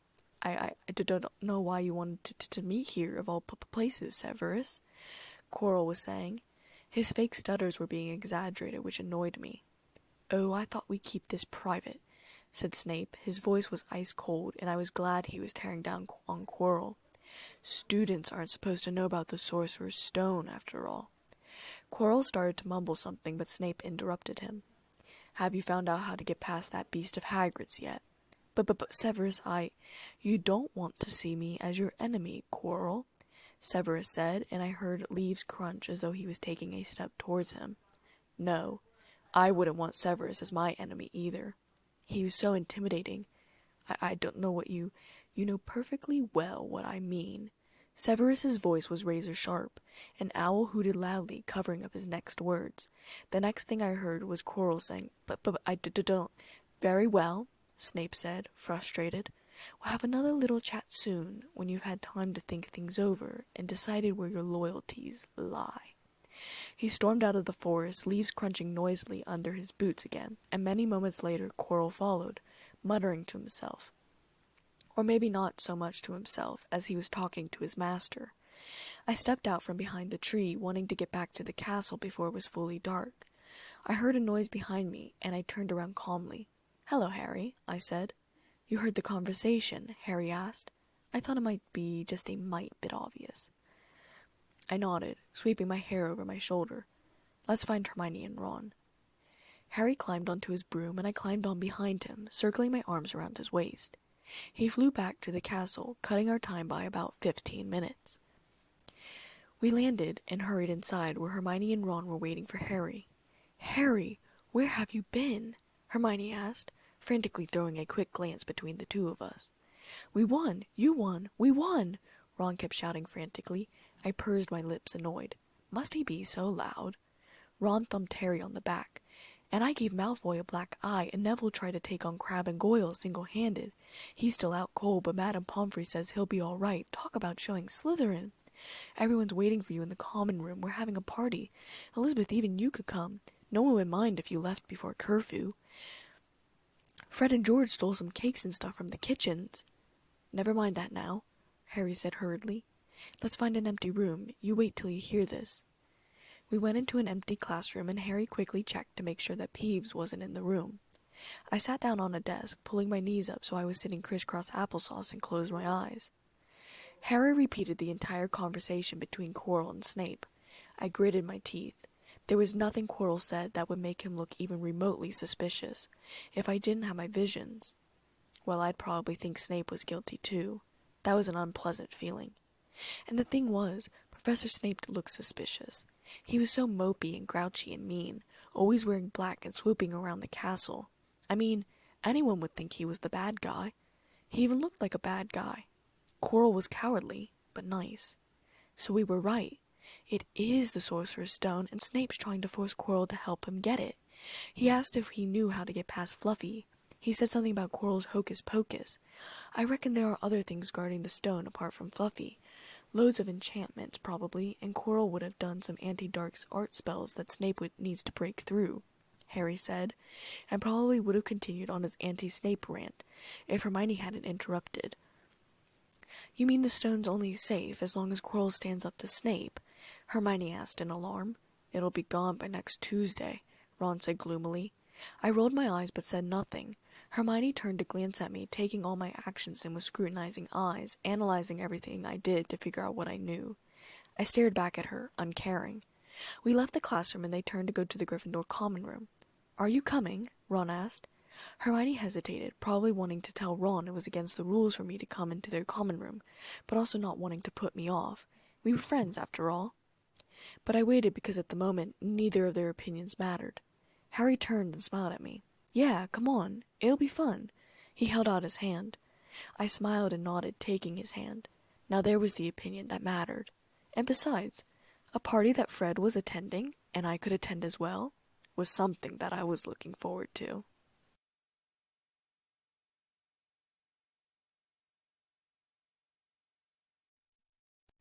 Chapter 11.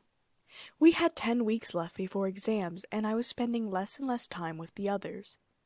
Most of the time, I was either in the library studying on my own, or I was outside, sitting under a big oak tree near the lake.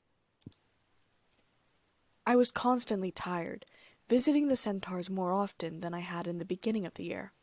I was counting on Firenze's knowledge of the stars to get me through astronomy, rather than the actual teacher. Harry and Ron weren't as concerned with studying, and were more preoccupied with making sure Quirrell seemed motivated.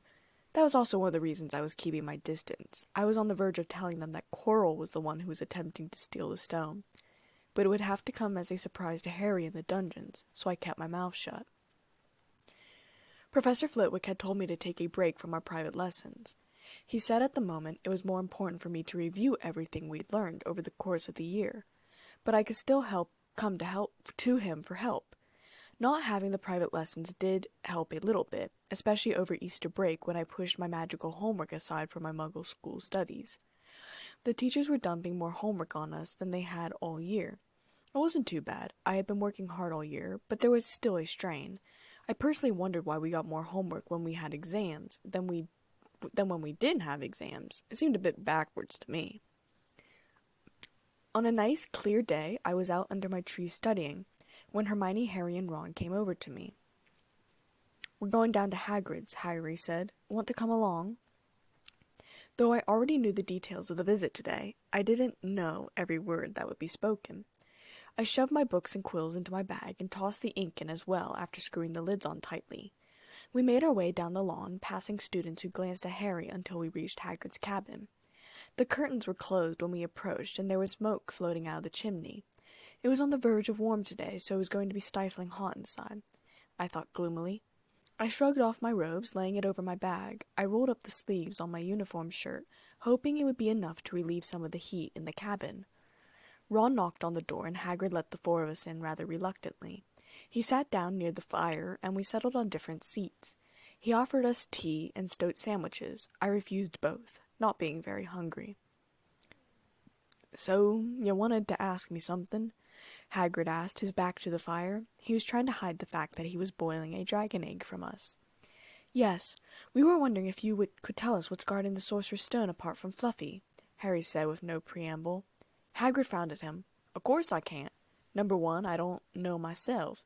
Number 2, you know too much already, so I wouldn't tell you if I could. That stone's here for a good reason. It was almost stolen out of Gringotts. I suppose you've worked that out and all?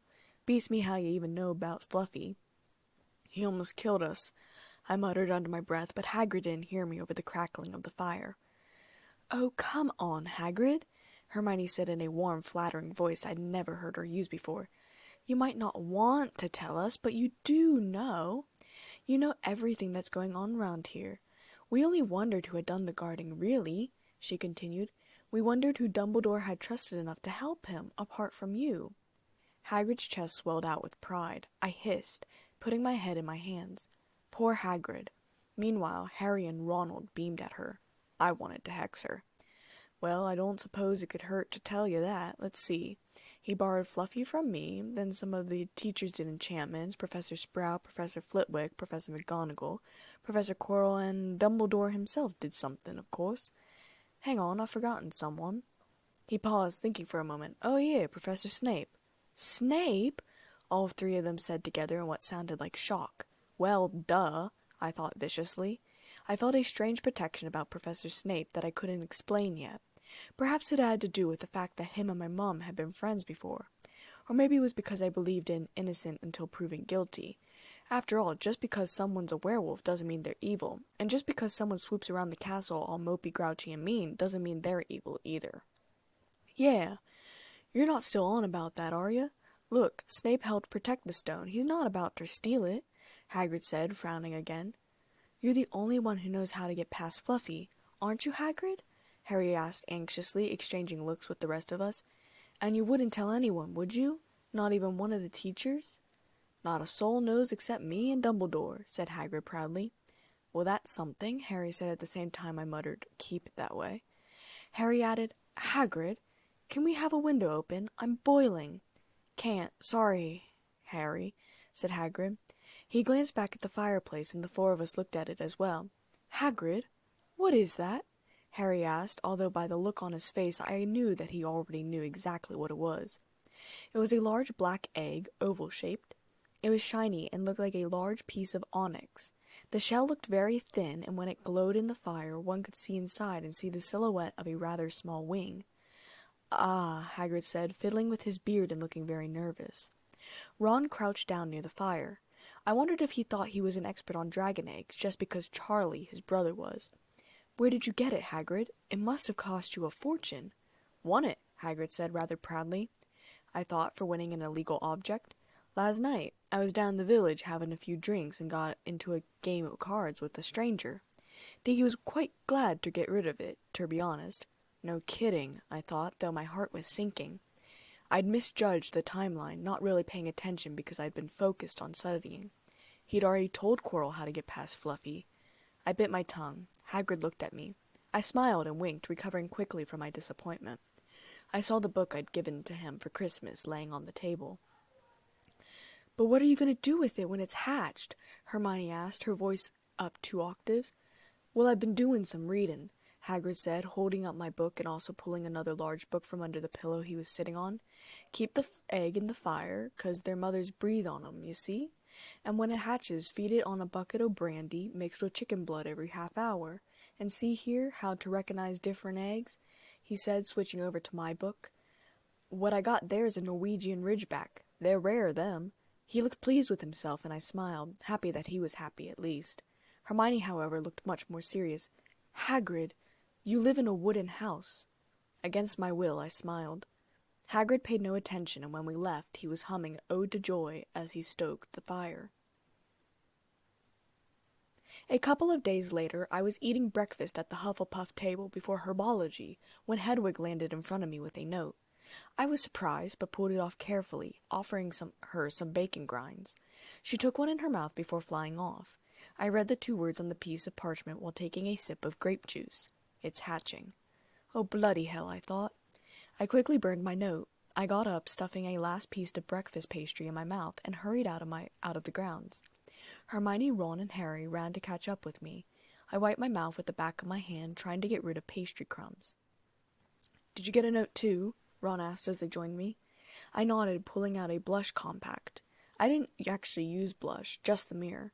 The sugary crumbs were gone, and I stuck the compact back in my bag. Let's skip herbology and go to Hagrid's now, Ron said. Absolutely not, Hermione and I said together. I was not missing herbology for anything, not even the once-in-a-lifetime chance of watching a dragon hatch, although it was rather tempting. It won't hatch yet, I said firmly. If we go during morning break, we'll be able to watch it hatch, I said, and I sounded so confident that the other 3 agreed without argument. I wondered if the fact that Ron and Hermione hadn't argued about the discussion meant that Draco wouldn't know about the dragon. He was still nearby, though, and it was a bit hard to tell what he had heard and what he thought we were talking about. Anything could be hatching at Hagrid's house. Maybe he'd think we were talking about fairy eggs. Herbology was an easy class. We were replanting roses, which were a mundane plant, but had over 25 different medical uses when put into potions.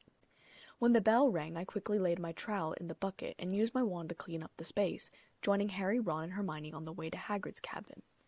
I hadn't seen the dragon yet in my visions. I didn't look for everything, and I was getting better at learning how to control them when they came through, though I certainly had a lot to learn still. I knocked on the door to Hagrid's cabin and called, "Hagrid, it's us."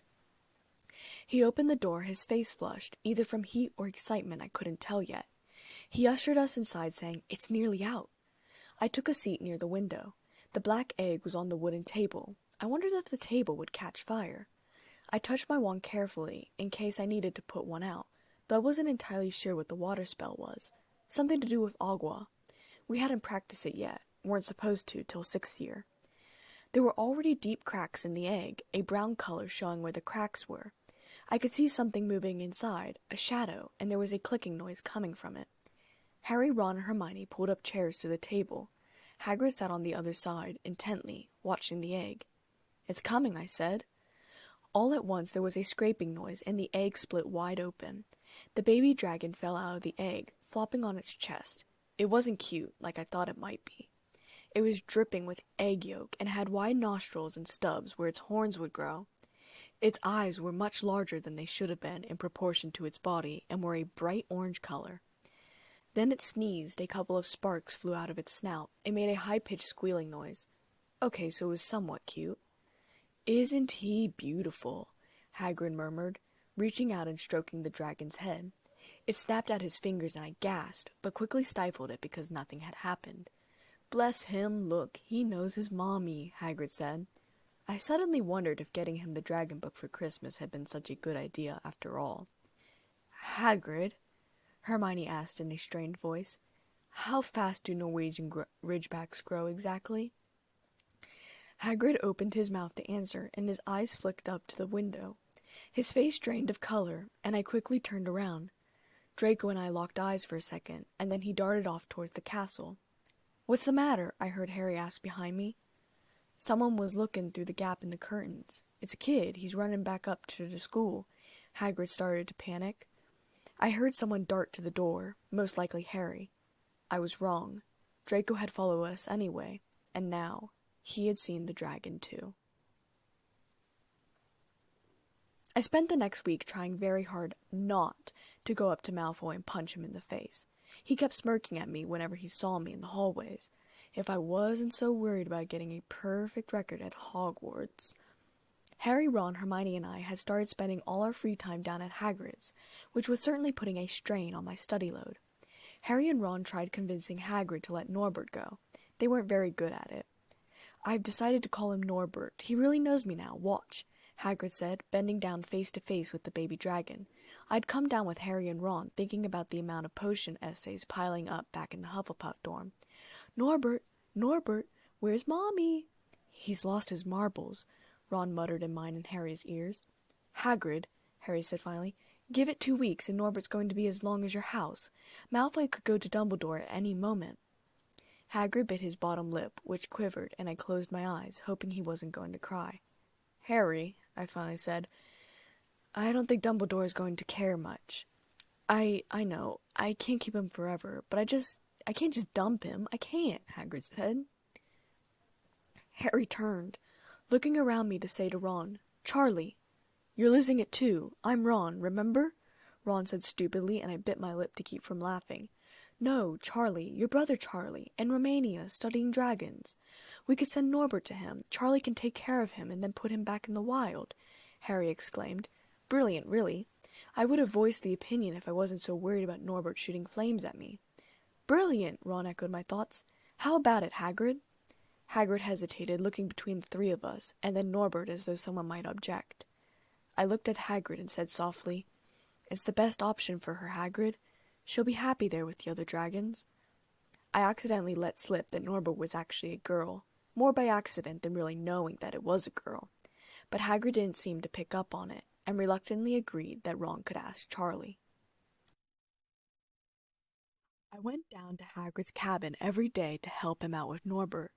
By Wednesday of the next week, I was sort of regretting that Norbert would be going to Romania. It was actually kind of fun, taking care of a baby dragon. Regardless, I needed to study, so Ron took over my shift that night, and I hurried back up to the castle to study. The next day, Ron was in the hospital wing because Norbert had bitten him. I was secretly glad I hadn't stayed. Of course, now Malfoy knew the exact same time that Charlie was going to get the dragon, which was really horrible. Harry talked with Hermione and I in the library about it.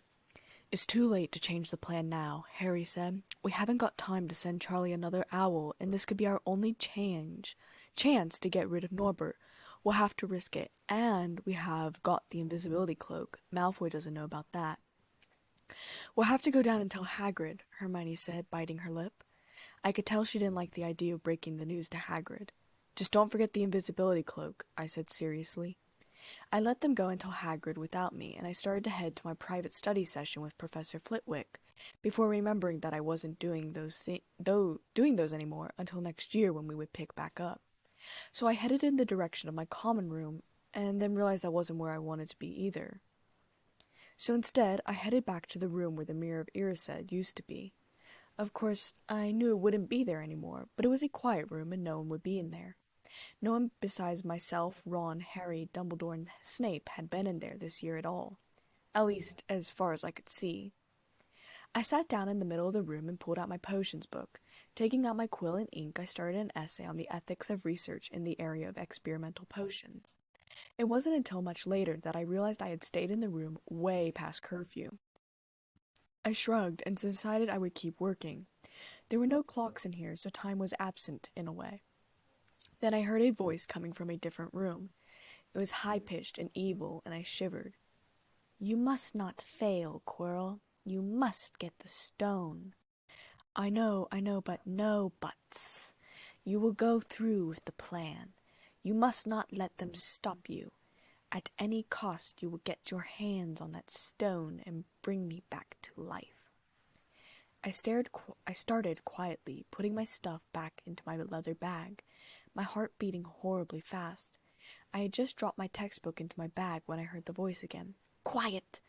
I think there is someone nearby. Someone listening. A student, perhaps. Yes, a student. Find them. They must be silenced." I grabbed my bag and ran for my life. I passed the library door and hurried up some stairs.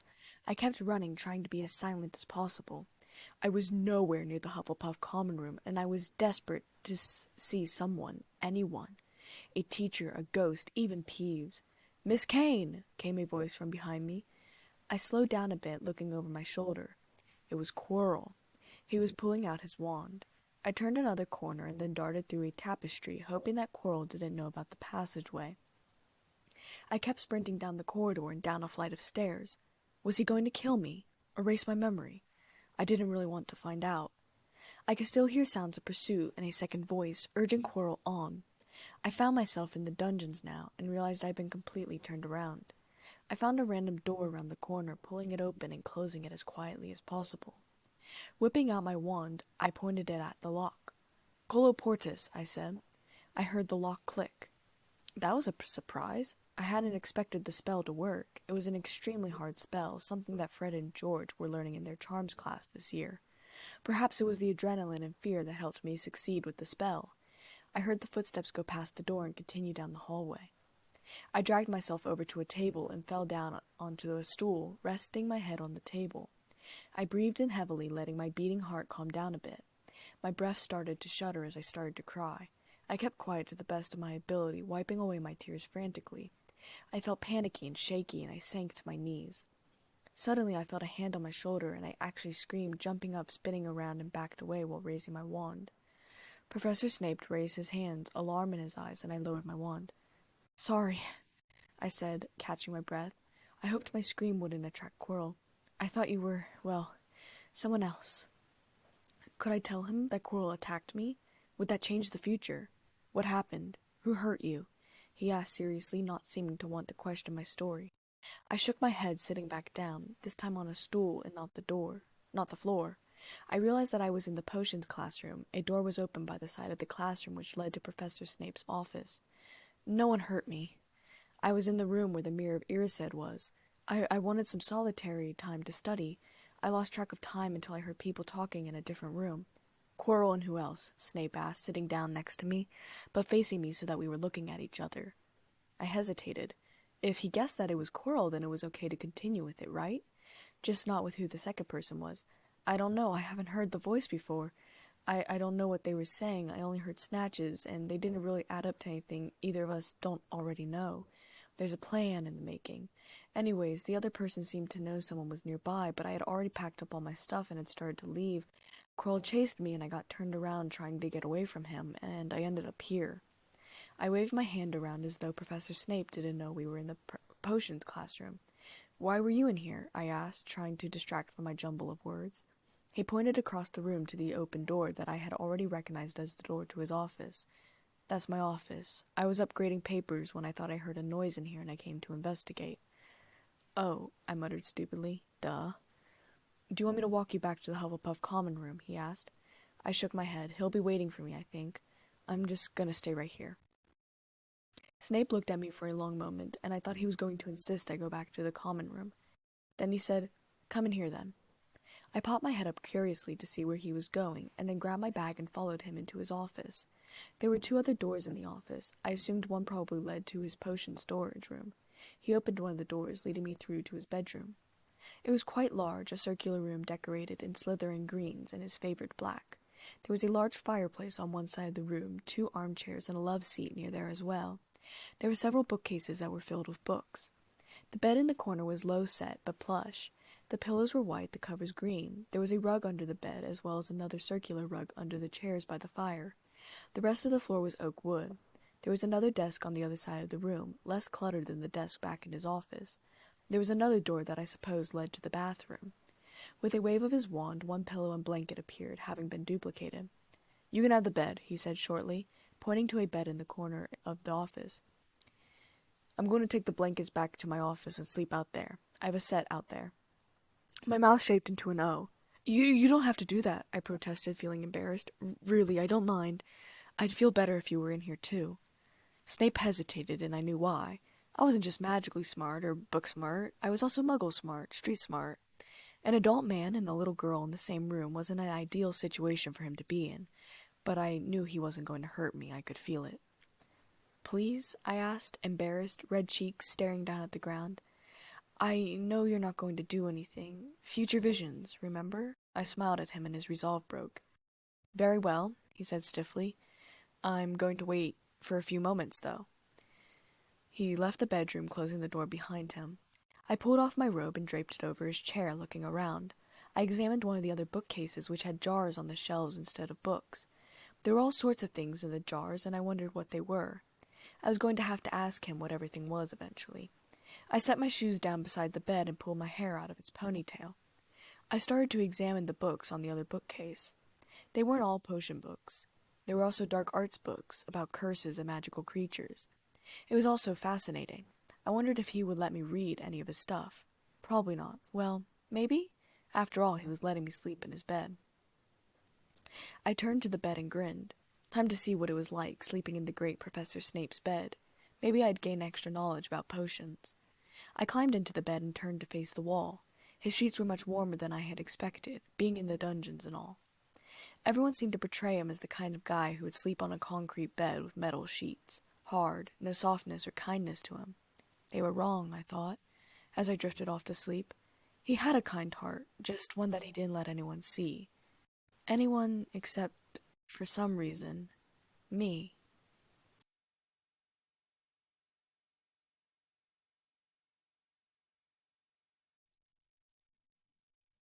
Chapter 12.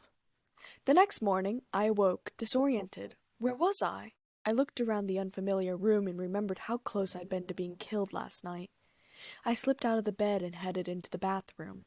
The tiles were black and green, definitely sticking with the Slytherin theme. All the appliances were white, though.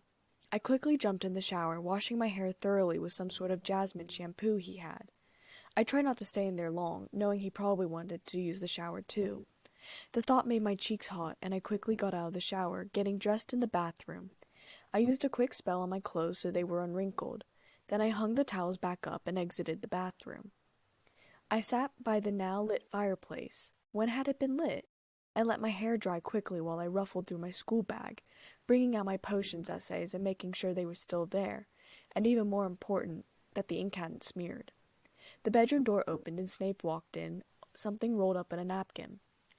"I brought this for you," he said in his usual bored-sounding voice, "in case you didn't wake up in time to make it to the Great Hall." I got up from where I was sitting, almost falling backwards into the fireplace. Of course, Snape reached out, yanking me into him. "So sorry," I whispered, feeling highly embarrassed. "Please refrain from setting yourself on fire, Miss Kane," Professor Snape snarked, setting the pastry down on the table. It was a chocolate muffin. "Thank you," I said, "for everything." "I already told Professor Dumbledore," Snape said, not facing me. "He's not going to do much about it now, since he doesn't have proof, and I think Dumbledore has another plan of his own. But he says that you don't have to attend the class anymore." "Not attend the class anymore?" I exclaimed, horrified. "But exams are 7 weeks away. There's already so much to learn, and if I don't attend class, how am I going to ace my exams?" I suppose I wasn't thinking properly. After all, the teacher of this so important class had tried to kill me. "I'm going to tutor you for the last couple of weeks for defense against the dark arts," Snape said calmly, seeming almost amused by my outburst. "Oh," I said, feeling relieved. "Okay." "Would you have really attended the class after last night?" Snape asked in interest. I hesitated, trying to think about it. "Maybe. Would he really have hurt me during class?" I asked hesitantly. "You'd be surprised what wizards can get away with magic in front of others," Professor Snape said darkly. "Please take care to stay out of his way." "Right," I said, picking up my bag and muffin. "I should go to Charms." "Of course," he murmured. "Thank you, really," I whispered, stepping past him and out the door. I looked around the office quickly. True to his word, there was another love seat in the corner he could have slept on. There were also many more shelves out here with lots of jars and slimy things. I wonder why he'd keep some of those things in his bedroom. He had a smaller bookshelf in the corner, which I looked at as well. There were a few textbooks on here, more potions books, less dark arts. I heard him clear his throat in the corner, and I flushed. "Sorry, I was comparing the books in here to the books in the bedroom. You really like the dark arts." "If you wish to read anything, come back," Professor Snape said softly. I would have squealed in delight if I wasn't trying to impress him. I simply nodded and then headed out of the office. I hurried out of the classroom and immersed myself into the now busy corridors. I fell in along with Susan Bones and Hannah Abbott. They were surprised to see me, but not suspicious, and we started talking while I kept an eye out for Quirrell. The days passed swiftly, and I didn't see Quirrell a single time. Then Saturday came, and I met with Harry and Hermione out by my tree near the lake. "Hermione and I will have to do it," Harry said, talking about taking Norbert up to the highest tower tonight. "It's not a good idea for you to move about the castle without the cloak, Elizabeth." I nodded, okay with this turn of events. "Just remember the invisibility cloak. It's important." Harry nodded. "We will." The next day I woke up to find that Gryffindor had lost 150 house points and Slytherin had lost 20. Harry had forgotten the cloak at the top of the tower. I sighed. Well, there was nothing to do about that now. Ravenclaw, Gryffindor, and Hufflepuff had completely turned their backs on Harry, Hermione, and Neville. I remained their only friend, but since they mostly kept to themselves in their house common room now, I wasn't able to spend much time with them anyways. I, too, had started spending much more time in the common room, though I itched to go out with the centaurs at night. The only time I left the common room was for classes and eating. Then I went back to the common room. Over the next few days after getting Norbert out of the castle, Quirrell tried to corner me and get me alone, but I always managed to escape, either by Professor Snape walking along or someone else I knew. I think he gave up too because he had started avoiding me as well. Maybe he thought that the fact Dumbledore hadn't sacked him meant that I hadn't told anyone. Maybe he thought that I didn't understand what happened. We had a week before exams and I was in the library with Ron and Hermione. We were all studying astronomy, my least favorite class. Hermione started testing Ron on astronomy terms, and I listened in, setting my textbook aside. Harry came into the library and sat down next to me. He leaned forward and said, "I heard Quirrell in an empty room sobbing. He kept saying no, no, not again, and then he said all right, all right. I'd bet anything that Snape just left the room." "Snape's done it then," Ron said, much to my annoyance. "If Quirrell's taught him how to break his anti-dark force spell." "They're still fluffy, though," said Hermione. Maybe Snape's found out how to get past him without asking Hagrid, Ron hypothesized. I bet there's a book somewhere in here telling you how to get past a giant three-headed dog. So what do we do, Harry? I could tell that Ron was itching for an adventure, and I opened my mouth to say something, but Hermione beat me to it. Go to Dumbledore. That's what we should have done ages ago. If we try anything ourselves, we'll be thrown out for sure. But we've got no proof, said Harry, sounding frustrated and complacent like he'd given up. Quirrell's too scared to back us up. Snape's only got to say he doesn't know how the troll got in at Halloween, and that he was nowhere near the 3rd floor. Who do you think they'll believe, him or us? It's not exactly a secret we hate him. Dumbledore will think we made it up to get him sacked. Filch wouldn't help us if his life depended on it. He's too friendly with Snape, and the more students get thrown out, the better he'll think. And don't forget, we're not supposed to know about the stone or Fluffy. That'll take a lot of explaining. Hermione shot me a look as though she was thinking I could use my futuristic visions as an excuse for knowing. Instead, I said, we also don't even know if Snape truly is the one after the stone. How do we know it isn't someone else, and all the instances have just been coincidences? That's a lot of coincidences, then, Ron said, shaking his head at me, and then said to Harry, if we just do a bit of poking around— No, Harry said flatly. We've done enough poking around. He pulled his map of Jupiter towards him, and I returned to reading my chart of Mars. I couldn't concentrate. All I could keep hearing was, Mars is bright tonight. Mars is bright tonight. Mars is bright tonight. The same night as Harry, Hermione, Neville, and Draco's detention, I was already down at Hagrid's asking him if I could come along. I know it's supposed to be a punishment, but I really want to help find the unicorn. Please, Hagrid, I begged him. Hagrid sighed, putting together crossbow arrows. Oh, all right, fine. But you have to listen to what I say, all right? Of course, I said breathlessly. I had envisioned what was going to happen, of course, parts of it anyways, and I wanted to be there for it. And of course I would get to see Firenze again, who was, of course, my favorite centaur.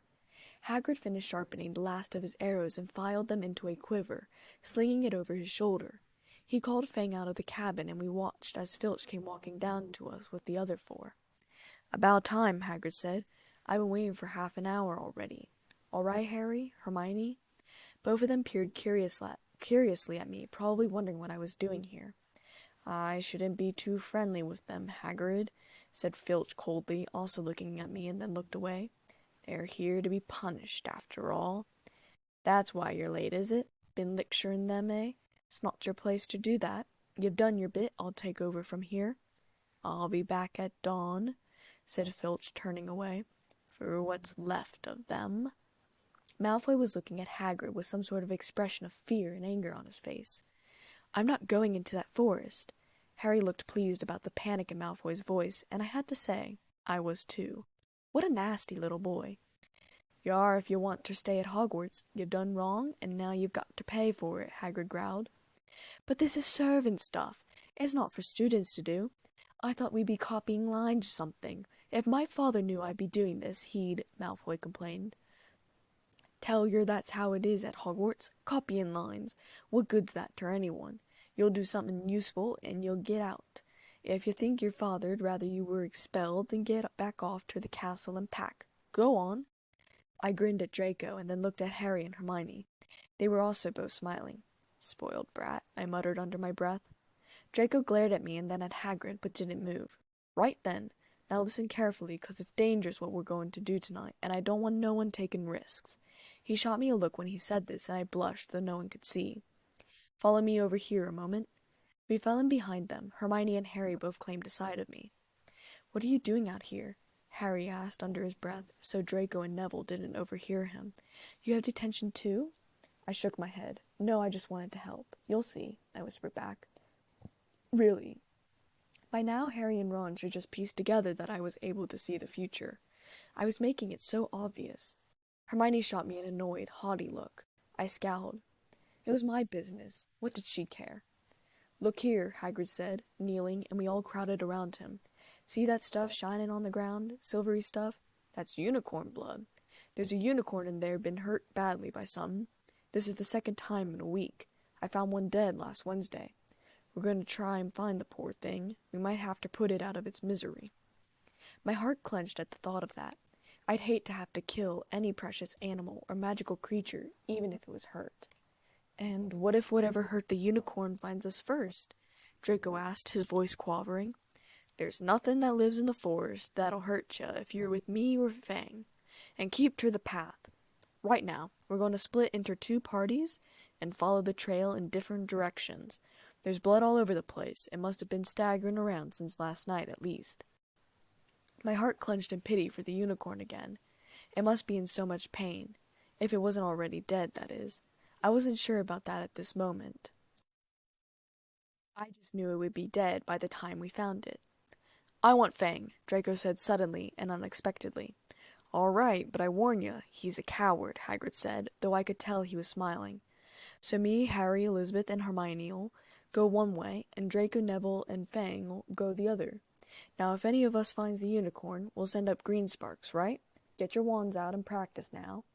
I sent up green sparks quickly with my wand before any of the others had their wands out. That's it, and if anyone gets in trouble, send up red sparks, and we'll be able to come and find you. So be careful. Let's go. We all walked into the forest together, and as much as I would have liked to have split up on my own, I stayed with the group. I had promised Hagrid I'd do as he said. We came to 2 different paths. Draco and Neville went right with Fang, and the rest of us went down the left path. The forest was black and silent, and more ominous and scary-looking than I was used to. For the first time I really understood the proximity of the dangers that were in the forest. I'm surprised that I was still alive at this point. Could a werewolf be killing the unicorns? Harry asked, and I gave a start at the word werewolf. Not fast enough. It's not easy to catch a unicorn. They're powerful magic creatures. I never knew one to be hurt before. Plus, I added on, werewolves don't generally go for animals in their state. At least, they aren't supposed to be dangerous to animals. Lupin had told me how my father, Sirius, and Peter had become animagus so that they could be around him when he was in his werewolf state. We continued to walk for a while. I had goosebumps on my arms, and I was starting to wonder if it wouldn't have been better if I had waited in the Gryffindor common room with Ron. "Get behind that tree!" Hagrid yelled, staring at me. He grabbed Harry and Hermione and hoisted them off the path behind a large oak tree. I darted up behind them. Hagrid notched an arrow in his crossbow, as skilled as a hunter, and pointed it out into the darkness. Hermione clutched my arm, and I found myself clinging to Harry's arm. I heard the sound of a cloak slithering over the dead leaves. I shivered. The noise faded away, and Hagrid lowered his crossbow. I knew it. There's someone in here that shouldn't be, he muttered, mostly to himself. A werewolf? Harry asked. I scoffed. Werewolves belong in here. That wasn't no werewolf, and it wasn't no unicorn neither. Right, follow me, but careful now. All the talk about werewolves made me think about Dad and how he was a werewolf right now. My heart clenched again, and my resolve to study potions even harder was invigorated. I was going to create a werewolf cure. I had to. We were walking slowly, now, and then, in a clearing ahead, something or someone moved. I squinted my eyes. I was pretty sure it was one of the centaurs, but I didn't say anything. "Who's there?" Hagrid called, his crossbow raised again. "Show yourself. I'm armed." A chestnut-colored centaur with red tail hair and a mane and beard walked into the clearing, and I sighed in relief. It was just Ronan. "Oh, it's you, Ronan," Hagrid said in obvious relief. "How are ya?" He walked forward, and they both shook their hands. "Good evening to you, Hagrid," Ronan said in his deep, handsome voice. "Were you going to shoot me?" It was hard to tell, but he sounded as though he was actually amused at the idea. "Can't be too careful, Ronan. There's something bad loose in this forest. This is Harry Potter, Hermione Granger, and Elizabeth Kane, by the way. Students up at the school. And this is Ronan, you 3. He's a centaur." "We noticed," Hermione said faintly. I realized it was probably one of the first magical creatures she'd ever interacted with. Ronan looked at me with his piercing green eyes. "Good evening, and welcome back, Elizabeth Kane." I walked forward and curtsied, and then shook his hand like I had so many other times. Then he turned to Harry and Hermione. "Students, are you? And do you learn much up at the school?" Harry said, looking between me and Ronan. "A bit," Hermione finished for him. "A bit. Well, that's something. Although that may be why others come to learn from us forest-dwelling creatures," Ronan said, looking up at the sky. Yes, he was certainly amused. I blushed. "Mars is bright tonight." "Mars is bright tonight." War is coming, I whispered, looking up at Mars as well. Yeah, Hagrid said distractedly. Listen, I'm glad we've run into ya, Ronan, 'cause there's a... I stopped listening as a bunch of flashes came into my head, blinding my vision. I couldn't make any of them out. They were blurs of color and patterns and noise. They must have been much farther into the future. But then again, I couldn't see much except towards the end of this year. The last image I saw was dust particles rising into the sun. I blinked multiple times, trying to get the images to fade. I saw a pure black centaur walk into the clearing now. Bane. I wrinkled my nose. He didn't like me much.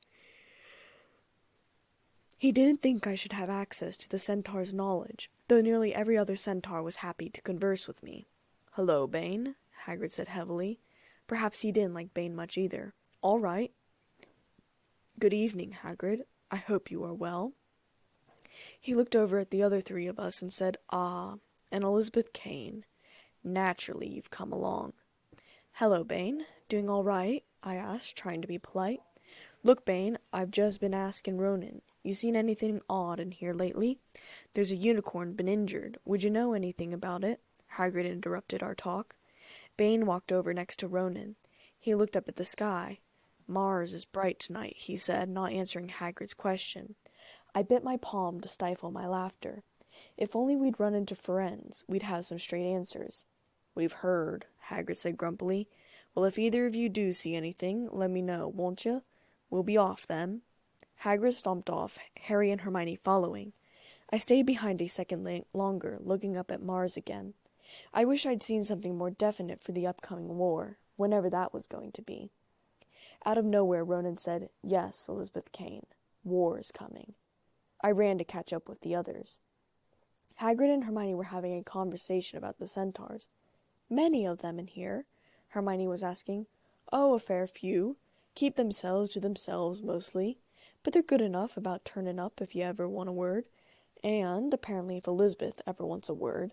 I blushed darker this time. They're deep-minded centaurs. They know things, just don't let on much.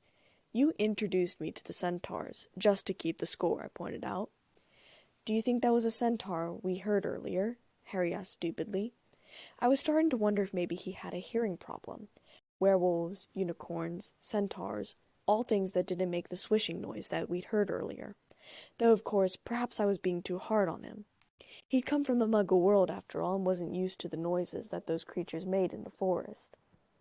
Did that sound like hooves to you? Nah, if you ask me, that was what's been killing the unicorns. Never heard anything like it before. Then Hagrid turned on me. And just exactly how have you met the centaurs? I only took you to meet Firenze before. I blushed again. Oh, well, you know, I've met them in here a fair number of times. They like my opinions, except for Bane. Is that what you were doing the day of the Hufflepuff and Gryffindor Quidditch match? Harry asked. I had forgotten until now that he'd seen me in the forest, the day we both overheard Professor Snape and Quirrell talking. Yes, I was talking to Firenze, I said.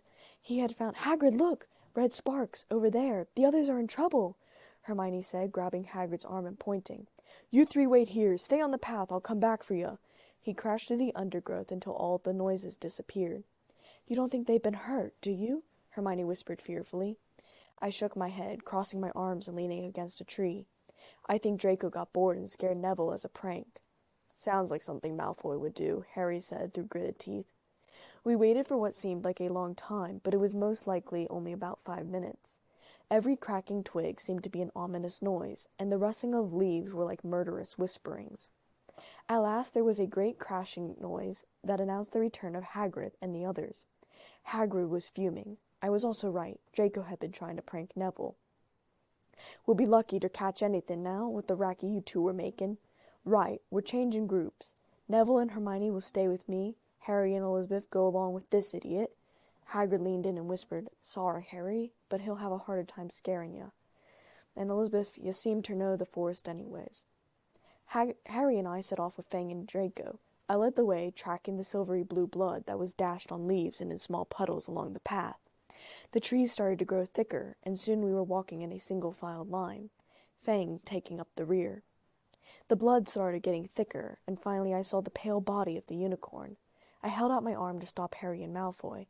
Then, drawing my wand, I threw up green sparks. Harry and Draco crept closer to get a better look at the dead unicorn. I didn't want to look, but I couldn't tear my eyes away. The long, slender, pale legs were stuck at odd angles, and the pearly white mane was spread out on the leaves. The body seemed to emit a pale light, like the moon. It was even more beautiful and terrible in the moonlight. Harry started to walk closer to the unicorn when the three of us heard the slithering sound we'd heard earlier. "Nox," I whispered, and my wand light went out. A shadowy, hooded figure came crawling across the ground, seeming to slither like a snake. As it reached the unicorn's side, it bent its head, and I could hear slurping sounds as though it was drinking its blood. Goosebumps flew up my arms faster than I would have thought possible. "Ah!" Malfoy's scream made me jump in the air as he turned to run. Fang bolted after him. The hooded figure looked up, and I drew my wand, pointing it at him. The figure rose, unicorn blood dribbling down his robe. Harry gasped in pain, and I shot a glance at him. He was clutching his forehead where his scar was. At that moment, I too gasped in pain. My locket seemed to grow hotter, and it was burning against my skin. I tried to pull it away from my skin, but it seemed to be stuck there. Harry fell on his knees, still clutching his scar. I held my wand up, trying to ignore the literal burning pain in my chest. I heard hooves, and someone jumped over Harry and charged the hooded man.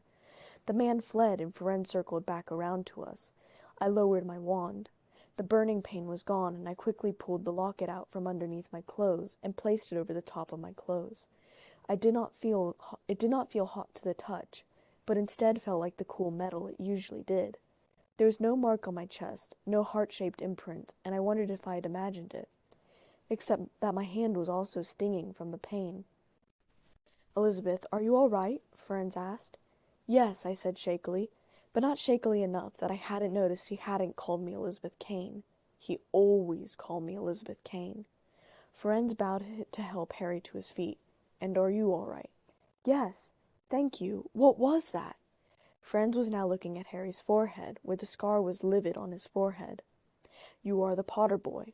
You had better get back to Hagrid. The forest is not safe at this time, especially for you.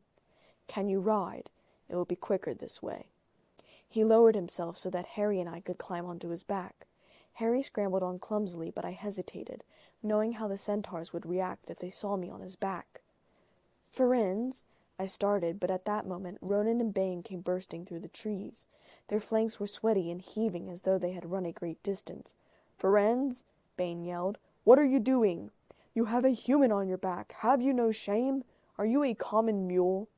I was immediately glad that I wasn't on Ferenz's back, though I had dreamed multiple times of riding through the forest with him. Normal dreams, not futuristic ones. "Do you realize who this is?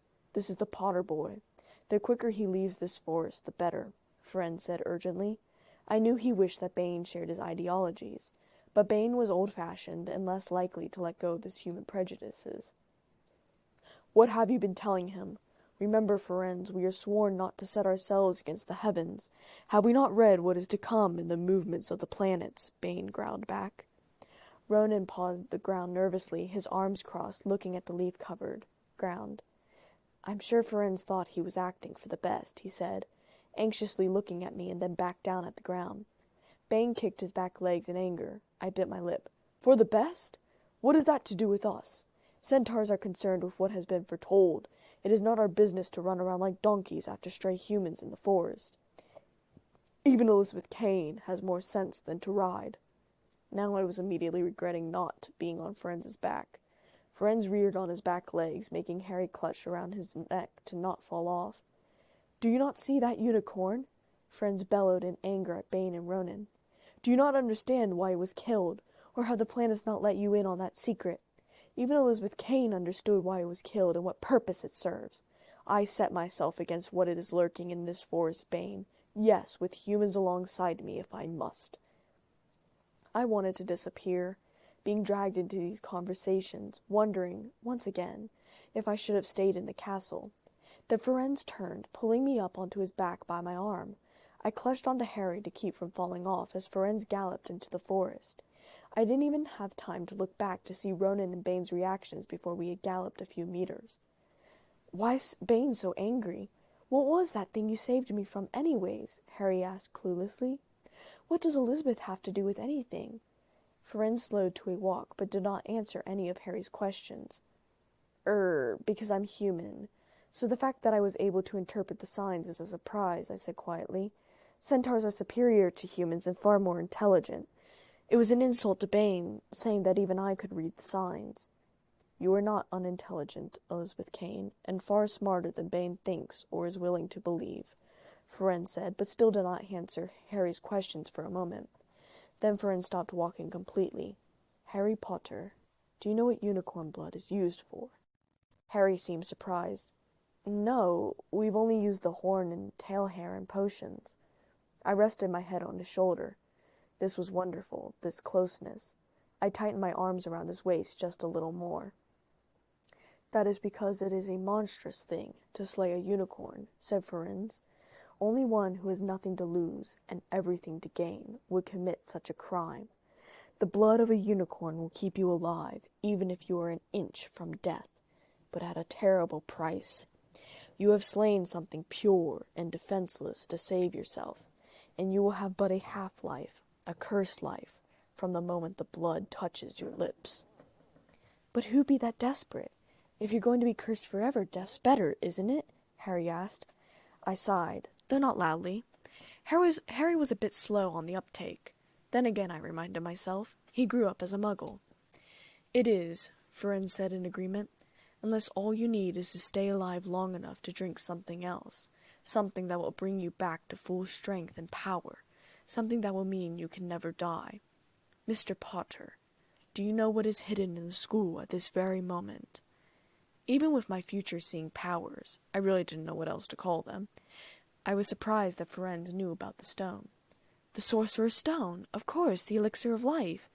But I don't understand who... Can you think of nobody who has waited many years to return to power, who has clung to life, awaiting their chance? Firenze asked.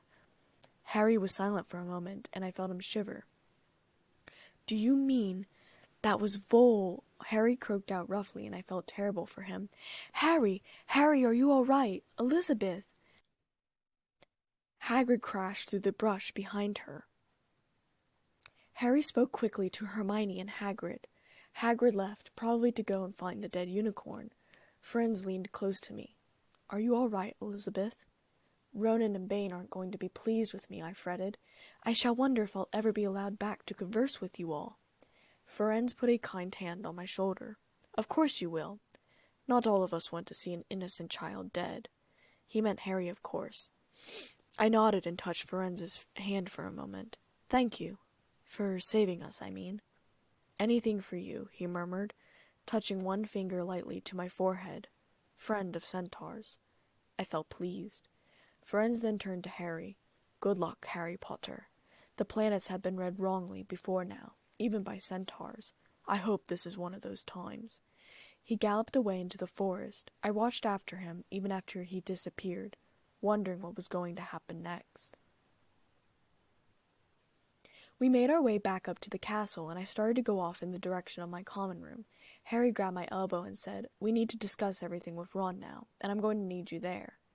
I reluctantly went with Harry and Hermione, wishing I could just go back to the common room and sleep. What was I needed for? But then again, Harry needed me.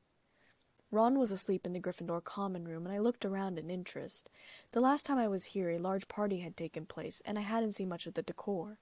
It was mostly full of squashy armchairs, and a long couch in front of the fireplace. Many portraits decorated the walls, though all the inhabitants were asleep. The fireplace wasn't lit. All the tables were made with cherry wood. I sat down in an armchair and curled up my legs underneath me, hoping not to fall asleep. Hermione took a seat in the opposite armchair, while Ron sat on the couch. Harry paced back and forth in front of the fireplace, recounting what had happened in the forest for both of them. Luckily, I didn't have to contribute much to the conversation. Snape wants the stone for Voldemort, and Voldemort's waiting in the forest, and all this time we thought Snape just wanted to get rich. Stop saying the name, Ron said in a terrified whisper. I rolled my eyes. Harry ignored him. Firenze saved me, but he shouldn't have done so. Bane was furious. He was talking about interfering with what the planets say is going to happen. They must show that Voldemort's coming back. Bane thinks Firenze should have let Voldemort kill me. I suppose that's written in the stars as well. The only thing I agreed with was that Bane was going to be furious with Ferenz. He already was. "Will you stop saying the name?" Ron hissed angrily. "So all I've got to wait for now," Harry continued, still ignoring Ron, and if the situation wasn't so serious I would have laughed, "is Snape to steal the stone. Then Voldemort will have to come and finish me off. Well, I suppose Bane'll be happy." Bane didn't like humans, sure. He was always promoting the idea of me being banned from the forest, but I was fairly certain he didn't want me, or Harry, dead. "Harry, everyone says Dumbledore's the only one you-know-who was ever afraid of. With Dumbledore around, you-know-who won't touch you," Hermione said, trying to speak comforting words. I nodded. "Harry, Quirrell or Snape or Voldemort isn't going to act until Dumbledore's gone.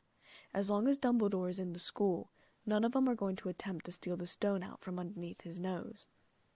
Harry then turned to me. "How many times have you been in the forest exactly?" I shook my head. "More times than I can count, that's for sure. The centaurs are interesting creatures, and I like their insight on the future. They also seem to find my human characteristics and insight hilarious. But Ferenz is kind, and so does Ronan. To be honest, the only centaur that doesn't particularly like the centaur sharing knowledge with me is Bane." "What a surprise," Harry said sarcastically. I smirked. The sky was turning light out, and I got up. I should get back to the common room and get some sleep. At least it's a Saturday. I hurried back to my own common room, seeing only one ghost who ignored me, and I climbed into bed. I fell asleep immediately. Dreams of Voldemort and centaurs and werewolves and potion professors, and flashes of green light playing in my head as I dreamed.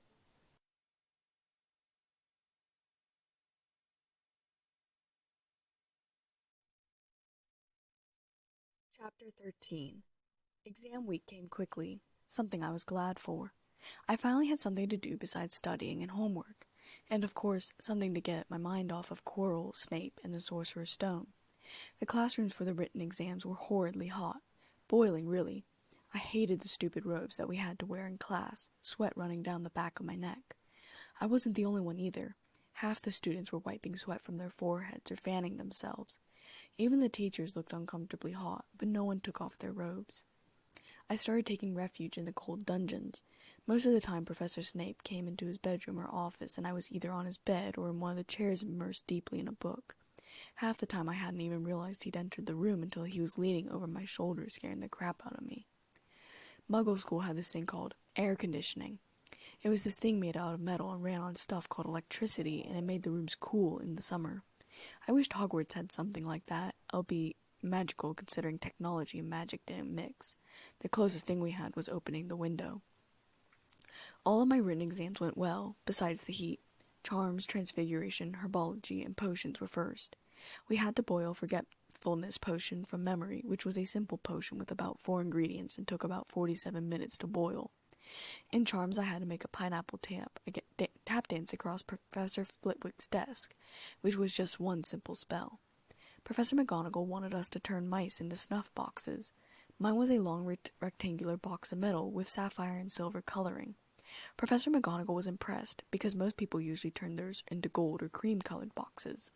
I wasn't sure if I got any extra points for that, or if she was just pointing out that I was unusual. Thanks, McGonagall. Snape administered my Defense Against the Dark Arts exam, which he gave me in his office. I sat at a desk he'd conjured out of midair, and he sat on a chair looking completely and utterly bored, grading the potion exams from a few days ago. I finished in about 30 minutes, only half the time he'd given me. He looked up. "Done already?"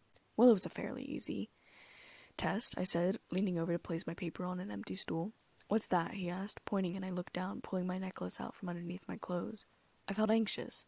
Had he seen this before? Had Mum ever worn it in school? He didn't seem to recognize it, though, and said, "It's a necklace from my mum. She died when I was young, you know. My godfather raised me." He nodded, still showing no sign that he recognized it, and turned back to grading papers. I turned to touch the door, and I suddenly had a vision. An owl was flying towards the castle, carrying a letter. The letter zoomed in, Dumbledore's name written on it, but the sky was different than it was today. "Elizabeth?" Professor Snape asked, sounding just slightly annoyed. I shook my head, clearing my mind. "Sorry," I muttered, and then turned and asked, "Professor, will you reconsider your earlier decision of not giving me private lessons? I really want to learn more." Professor Snape looked up from where he was grading papers. "Miss Kane, I've said this once before. You're a brilliant student. There is no reason to take private lessons. Brilliant. Huh. I didn't want to show my disappointment, but my shoulders slumped regardless. I sighed. Very well. Have a nice day, Professor. I exited the classroom swiftly, letting the door close softly behind me. I was rather disappointed, as I wanted to learn more in order to create a werewolf cure. I wandered around thinking of different arguments I could make, not sure where I was going. I distracted myself by thinking of my last vision. So the owl wasn't coming today. I wished I could tell exactly which day it was. Keep an eye on Quirrell, won't you? I flinched away from the words and bumped into someone. I looked up and took a step back. It was Quirrell. Oh, bloody hell, why didn't I listen to my visions more? Professor Quirrell, I stuttered, a light panic settling in my chest. I thought he'd given up. He glared down at me, looking around quickly. There was no one around. He grabbed me by the arm and dragged me into an empty classroom. I was too rigid to try and fight it. Miss Kane, he said in a perfectly normal voice, no stuttering. Let's have a chat. No thanks, I said and bolted for the door. Colloportus, he shouted, and the door locked. I ducked the next spell and then did something incredibly stupid. I ran for the window. Reducto, I shouted, pointing my wand towards the window. I hadn't ever done the spell before, but I really needed it to work. The window shattered. No! Quirrell shouted angrily along with another voice. I jumped out the window and free fell. Oh, bloody hell, I muttered, looking down. I was much higher than I had thought. In my wandering, I had left the dungeons and somehow made it to the 5th floor. What was I doing up here? I had about 7 seconds to think how to save myself. I pointed my wand at myself as I got closer and closer to the ground. Wingardium Leviosa, I said at the last moment. I floated above the ground and then I let the spell collapse and I fell 4 feet onto grass. Pain shot up my arm. I didn't give my time for myself to breathe, jumping up to my feet and grabbing my bag. It had fallen next to me. Ran across the grass. I didn't stop running until I was at my common room and I knocked the password and stepped inside. I ran up to my dormitory, collapsing on my bed. I was safe. I'd done something completely and totally reckless, and I had survived. I breathed in and out, clutching my arm, not sure if I was breathing quickly or just hyperventilating.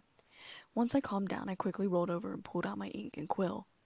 I needed to write to Dad. Yes, that was my brilliant solution that I thought of, considering Dad was miles away from Hogwarts and could do absolutely nothing, while the headmaster was a few feet away and could do something. But Dad had been my safe harbor, and I supposed it was out of habit that I wrote to him. Dear Dad, I did something incredibly awesome and stupid today. I know I haven't been writing a lot, and I'm sorry. So a couple of weeks ago, I overheard Quirrell talking to Voldemort. At least, I'm fairly certain it was Voldemort if my visions are correct. Of course, Voldemort doesn't have a body. He's possessing Quirrell's body. Anyways, Voldemort was aware that I could hear them, but I escaped. He cornered me today, and I managed to perform a spell that I had never done before, the Reductor Curse. That's great for a spell. Of course, I was much higher up than I had thought. Perhaps I should have looked before I jumped out the window. But I used the Wingardium Leviosa spell, and now I'm fine. I'm going to Dumbledore after I mail this to you. He needs to know about Quirrell, what Quirrell is after. Love you, Elizabeth. Susan Bones came in the room at that moment. I looked up. What's up? Professor Quirrell wants to talk to you about the defense against the dark arts exam. Did you skip it? She asked. I shook my head, trying to remain calm, though I felt panic filling me again. No. Professor Snape proctored me. Dumbledore asked him to, I said. Oh, Susan frowned. I'll go tell him then. When she had left, I folded the letter and put it in an envelope, writing Remus Lupin on the outside of it. Then I sneaked out of the room, looking for the common room door. I hid behind the couch as Susan led Professor Quirrell into the common room. I sneaked around the edge of the couch as she led him into the girls' dormitories. He would have to wait at the foot of the stairs because he couldn't go up them as it was the girls' dormitory. I darted across the room, praying he didn't see me. I raced through the castle, nearly knocking over someone, though I didn't see who. Once I was in the gallery, I relaxed, sliding to the floor. Sadie flew over, perching on my knee. I stroked her head. I'm sorry, I didn't bring any food. I was in a hurry. She nipped my finger lightly. I'll bring food next time, I promise, I whispered. I heard footsteps on the stairs, but I didn't get to my feet. If he was going to kill me, he was going to kill me. I tied the letter to Sadie's ankle quickly and said, Safe flight. Go now. She nibbled my ear softly and flew to the window. I struggled to my feet, putting my hand in my pocket and turning towards the window. I could fall here if I did the same thing. I got ready to hop up on the ledge. Elizabeth? Fred asked, hands in his pockets, looking at me with raised eyebrows. I hopped down from the ledge. Oh, hey Fred. What were you doing? Fred asked, looking up at the ledge I was just standing on. I shrugged. You've never done that before? I think it's calming. Then again, I'm not exactly afraid of heights. I felt giddy that it wasn't Quirrell who had come up those stairs. Fred laughed, shaking his head. You really are the most peculiar girl I've ever met. We spent the rest of the day talking in the gallery. It was safe up here, and I didn't see Quirrell for the rest of the day. I forgot to go to Dumbledore. The very last exam was History of Magic. The questions were all about people who had invented magical objects or about goblin rebellions. It was all very easy stuff, although I nearly forgot the name of the man who founded Hogsmeade. I couldn't wait until we got the results back because I wanted to know how I did. I wondered if I did wonderfully enough in astronomy that I didn't have to take it again.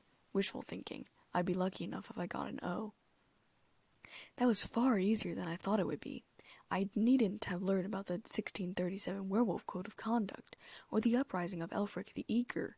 Hermione rattled off as we headed outside to enjoy the day after exams. Hermione, please, Ron complained. Going through exams makes me feel sick. I already took them once. I don't want to think about them again. We headed outside and wandered down near the lake. I looked up in the sky and my stomach lurched. An owl was flying, the same one I'd seen in my vision. Tonight Quirrell was going to steal the stone. Ron, Harry, and Hermione sat down under a tree. I wandered farther away, to where Fred, George, and Lee were tickling the tentacles of the giant squid. I observed the squid with interest, as I had never seen it before. It was rather large, which it had given it the nickname Giant Squid. It was mostly purple, though there were some blue and green blotches along its skin. There was some pink around its closed eyes. The suckers were also a dark pinky purple color. When it fluttered its eyes open, they were blue and black with flecks of amber. It was fascinating. I made mental notes so I could draw it later. I squatted down next to Fred, and the three of them greeted me cheerfully. "'Lo, Elizabeth," Lee said lazily, popping something in his mouth. "How'd your exams go?"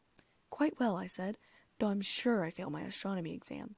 "You sound delighted by that," George said with a laugh. "You did fine," Fred said with an eye roll. "You're the smartest witch of the year." I shook my head. That would be Hermione Granger. "You two should seriously consider competing," Lee said. He was eating some sort of chips. I laughed. "Perhaps. What are you eating?" "Hydra chips, salt and vinegar flavored. Want one?" Lee asked. "Hydra chips?" I asked, holding my palm out where Lee dropped one. "Oh, come on. Don't tell me you haven't had Hydra chips," Lee proclaimed with shock. Fred snorted. "I haven't," I admitted, observing the chip in my hand. It looked like a normal potato chip, except there seemed to be parts of a Hydra stenciled into them. Did they have a machine that made them, or was each one handcrafted? Either was quite possible considering the magical world. I popped it into my mouth. "They're good." "Ha? See?" Lee jabbed a Hydra chip at George. George rolled his eyes. "Are there other brands?" I asked in interest. "Sure," Lee said, tossing me a bag. I turned it over to look at the bag. Mermaid chips, centaur chips, dragon chips, bowtruckle chips. There were quite a list of them, and each flavor had a different magical creature assigned to it. "Interesting. I wonder how Hermione and Harry would like these," I said, handing the bag back to Lee after snagging a few more. "So, you're still hanging out with them?" George asked through pursed lips. "Harry and Hermione, I mean." I sighed. "You mean because they lost house points?" "Yes, I'm still hanging out with them. But it doesn't matter. I can already see that Gryffindor will win the house cup." Lee humped grumpily. "Sure. It'll take a miracle for that, though." I smiled. "Oh." But I didn't get a chance to finish the conversation because Hermione called my name, sounding frantic. "Bye," I said quickly and raced over. "What's happening?" I asked, needlessly, as Ron and Hermione and I hurried after Harry. "No bloody clue," Ron muttered. We found ourselves down by Hagrid's cabin. He was sitting in a wooden armchair outside of his cabin. Fang lay by his feet. He was shelling peas in a very large bowl. "Hello," he said, looking up with a smile. "Finished your exams? Got time for a drink?" "Yes, please," Ron and I said, but Harry shook his head. "No, we're in a hurry, Hagrid. I've got something to ask you. You know that night you won Norbert? What did the stranger you were playing cards look like?" "Dunno. He wouldn't take his cloak off." Harry, Ron, and Hermione exchanged shocked looks. I scuffed my foot against the dirt. "It's common at the pub," I said quickly, defending Hagrid. "Most people don't know who each other is when they're in there." "That's right. I never saw his face. Might have been a dragon dealer, mightn't he?" Hagrid sounded confused about why Harry sounded so frantic. Harry sank down next to the bowl of peas, rubbing his scar. I felt a twinge of heat where my locket was, and then it was gone. I wondered if somehow we were connected by more than blood. I turned the locket over my fingers repeatedly as the conversation continued. "What did you talk to him about, Hagrid? Did you mention Hogwarts at all?" Harry asked weakly. Hagrid frowned, probably trying to remember the conversation. Might have come up. Yeah, he asked what I did, and I told him I was a gamekeeper here. He asked a bit about the sort of creatures I look after, so I told him, and I said what I'd always really wanted was a dragon. And then, I can't remember too well, 'cause he kept buying me drinks. Let's see. Yeah, then he said he had to be sure I could handle it. He didn't want to go to any old home, so I told him after Fluffy, a dragon would be easy. I closed my eyes. Seeing visions and living them were much different. The emotions were more real, and right now I was feeling dread and horror. I didn't really feel anything when I saw my visions, except maybe anticipation. And did he seem interested in Fluffy? Harry asked as calmly as possible. Well, yeah. How many three-headed dogs do you meet, even around Hogwarts? So I told him Fluffy's a piece of cake if you know how to calm him down. Just play a bit of music and he'll go straight off to sleep. Hagrid's face turned horrified. I shouldn't have told you that. Forget I said, hey, where are you going? I felt terrible about leaving Hagrid behind as the four of us hurried up to the school. We didn't speak to each other at all until we got to the entrance hall. We've got to go to Dumbledore. Hagrid told that stranger how to get past Fluffy, and it was either Snape or Voldemort under the cloak. It must have been easy once he got Hogwarts junk. I just hope Dumbledore believes us. Friends might back us up if Bane doesn't stop him. Where's Dumbledore's office? I shook my head. Bane won't let Firenze back us up, and if Firenze decides to anyways, he could be banned from his tribe. They'll see it as a betrayal. We'll just have to, Harry said, panic setting in. A different voice rang out through the hall. What are you four doing inside? Professor McGonagall said, sweeping down the hallway. Her emerald cloak flew behind her, and she carried a great many books in her arms. I pictured the books falling out of her arms, and I slipped my wand into my hand, ready to pick them up, with magic if the spell worked. I wasn't all too certain that it would. Aren't we allowed inside? I muttered under my breath. I couldn't remember any rules about whether or not we were allowed inside or out today, but all of a sudden the great hall seemed almost deserted, and outside seemed almost crowded with students. We want to see Professor Dumbledore, Hermione said. See Professor Dumbledore? Professor McGonagall asked, her eyes looking at us, all of us narrowing. Why?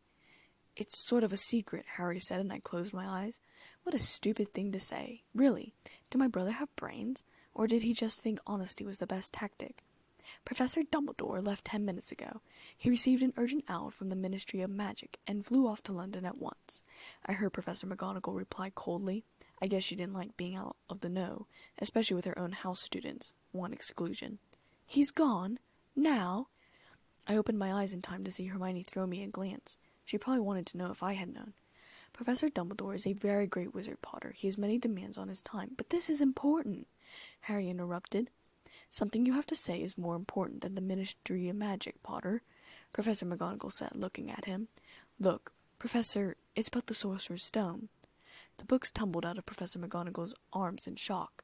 They made loud thumps as they hit the ground. Some of the covers flew open, others stayed closed. Accio books, I muttered, though not entirely sure that the spell would work. To my surprise, the books zoomed up into my arms, nearly making me topple backwards. Professor McGonagall did not ask for them back, instead staring at Harry in shock. Meanwhile, I stared down at the books in shock. I'd never done a summoning spell before. I felt a little lightheaded, too. Dad said sometimes if you use too much energy in a spell, you can physically exhaust yourself. I reckon that's what I'd done just now. But I was pleased regardless. How do you know? She sputtered, red blotches appearing on her cheeks. I would have looked down at my feet in embarrassment, but the book stack prevented me from doing so. Why had she been carrying so many books? Professor, I think, Harry continued, I know that someone's going to try and steal the stone. I've got to talk to Professor Dumbledore. Professor McGonagall seemed to have recovered from her initial shock. Professor Dumbledore will be back tomorrow. I don't know how you found out about the stone, but rest assured, no one can possibly steal it. It's too well protected. Yes. So well protected that Quirrell was going to get through the defenses. So well protected a 4-man team of first years was going to get through the defenses. But Professor, Harry started to say, Potter, I know what I'm talking about. I suggest you all go back outside and enjoy the nice day. I handed the books back to her. Thank you, Miss Kane. Congratulations on that summoning spell. Really advanced magic. 5 points to Hufflepuff. I wondered if she was speaking incoherently because of her initial shock. We didn't go back outside and instead continued to stand exactly where we were. Harry started to pace, talking aloud. It's tonight. Snape's going through the trapdoor tonight. He's found out everything he needs, and now he's got Dumbledore out of the way. He sent that note, I bet. Shut up, I whispered frantically. Professor Snape glided over and stood behind Harry. Good afternoon, he said smoothly. I looked down at my feet, blushing. Harry, Ron, and Hermione stared up at him. "You shouldn't be inside on a day like this," I heard him say. "We were," Harry started. "You want to be more careful," Snape said. "Hanging around like this, people will think you're up to something. Miss Kane, a word." He stalked off, and Hermione and Harry gave me meaningful looks. "I won't say anything," I muttered as I passed by them. "Meet us back in the Gryffindor common room," Harry whispered. I just nodded, following Professor Snape to an empty classroom. He shut the door behind us and then turned to face me, his arms crossed. "Explain," he said. I kept my mouth shut. He glowered at me. "Which part?" I asked innocently. "Did you really jump out of a window a couple of days ago?" he asked icily. I blushed. "How'd you find out about that?" "I saw you," he said coolly, striding forward, slamming a hand against the wall behind me. Our faces so close I could smell jasmine, lime, and bluebell. He must have been making a potion recently with the bluebell, and the jasmine was the shampoo, and the lime? No idea. "Do you have any idea how stupid, risky, and life-endangering that was?" I kept my mouth shut again.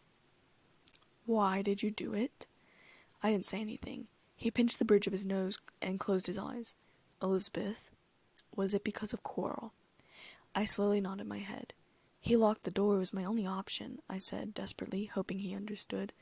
"But you didn't tell me afterwards," he said. That shocked me. Was I supposed to have told him? Was his feelings hurt that I didn't tell him? No, of course not. He was Professor Snape. He didn't have feelings. Except for Mom, it seemed. But then again, I'd seen a side to him that no one else had. Almost caring. Kind side. So maybe he cared about me. I blushed, ashamed, and looked back down at my feet. "Sorry," I muttered. "I'm trying not to screw up the future that I keep seeing." Snape was silent for a moment, leaning back and lowering his hand. Then he said, "That was all I wanted to talk about." He turned to leave, and I hesitated on the brink of right and wrong. "Dumbledore left," I blurted out, searching his face frantically.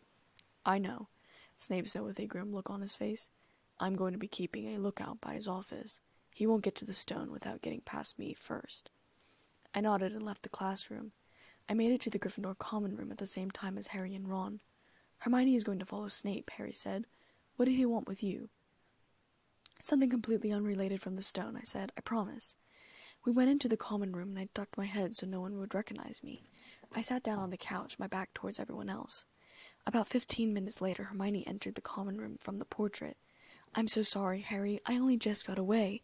The excuse didn't work for long," Hermione fretted, sitting down in an armchair.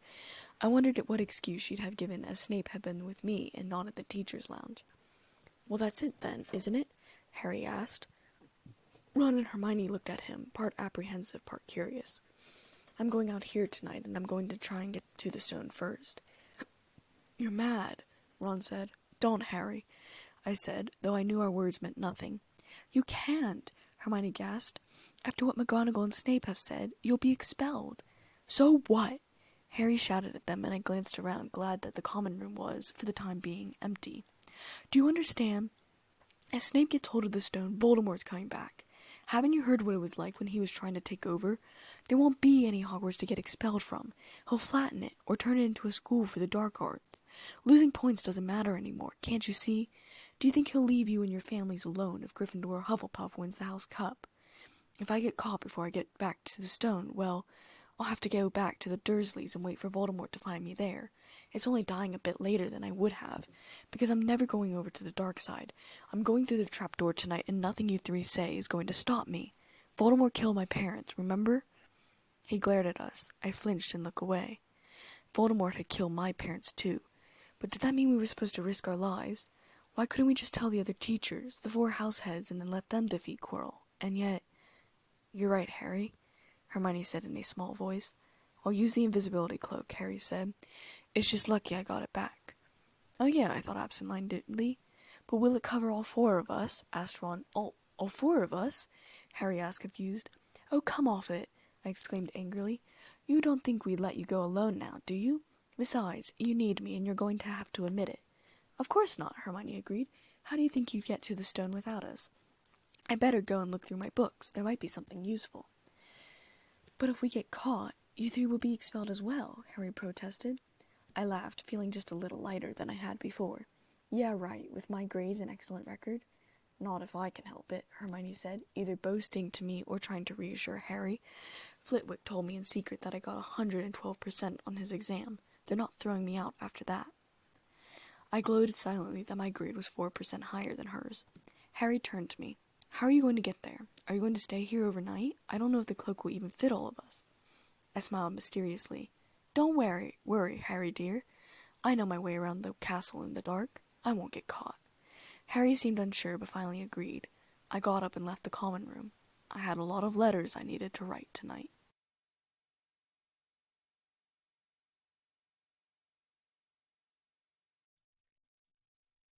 Chapter 14. Around 10 o'clock, I snuck out of the dormitory, clutching 4 letters in my hand. 1 for Professor Dumbledore, 1 for Professor Snape, 1 for Professor McGonagall, and a longer one for Dad. Stupid, right? But I was thinking ahead. Harry would ask Ron and Hermione to send Dumbledore a letter anyways, and I'd rather Dumbledore get here earlier than later. Professor Snape and Professor McGonagall would want to be in the loop, and I felt a connection with Snape that I couldn't understand anyways. I mean, he had been mad when I hadn't told him about jumping from a window. I could only imagine he'd be equally angry, if not more, if I didn't tell him ahead of time about how we were going after Quirrell. And of course, if I didn't make it out alive for some reason, Dad would want to know what I was about to do and why I had done it. I could have let Harry, Ron, and Hermione go by themselves, the way that I had seen in my visions. But the fact was, Voldemort had killed my parents too. I had to go. I couldn't stay upstairs in my dorm like a good girl, knowing that my friends were going after Voldemort. I had to avenge my parents too. I wanted to be part of the reason that Voldemort was stopped, too. And also, who didn't like a good adventure? I slipped through the front doors of the castle, heading to the Allery Tower, and whispered to Sadie. She flew down and perched on my shoulder. I showed her the letters carefully. You can deliver these in whatever order you want, I said, but they need to get these letters. I kissed the top of her head and led her to the window. She gave me a long look with those large yellow eyes, and then flew away, swooping around to the another side of the castle. I hurried down the stairs and took out a small pocket mirror, looking around corners before going down the corridors. I made my way to the 3rd floor corridor before Harry and the others showed up, and I hid in the shadows. I could hear a harp inside, a sign that Quirrell must already be in the room. The door was slightly ajar already. Then it went quiet, and I waited. Every second felt like a minute, and every minute felt like an hour. I quickly thought of every obstacle we'd face. Devil snares, charmed keys, chessboard, potions. What was the other one? Crap, why couldn't I remember? Finally, I heard shuffling feet, and Hermione, Harry, and Ron appeared from under the invisibility cloak. They nodded to me when they saw me, and then Harry said, "Well, there you are. Snape's already got past Fluffy." I tried not to roll my eyes. "If you want to go back, I won't blame you," Harry said. "You can take the cloak. I won't be needing it now." "Don't be stupid," Ron said as I rolled my eyes this time. "We're coming," Hermione said firmly. I held up my hand and said, "Harry, give me the flute. I'll play." Harry handed the flute to me before pushing the door open a little more. It was a roughly carved flute made of pine wood. There was a faint taste of varnish in my mouth as I began to play, but I ignored the bitterness. It sounded a bit like an owl, and I wondered if that was what Hagrid had been going for. "What's that at its feet?" Hermione asked quietly over my playing. "Sounds like a harp. Snape must have left it in there," Ron said. I stepped through the door so that the others could follow me in. "Keep playing," Ron warned me as he and Harry approached the trap door. I took a deep breath and continued to play. It wasn't a completely tuneless tune, but I wasn't very exactly good either. If only Quirrell had left a piano instead, I could have played for hours, but perhaps he thought the piano would be louder than the harp. "I think we'll be able to pull the door open," Ron said, turning to Hermione. "Want to go first, Hermione?" "No, I don't!" Hermione shrieked, throwing a nervous glance at the dog and then at me. I shrugged, continuing to breathe into the flute. It was too high-pitched for my liking, but Fluffy seemed to find it sleep-inducing. "All right, then," Ron said, gritting his teeth, and stepped carefully over the dog's legs. He bent down, pulled on the ring of the trap door, and it swung open easily. "What can you see?" Hermione asked anxiously. "Nothing, just black. There's no way of climbing down. We'll just have to drop." Harry stepped forward. "I'll go first." "You want to go first? Are you sure? I don't know how deep this thing goes." Ron said hesitantly. I'll just have to risk it, Harry said. He sat down, crawling to the edge of the trap door. He lowered himself in, holding the edge with his fingertips. Hermione and I crept closer to get ready in case something bad happened. I took another deep breath. My lips were starting to turn numb, but I was used to playing the saxophone, so it was okay. Just a different feel, really. If anything happens to me, don't follow. Go straight to the Allery and send Hedwig to Dumbledore, right? Right, Ron said uncertainly. Already done, I thought. See you in a minute, I hope, Harry muttered, and then his fingers disappeared. I gave a stuttered, shocked breath, and the flute stopped emitting music. Fluffy's ears twitched and I coughed, quickly started playing the flute again, and tried to blink sudden tears out of my eyes. It's okay. We could just barely hear Harry over Fluffy's snoring, and my flute playing. It's a soft landing, you can jump. Ron jumped next, and then Hermione. I quickly pocketed the flute and took a running leap into the trap door. I heard barking as I fell onto the soft plant, and I quickly jumped right back up and ran for the doorway that was on the left side of the circular room. You could just tell that this was Sprout's obstacle. Hufflepuffs loved circular anything. We must be miles under the school, Hermione was saying, looking around. Lucky this plant thing's here, really, Ron said. Lucky? I shrieked. Look at you guys, bloody idiots. What'd you stay sitting for? Did you not think there would be an obstacle? Hermione leapt up, struggling against the wall to make it to where I was. Stop moving, Hermione and I said together, watching Harry and Ron try to fight against the magical plant. It's called Devil's Snare, Hermione continued. Oh, I'm so glad we know what it's called. That's a great help, Ron snarled frantically, tearing at the vines. Shut up, I'm trying to remember how to kill it, said Hermione, muttering frantically under her breath, looking up at the cave ceiling as though the answer was up there. I raised my wand and then my mind went blank. Wait, crap, what was the charm for making fire again? How could my mind go blank now? Devil's snare, what did Professor Sprout say? It likes the dark and the damp, so light a fire, Harry choked out. What was I doing again? Yes, of course, Hermione said, wringing her hands, and at that moment I remembered the spell. But at the moment that I raised my wand again. But there's no wood, Hermione said. I choked on my words at that moment, trying to keep from laughing. Have you gone mad? Ron bellowed. Are you a witch or not? At the same time he was shouting this, I cried, Incendio! Hermione and I watched as flame crept along the vines, which wriggled and squirmed, trying to get away from the fiery touch. It unfurled around Harry and Ron, who both leapt up and struggled over to where Hermione and I were. Lucky you pay attention to herbology, Hermione, Harry said, wiping his sweat off his face. Yeah, and lucky Harry doesn't lose his head in a crisis. There's no wood, honestly. Lucky Elizabeth knows her spells too, blimey, Ron said hotly. This way, I said, pointing down a narrow stone passageway. I turned, leading the way. All I could hear, apart from our footsteps, was water dripping and trickling, and making lots of other noises that water makes in dark, dank places. Can you hear something? Ron asked a moment before I was going to. There was a soft rustling sound, the charmed keys.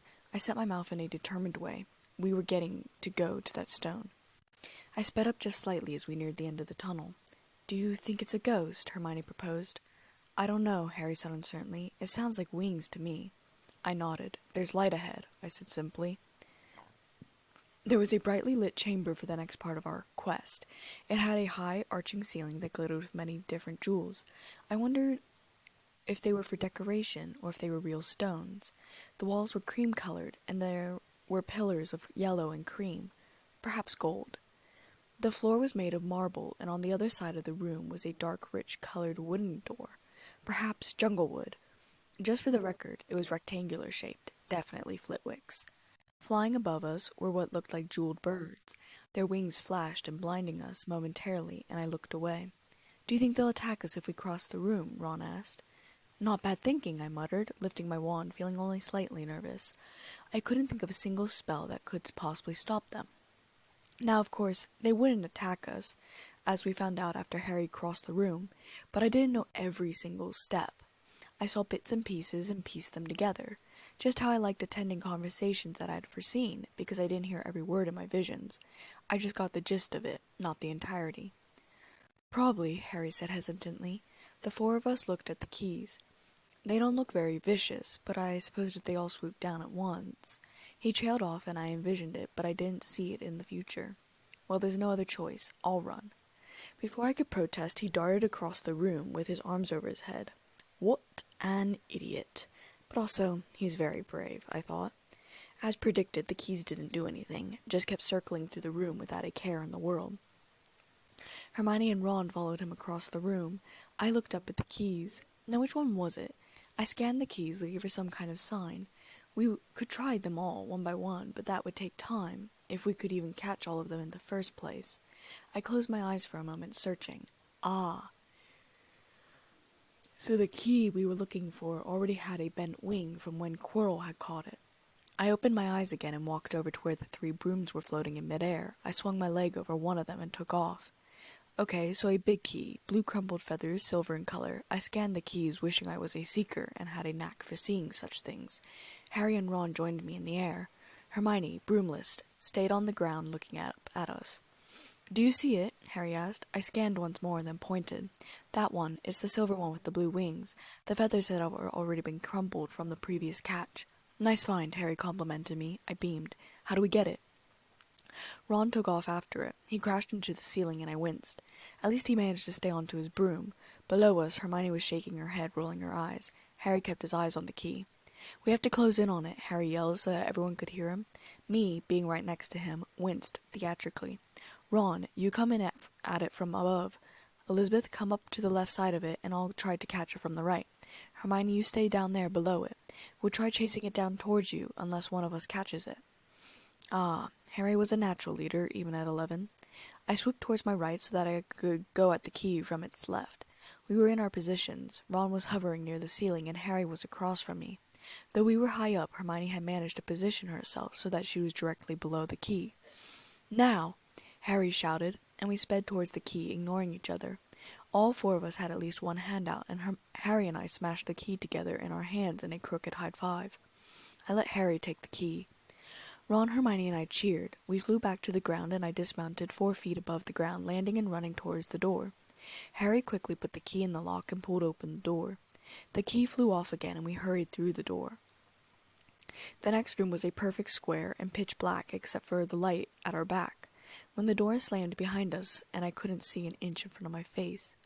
We moved a couple of steps forward, and then light appeared directly over a large square foundation with statues on either side.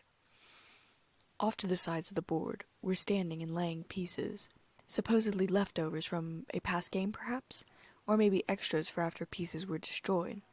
Wizard's chest, I whispered under my breath, my heart starting to beat faster. I'd only seen the future where Harry, Hermione, and Ron played. I wasn't in this fusion. I hadn't been in any of them. But I had to play, didn't I? I tried briefly to find the future, but it didn't come. My stomach churned. Should I have stayed upstairs?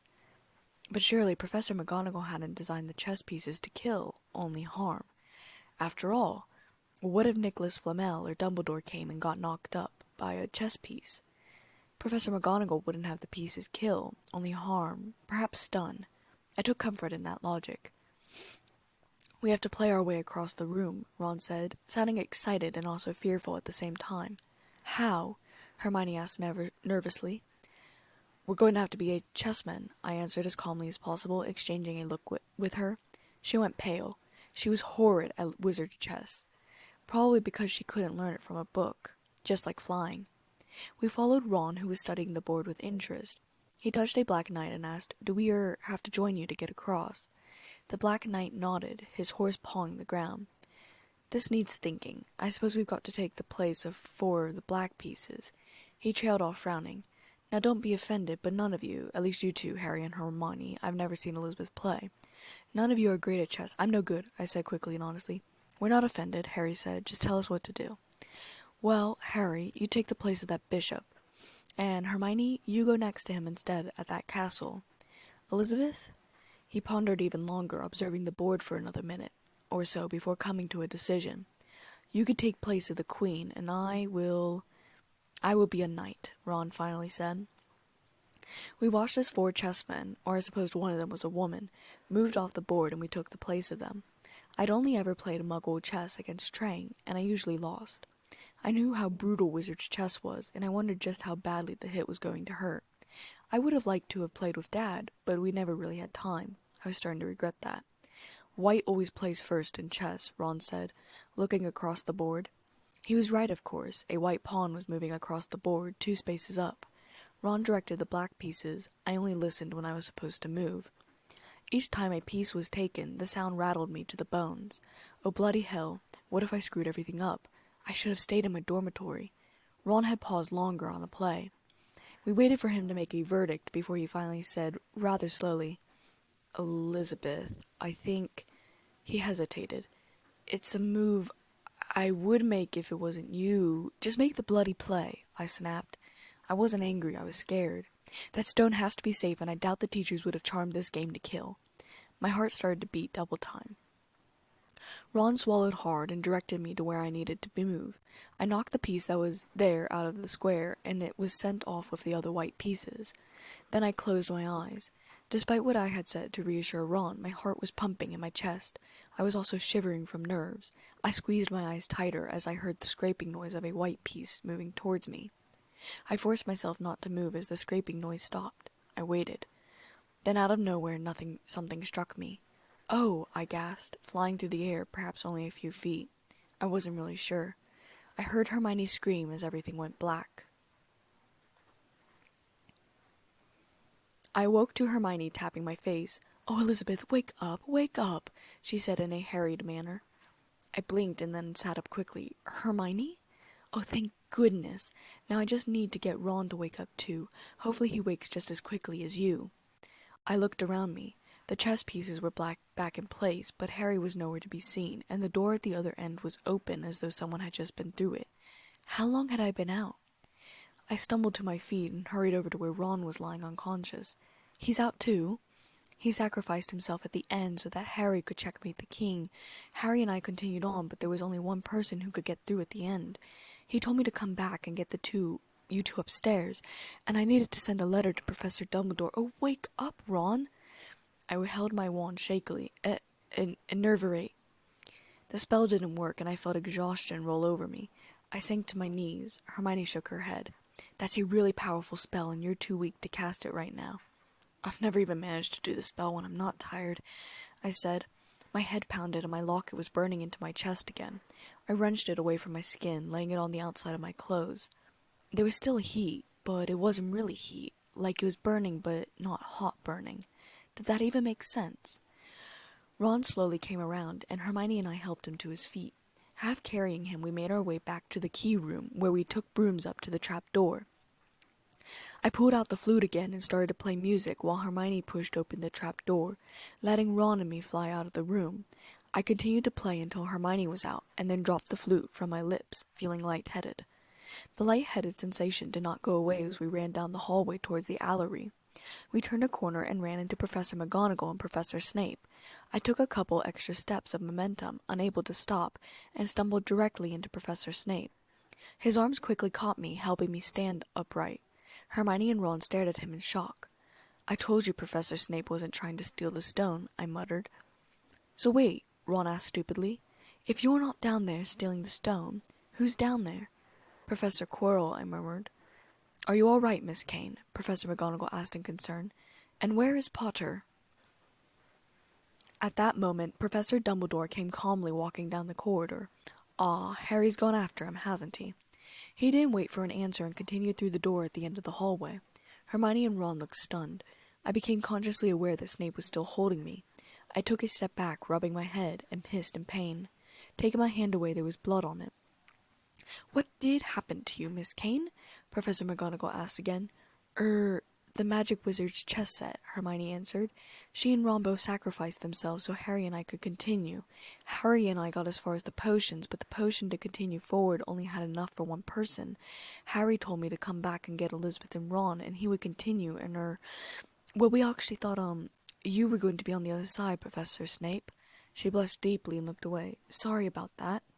Suddenly I gasped in pain and fell to my knees, clutching my head. The hallway, McGonagall, Snape, Ron, and Hermione all disappeared. Quirrell was there, his hands around Harry's neck. Voldemort's voice was screaming, Kill him! Kill him! Harry threw his hands up to grab Quirrell's face. An even greater pain filled my head. I felt the locket burning into my chest. I felt a swooping motion, but it was outside of my vision. Something fell out of Harry's pocket. A red stone tumbled onto the glowing red stone steps. It was glistening like it had in my very first vision before I'd gotten on the Hogwarts train. I stared at it for a moment as the fire reflected off the surface of the red stone. Then, hearing running footsteps, I tried to look up, but the vision was locked on Harry, who seemed to have passed out. Quirrell was turning into dust. Then the vision blacked out, and I didn't surface.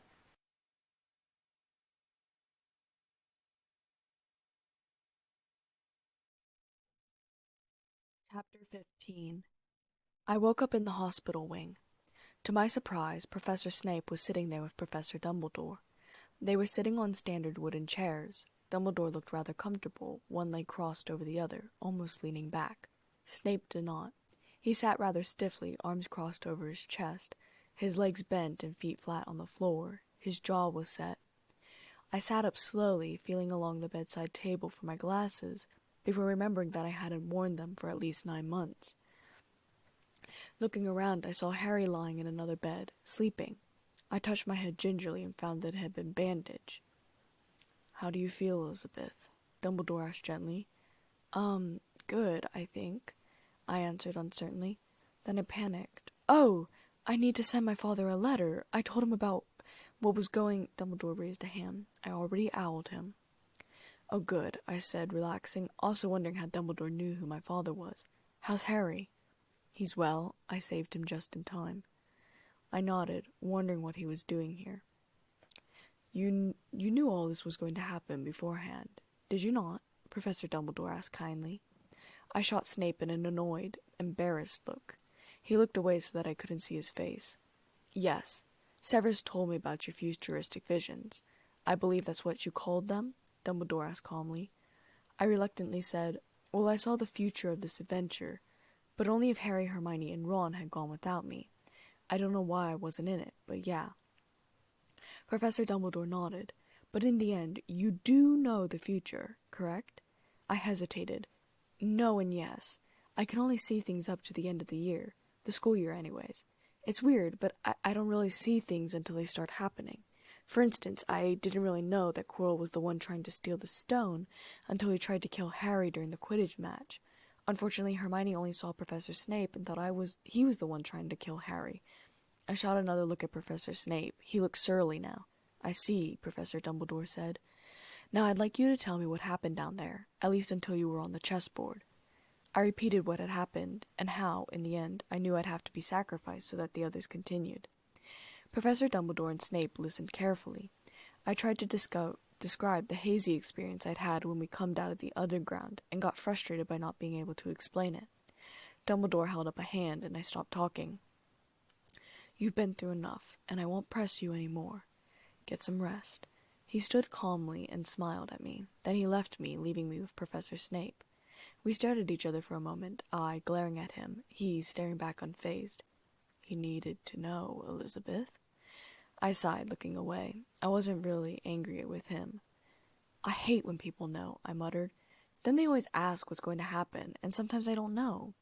"Yes," Snape said slyly, smirking, "because so many other people know about your little secret." I blushed deeply and quickly changed the subject. "How did I get here? The last thing I remember was being in a hallway." "I carried you," Professor Snape said, frowning now. "When you fell, you were clutching your head. I wasn't sure what was happening, and Miss Granger mentioned you might be having a vision.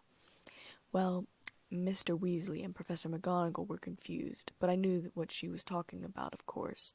So I picked you up and brought you here. I really wasn't sure what else to do." I sighed, rubbing my forehead. I'd never had a vision like that before. It was like I was Harry, instead of just visualizing the future.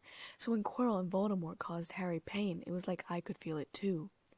"I'd rather you don't say the Dark Lord's name," Snape said stiffly.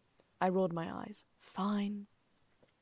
There was an awkward silence where we stared at each other for a moment. Professor Snape finally stood. "Professor," I said quickly, I was reading one of your dark arts books about vampires. Do you think I could read it while I'm in here?" He dipped his head. "I'll get it for you." He was gone and back in a few minutes, handing me the book. I took it eagerly, opening back up to the page I had been on about vampires living among humans. Professor Snape headed for the hospital wing door before pausing. "Get better soon." He turned to leave and then stopped at the door again. "And, Miss Kane, if you still want those private potion lessons, we can start next year." I smiled, feeling elated. "Yes, please." He seemed a little taken aback, and then did something with his mouth that might have been a smile, and left the room. I left the hospital wing the next day and found myself bombarded with people who wanted to know what had happened. I wondered how they'd found out that I'd been there. Of course, Hermione and Ron were being questioned by people too. Perhaps one of them had mentioned something about me being there, or perhaps it had been because I had been in the hospital wing with Harry. I mostly told exactly what had happened up to the point of the wizard's chessboard. Most people thought I was brave, taking the sacrifice. Some people asked me why I wasn't in Gryffindor. It was slightly overwhelming. To escape such things, I spent an unusual amount of time in Hagrid's cabin, Snape's bedroom/library, or in the Forbidden Forest conversing with Firenze, Ronan, and many other centaurs. Hagrid had cried a fair deal, blaming himself for the state Harry was in. I tried to calm him down and helped Hagrid make Harry's new picture album. The plus side being I could see my parents, while also being seen on the outside as someone simply helping with a present. Sirius was in some of the pictures as well, the wedding picture being my favorite where he was best man. There were no pictures of me. My parents had never sent any of me out. But there was baby Harry in some of the pictures. I loved looking at the photos, and if there were any duplicates, I slipped them off the table when Hagrid wasn't looking and put them in my bag. There were more pictures here than Lupin had at home. Speaking of Dad, he was both extremely angry and extremely pleased with my performance. He was, of course, upset that I had put myself in such a dangerous position, but also admitted that it was something that probably both my parents, but definitely James, would have done. I was also grounded this summer. Madame Pomfrey came out to let us know that we had 5 minutes to talk to Harry, though I knew in the end we'd get about 15. "Harry!" Hermione cried, rushing over, looking like she was going to throw her arms around him. I swallowed hard, a little jealous. Were Harry and I good enough friends that I could hug him? But Hermione didn't throw her arms around him, and my stomach settled a little better. "Oh, Harry, we were sure you were going to. Dumbledore was so worried." Hermione started and stopped and started again. "The whole school's talking about it," Ron said. "Yeah," I interjected. "Everyone has their own theories," I said with a smile, leaning against the wall. "What really happened?" Ron asked. Harry started off where he passed through the flames and saw that it wasn't Snape or Voldemort. It was Quirrell, and of course I was surprised. I couldn't believe that it was him. "So I guess you were right, Elizabeth," he said reluctantly. I nodded, trying not to feel superior. I did have insider knowledge. Anyways, then I said that Snape tried to kill me. Quirrell said that he tried to kill me. Snape was actually trying to save me, muttering a counter-curse. But he said that Snape knocked him over when Hermione set fire to Snape, and that he himself got set on fire and was a bit distracted by that. Harry said with a grin. "Guess that was you, wasn't it, Elizabeth?" I shrugged. "Just to be on the safe side, of course." "Of course," Harry said. "That's why Snape wanted to referee the next game," Hermione said, "so that he could protect you if Quirrell tried to kill you again." Harry nodded. "But Quirrell couldn't do anything with Dumbledore there. Quirrell then tied me up with ropes from the ceiling. I couldn't move. He thought that we'd seen him try and get the stone on Halloween. He was the one that let the troll in." "Of course," Hermione whispered. "The troll was the defense against the Dark Arts obstacle. I should have known." "You can't blame yourself, Hermione," Harry said. "Anyways, he was looking into the Mirror of Erised. That was Dumbledore's obstacle. I asked Quirrell about seeing Snape and him in the forest. He said that Snape was already on to him, as we already should have known, judging by Halloween. He said that Snape tried to frighten him back onto the other side. Then I asked why Snape hated me so much. It's because he went to Hogwarts with my father, but he never wanted me dead. So then I told him I heard him sobbing in the empty room the other day. Fear flitted across his face. He told me that he finds it hard to follow his master's instructions." Hermione gasped in horror. "You know who was in the room with him?" Harry nodded and gave a little shudder. He said, "He is with me wherever I go." He said that he was the one who had tried to break into Gringotts. That was when I remembered that I had seen him in the Leaky Cauldron the same day I'd been there, the same day that Gringotts had been broken into. I couldn't distract Quirrell anymore. I didn't have any more questions. He thought that perhaps the stone was inside the mirror and he had to break it. I realized that if I wanted to find the stone more than Quirrell, I should see where it was. So I tried to move in front of the mirror. Then a voice spoke out of nowhere, saying, "Use the boy, use the boy." Hermione was shivering on the bed, listening intently to Harry's story. Ron was sitting there with his mouth partially open. I had goosebumps on my arms. I rubbed them. I couldn't see where the voice was coming from, but Quirrell unbound me and made me stand in front of the mirror. I walked in front of the mirror, preparing myself to lie. I saw my own reflection and wondered if it was even the same mirror. But then my reflection smiled at me and put its hand in its pocket and pulled out a blood-red stone. An image of the stone flashed in my mind again, blood-red and sparkling on a stone stair. I blinked my eyes quickly. I'd gotten the stone. He asked me what I'd seen, and I said I saw myself shaking hands with Dumbledore because I'd won the house cup for Gryffindor. Quirrell pushed me aside, and I could feel the Sorcerer's stone against my leg. I was going to make a run for it, but my legs wouldn't move. The voice spoke again. "He lies, he lies." Quirrell told me to come back and ask me what I had really seen. The voice spoke once again in an even higher pitch. Let me speak to him face to face. Quirrell got really nervous about that, but then he started taking off his turban. When he turned around, Voldemort's face was on the back of Quirrell's head. Hermione screamed, making me jump. Ron gasped. "Yeesh, Hermione," I muttered, sticking a finger in my ear and moving it around. I was going to go deaf, and I already had a bit of a hearing problem. Harry chuckled at me and continued with his story. He was the one that was drinking the unicorn blood the night we had detention. Quirrell's been drinking the blood so that he can keep Voldemort alive. Then, he told me to give him the stone out of my pocket. So really, he already knew I had it, which is incredible considering he couldn't even see me before. I was finally able to move my legs, and I stumbled backwards. Harry frowned. He then told me that my dad had died first. My heart lurched. Dad had died first? Those weren't things that could be told to people, or seen in visions. Apparently Dad put up a courageous fight, Harry said with a smile.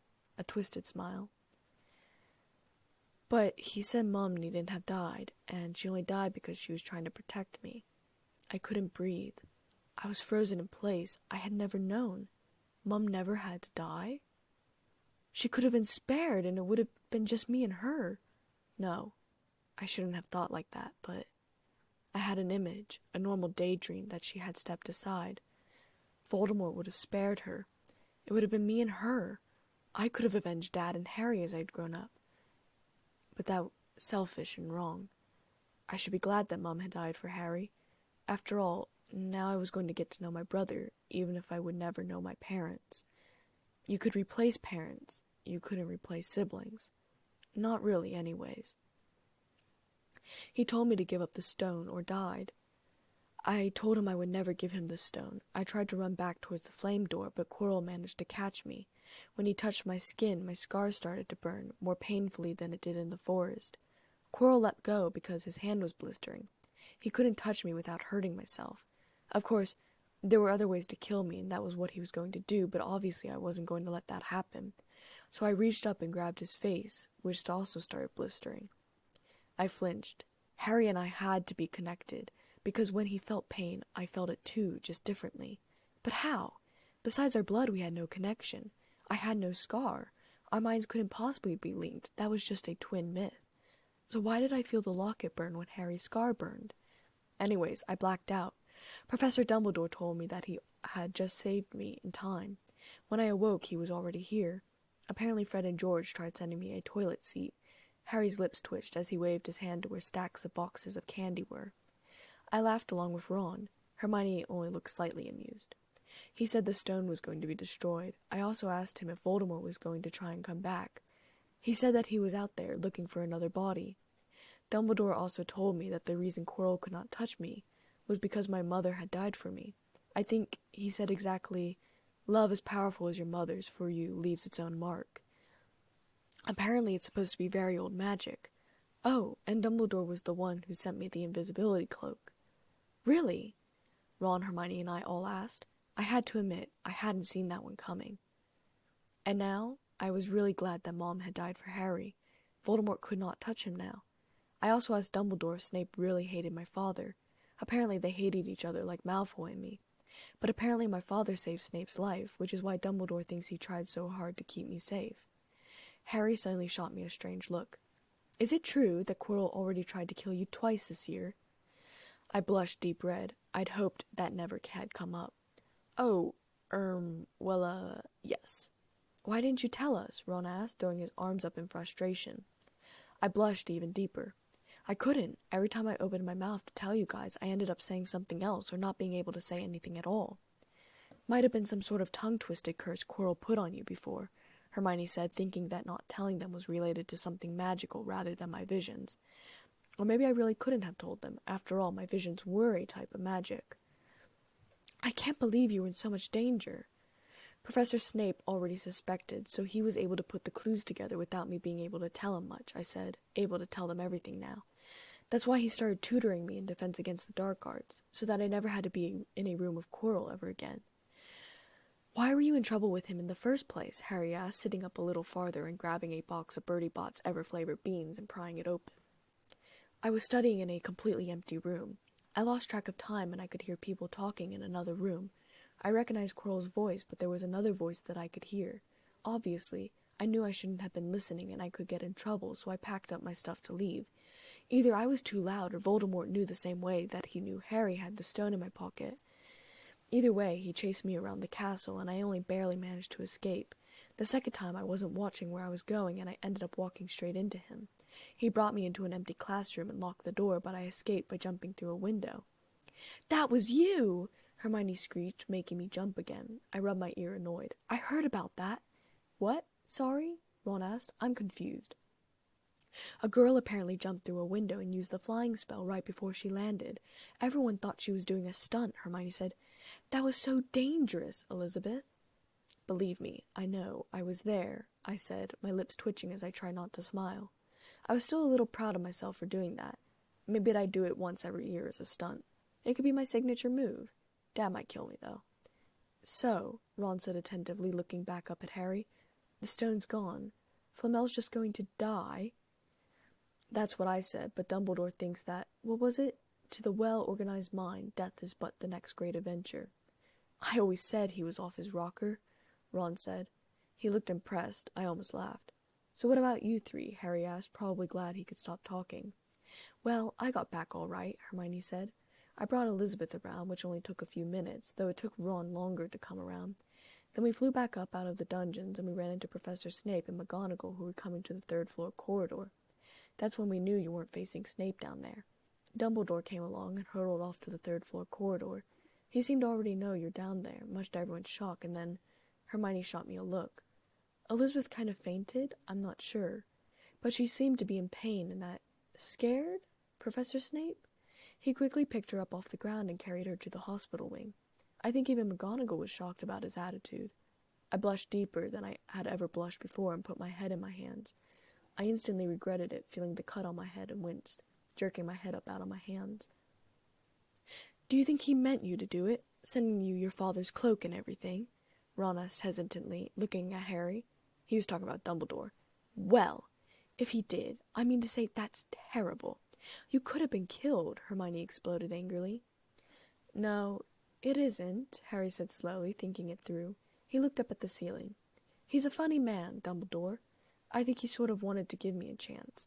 I think he knows more or less everything that's going on here, you know? I reckoned he had a pretty good idea we were going to try. And instead of stopping us, he just taught us what we were going to try, and instead of stopping us, he just taught us enough to help. I don't think it was an accident. He let me find out how the mirror worked. It's almost like he thought I had the right to face Voldemort if I could. Yeah, Dumbledore's off his rocker, all right, Ron said, sounding almost proud now.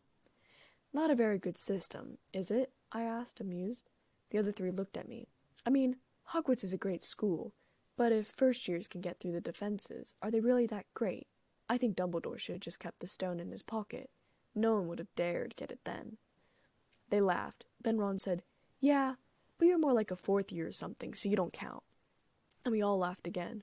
Ron turned to Harry again. Listen, you've got to be up for the end-of-the-year feast tomorrow. The points are all in, and Slytherin won, of course. You missed the last Quidditch match. We were steamrolled by Ravenclaw without you. But the food'll be good. Gryffindor's last, Hufflepuff's third, Ravenclaw's second, and Slytherin's first, I muttered for Harry's sake. Hermione shook her head and started to say, I thought Hufflepuff was in... Madame Pomfrey came over, waving a bottle of medicine at us. You've had nearly 20 minutes. Now out. I never found out what Hermione was going to say. I drifted away from them, and then found myself running outside to the forest. The trees became blurs, and I ran for a few minutes before there was a burn in my stomach. I didn't even look to see where I was. I dropped to my knees, put my hands in my face, and my face in my hands, and started to cry for my parents, for Harry, and for me. I sat between Susan and Hannah, and we waited for the feast to start, a little down about the winners of the house cup, again. Harry walked into the room at that moment, and the entire great hall went quiet for a moment, and then started back up as people started to talk again. I waited patiently instead of joining in on the conversations. The truth had not gotten around to people. Dumbledore thought it would be best not to start a panic with the idea that Voldemort had been in the classroom with all the students for a year now, even if Voldemort hadn't had a body of his own. But the rumor was around anyway. Dumbledore arrived a few moments later. Conversations died away, and everyone turned their heads up to the high table. I stared in distaste at the large green banner on the back wall, sporting a silver snake.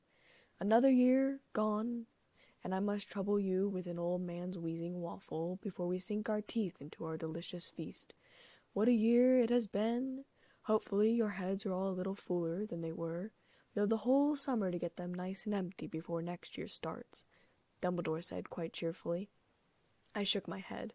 If I forgot anything, it would be a miracle and a tragedy. Now, as I understand it, the house cup here needs awarding, and the points stand thus. In 4th place, Gryffindor, with 312 points. In 3rd place, Ravenclaw. The name gave me a jolt. That didn't line up with the end of the first-year vision at all. With 417 points, Hufflepuff has 422, and Slytherin 472. A storm of cheering broke my thoughts, and stamping feet broke out from Slytherin. I didn't look over, though. I could hear the banging of goblets on the wooden table behind me. I looked up briefly at the high table where Snape looked, for perhaps the first time, something close to happy. Or at least he had a somewhat smile on his face. Maybe he was being mean again. What was that word again? Gloating. That's it. He was gloating. Yes, yes, well done, Slytherin, Dumbledore said, an odd glint in his eyes. However, recent events must be taken into account.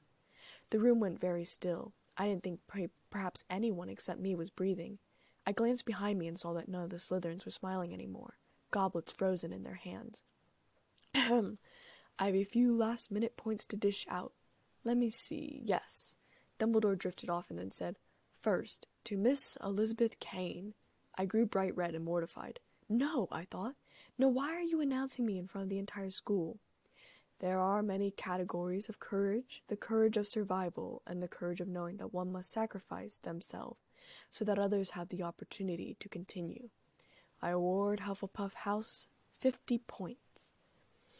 The Hufflepuffs mentally added that up and then cheered. Then there were whispers that broke out among the tables. We were tied exactly with the Slytherins. Susan and Hannah were both hugging me, and I was stunned. Not enough, I thought randomly, but I was still pleased. To Mr. Ronald Weasley, for the best played game of chess Hogwarts has ever seen in many years, I award Gryffindor House 50 points. I could hear Percy over the Gryffindors' cheers, shouting, My brother, you know, my younger brother, got past McGonagall's giant chess set. Second, to Miss Hermione Granger, for the use of cool logic in the face of fire, I award Gryffindor House 50 points. Hermione buried her face in her arms, and I caught eyes with Harry and grinned. The other Gryffindors were beside themselves. The Hufflepuffs had gained a little bit of their dignity, and were staring a little happily, and a little upset at the idea that we'd been so close to winning, and yet now so far. A little cruel of Dumbledore. Perhaps he should have just not given me points, I thought, but I was more amused than anything else. Third, to Mr. Harry Potter, for pure nerve and outstanding courage, I award Gryffindor House 60 points. It was perhaps at that moment that I realized I was now deaf. Gryffindor was tied with Hufflepuff and Slytherin, and all three tables were yelling. I threw a glance at Ravenclaw. They just looked completely stunned. If only Dumbledore had given either Harry or me 1 extra point. Dumbledore raised his hand, and the table stopped making noise.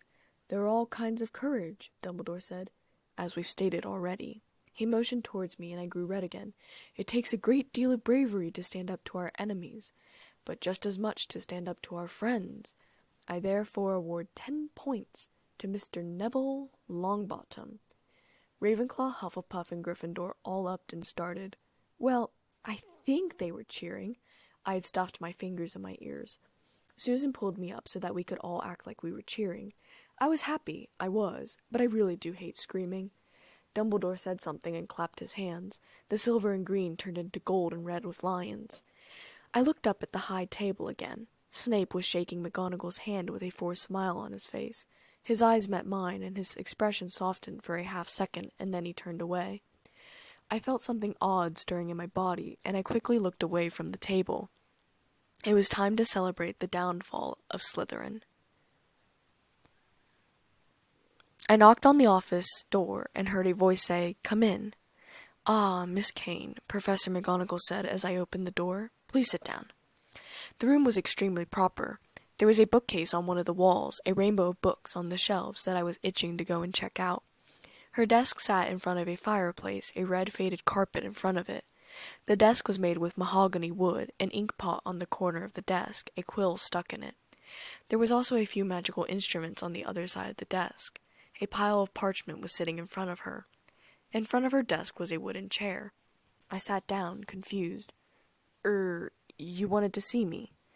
"I wanted to ask how your head is doing." She sounded a bit nervous, if she could sound anything but stern. "After all, it's my fault you were hurt in the first place." "Oh, no, no," I exclaimed, realizing what this talk was about. "It's fine, really. Your job was to keep intruders out. You didn't think kids were going to be going in. Besides, I trust you. I knew the statues wouldn't kill us because you'd want the intruders alive. Really, my head is fine. You don't need to worry about it." Professor McGonagall seemed hesitant, and then she said, "You really do see much more than other students, don't you?" I hesitated, trying to figure out the answer to her question. "Yes, perhaps. But I just think that I make the connections faster." We stared at each other for a moment. Finally she said, "Those tutoring lessons. Do you still want them?" I'm sure my eyes lit up, but I thought about the reality. "I'd love to, but I need to check my schedule next year, and I'm sorry about that. It will depend on if I make the Hufflepuff Quidditch team or not, the times of the practices if I make the team, and the days that Flitwick and Snape are going to tutor me as well. But if I had room, I would love to add your tutoring sessions as well." Professor McGonagall gave me a rare smile. "You really are the brightest student of the year, aren't you?" "No, Professor," I said seriously. "That's Hermione Granger. But I do think that I want to learn the most out of everyone." "That will be all," she said, looking just slightly puzzled. "Have a nice summer, Professor," I said as I left the room. I felt giddy as I left the room. 3 tutoring sessions? I needed to learn Transfiguration more than I did Charms. I didn't know as many Transfiguration spells. But Flitwick was also my first tutor, and I really didn't want to drop him or Snape. I already told Dad that I would get on the Quidditch team. He had bought me that expensive broom after all. "Hey, Kane!" came a sly voice behind me. My joy popped instantaneously. Stupidly, I turned. It was Malfoy and his 2 cronies. "What do you guys want?" I asked coldly. "Oh, we just wanted to ask if you objected to a little duel," Draco asked, getting in my face. His friends cracked their knuckles, and I wondered if they meant a physical duel. I drew my wand and smiled pleasantly at him. Not at all. I was aware of the fact that my back was quite literally against the wall. Draco also drew his wand, pointing it towards my face.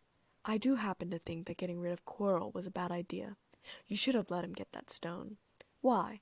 Because Voldemort was on the back of his head? Want to see the Dark Lord rise again?" I asked, dropping my pleasant face. "Or perhaps your daddy wanted him to rise as someone to serve?" Malfoy's face flushed, and he raised his wand quickly. "Draco, what are you doing?" A different voice came down the hallway. "Professor Snape." I didn't lower my wand until Draco did. "Oh, hello there, Professor Snape," Draco said in a simpering voice. "Elizabeth here thought she ought to test us." "Yes," Professor Snape said slowly. "I'm sure that was the case, considering she was the one with her back pressed against the wall and you 3 surrounding her." Draco blushed red. "Well, fair warning, Draco. I may favor my Slytherin students, but I do not favor bullying either." He turned towards me. "Follow me, Miss Kane." I followed him without giving the others a backward look. We found ourselves in an empty classroom. "How's your head?" Snape asked after the door closed behind us. "You brought me all the way in here to ask me how my head is?" I asked, crossing my arms. He didn't relent. "It's fine," I muttered. "Why is everyone so worried about my stupid head?" His lips twitched as though he was trying not to smile. He sighed. "Actually, Elizabeth, why do you call me Elizabeth when we're not around anyone, but call me by my last name when I'm around people?" I asked, not accusatorily, but curiously. A light tinge of color appeared on his cheeks. "Sorry, I never noticed." I shrugged. "It doesn't matter to me, I was simply curious." He seemed to have lost his train of thought, instead, stared at me, confused. "Never mind," he finally said. "It seems I've forgotten what I was going to say. You're infuriating. Did you know that?" I rolled my eyes and sighed. "Don't you have a potion that could cure that?" "Well, as you'll learn next year, we don't have a potion for everything," Snape said, but this time he smiled. I was a bit shocked. I'd never seen a true smile on him before. I saw the vision of him and my mum again. He was smiling there, that was true. I yelped, my hands darting up to my forehead, though nothing was there. There'd been a flash of another vision, something black and dark, and I couldn't see. "Are you all right?" Snape asked, frowning now. If you ask me about my bloody head one more time," I muttered threateningly. "Very well." He sounded amused again. "That will be all?" We walked towards the door, and then I stopped and turned and hugged him quickly. His entire body froze, and he made a sound like air being let out of a balloon. I nearly laughed, but managed to say, "Thank you for everything this year, Professor." Then, without looking up to see his reaction, I darted out the door and down the hallway, a victorious smile on my face. We got our exam results back before school ended. Hermione and I compared our scores to see who had the highest score. We were tied. I had a higher grade in charms and herbology, but her transfiguration score and astronomy score made up the difference. The Weasley twins and Lee were amused by this and endlessly teased us about our scores. I packed my trunk, having less space going home than I had coming here, considering I had brought books from Christmas. I decided not to put my school bag in my trunk and filled my bag with the majority of the books. I put all my letters and new pictures in a small pocket of my bag. Harry, Ron, Hermione, Fred, George, Lee, and I all shared a compartment on the way back. They asked us for a full account of what happened down in the dungeons. Then we played a laughing game, and whoever laughed had to eat one Bertie Bott's ever-flavored beans. I had a hard time with this game, since I laughed easily. Luckily, I got mostly good ones, though I had a grass twice and dirt once. We pulled up to King's Cross Station, and Fred, George, and Lee exited first, and we stayed behind in the carriage for a moment, picking up spare items we'd brought with us. "You must come and stay this summer," Ron was saying, a few steps ahead of us to Harry. He shouted back, "All of you. I'll send you guys an owl." "Thanks, I'll need something to look forward to," Harry said. We stepped off the train, and other students started to call out to us. Well, Harry anyways. "Bye, Harry. See you, Potter." "Still famous?" Ron asked, grinning at Harry. "Not where I'm going, I promise you," Harry said. The four of us went through the barrier. On the other side, I immediately spotted Dad, hanging back from the other parents. Ron led the three of us over to his mother. Mrs. Weasley smiled at Harry. "Busy year?" she asked. "Very. Thanks for the fudge and the sweater, Mrs. Weasley." "Oh, it was nothing, dear," she said. "And you two are?" "Oh, this is Hermione Granger and Elizabeth Kane," Ron said. "Friends of mine." "Nice to meet you," I said, shaking her hand. Hermione did the same. "Ready, are you?" I looked up at the sound of a new voice. There was a very fat man standing there. He had absolutely no neck and very little hair, but he did have a very big mustache. Behind him was a young boy, perhaps my age, nearly as big as him, and a woman quite the opposite of them. She was tall and thin, with lots of hair. She looked very professional and feminine. I quite liked the way she dressed, very proper. "You must be Harry's family," Mrs. Weasley said. "So then, this was my uncle, nephew, and aunt?" I looked them over again.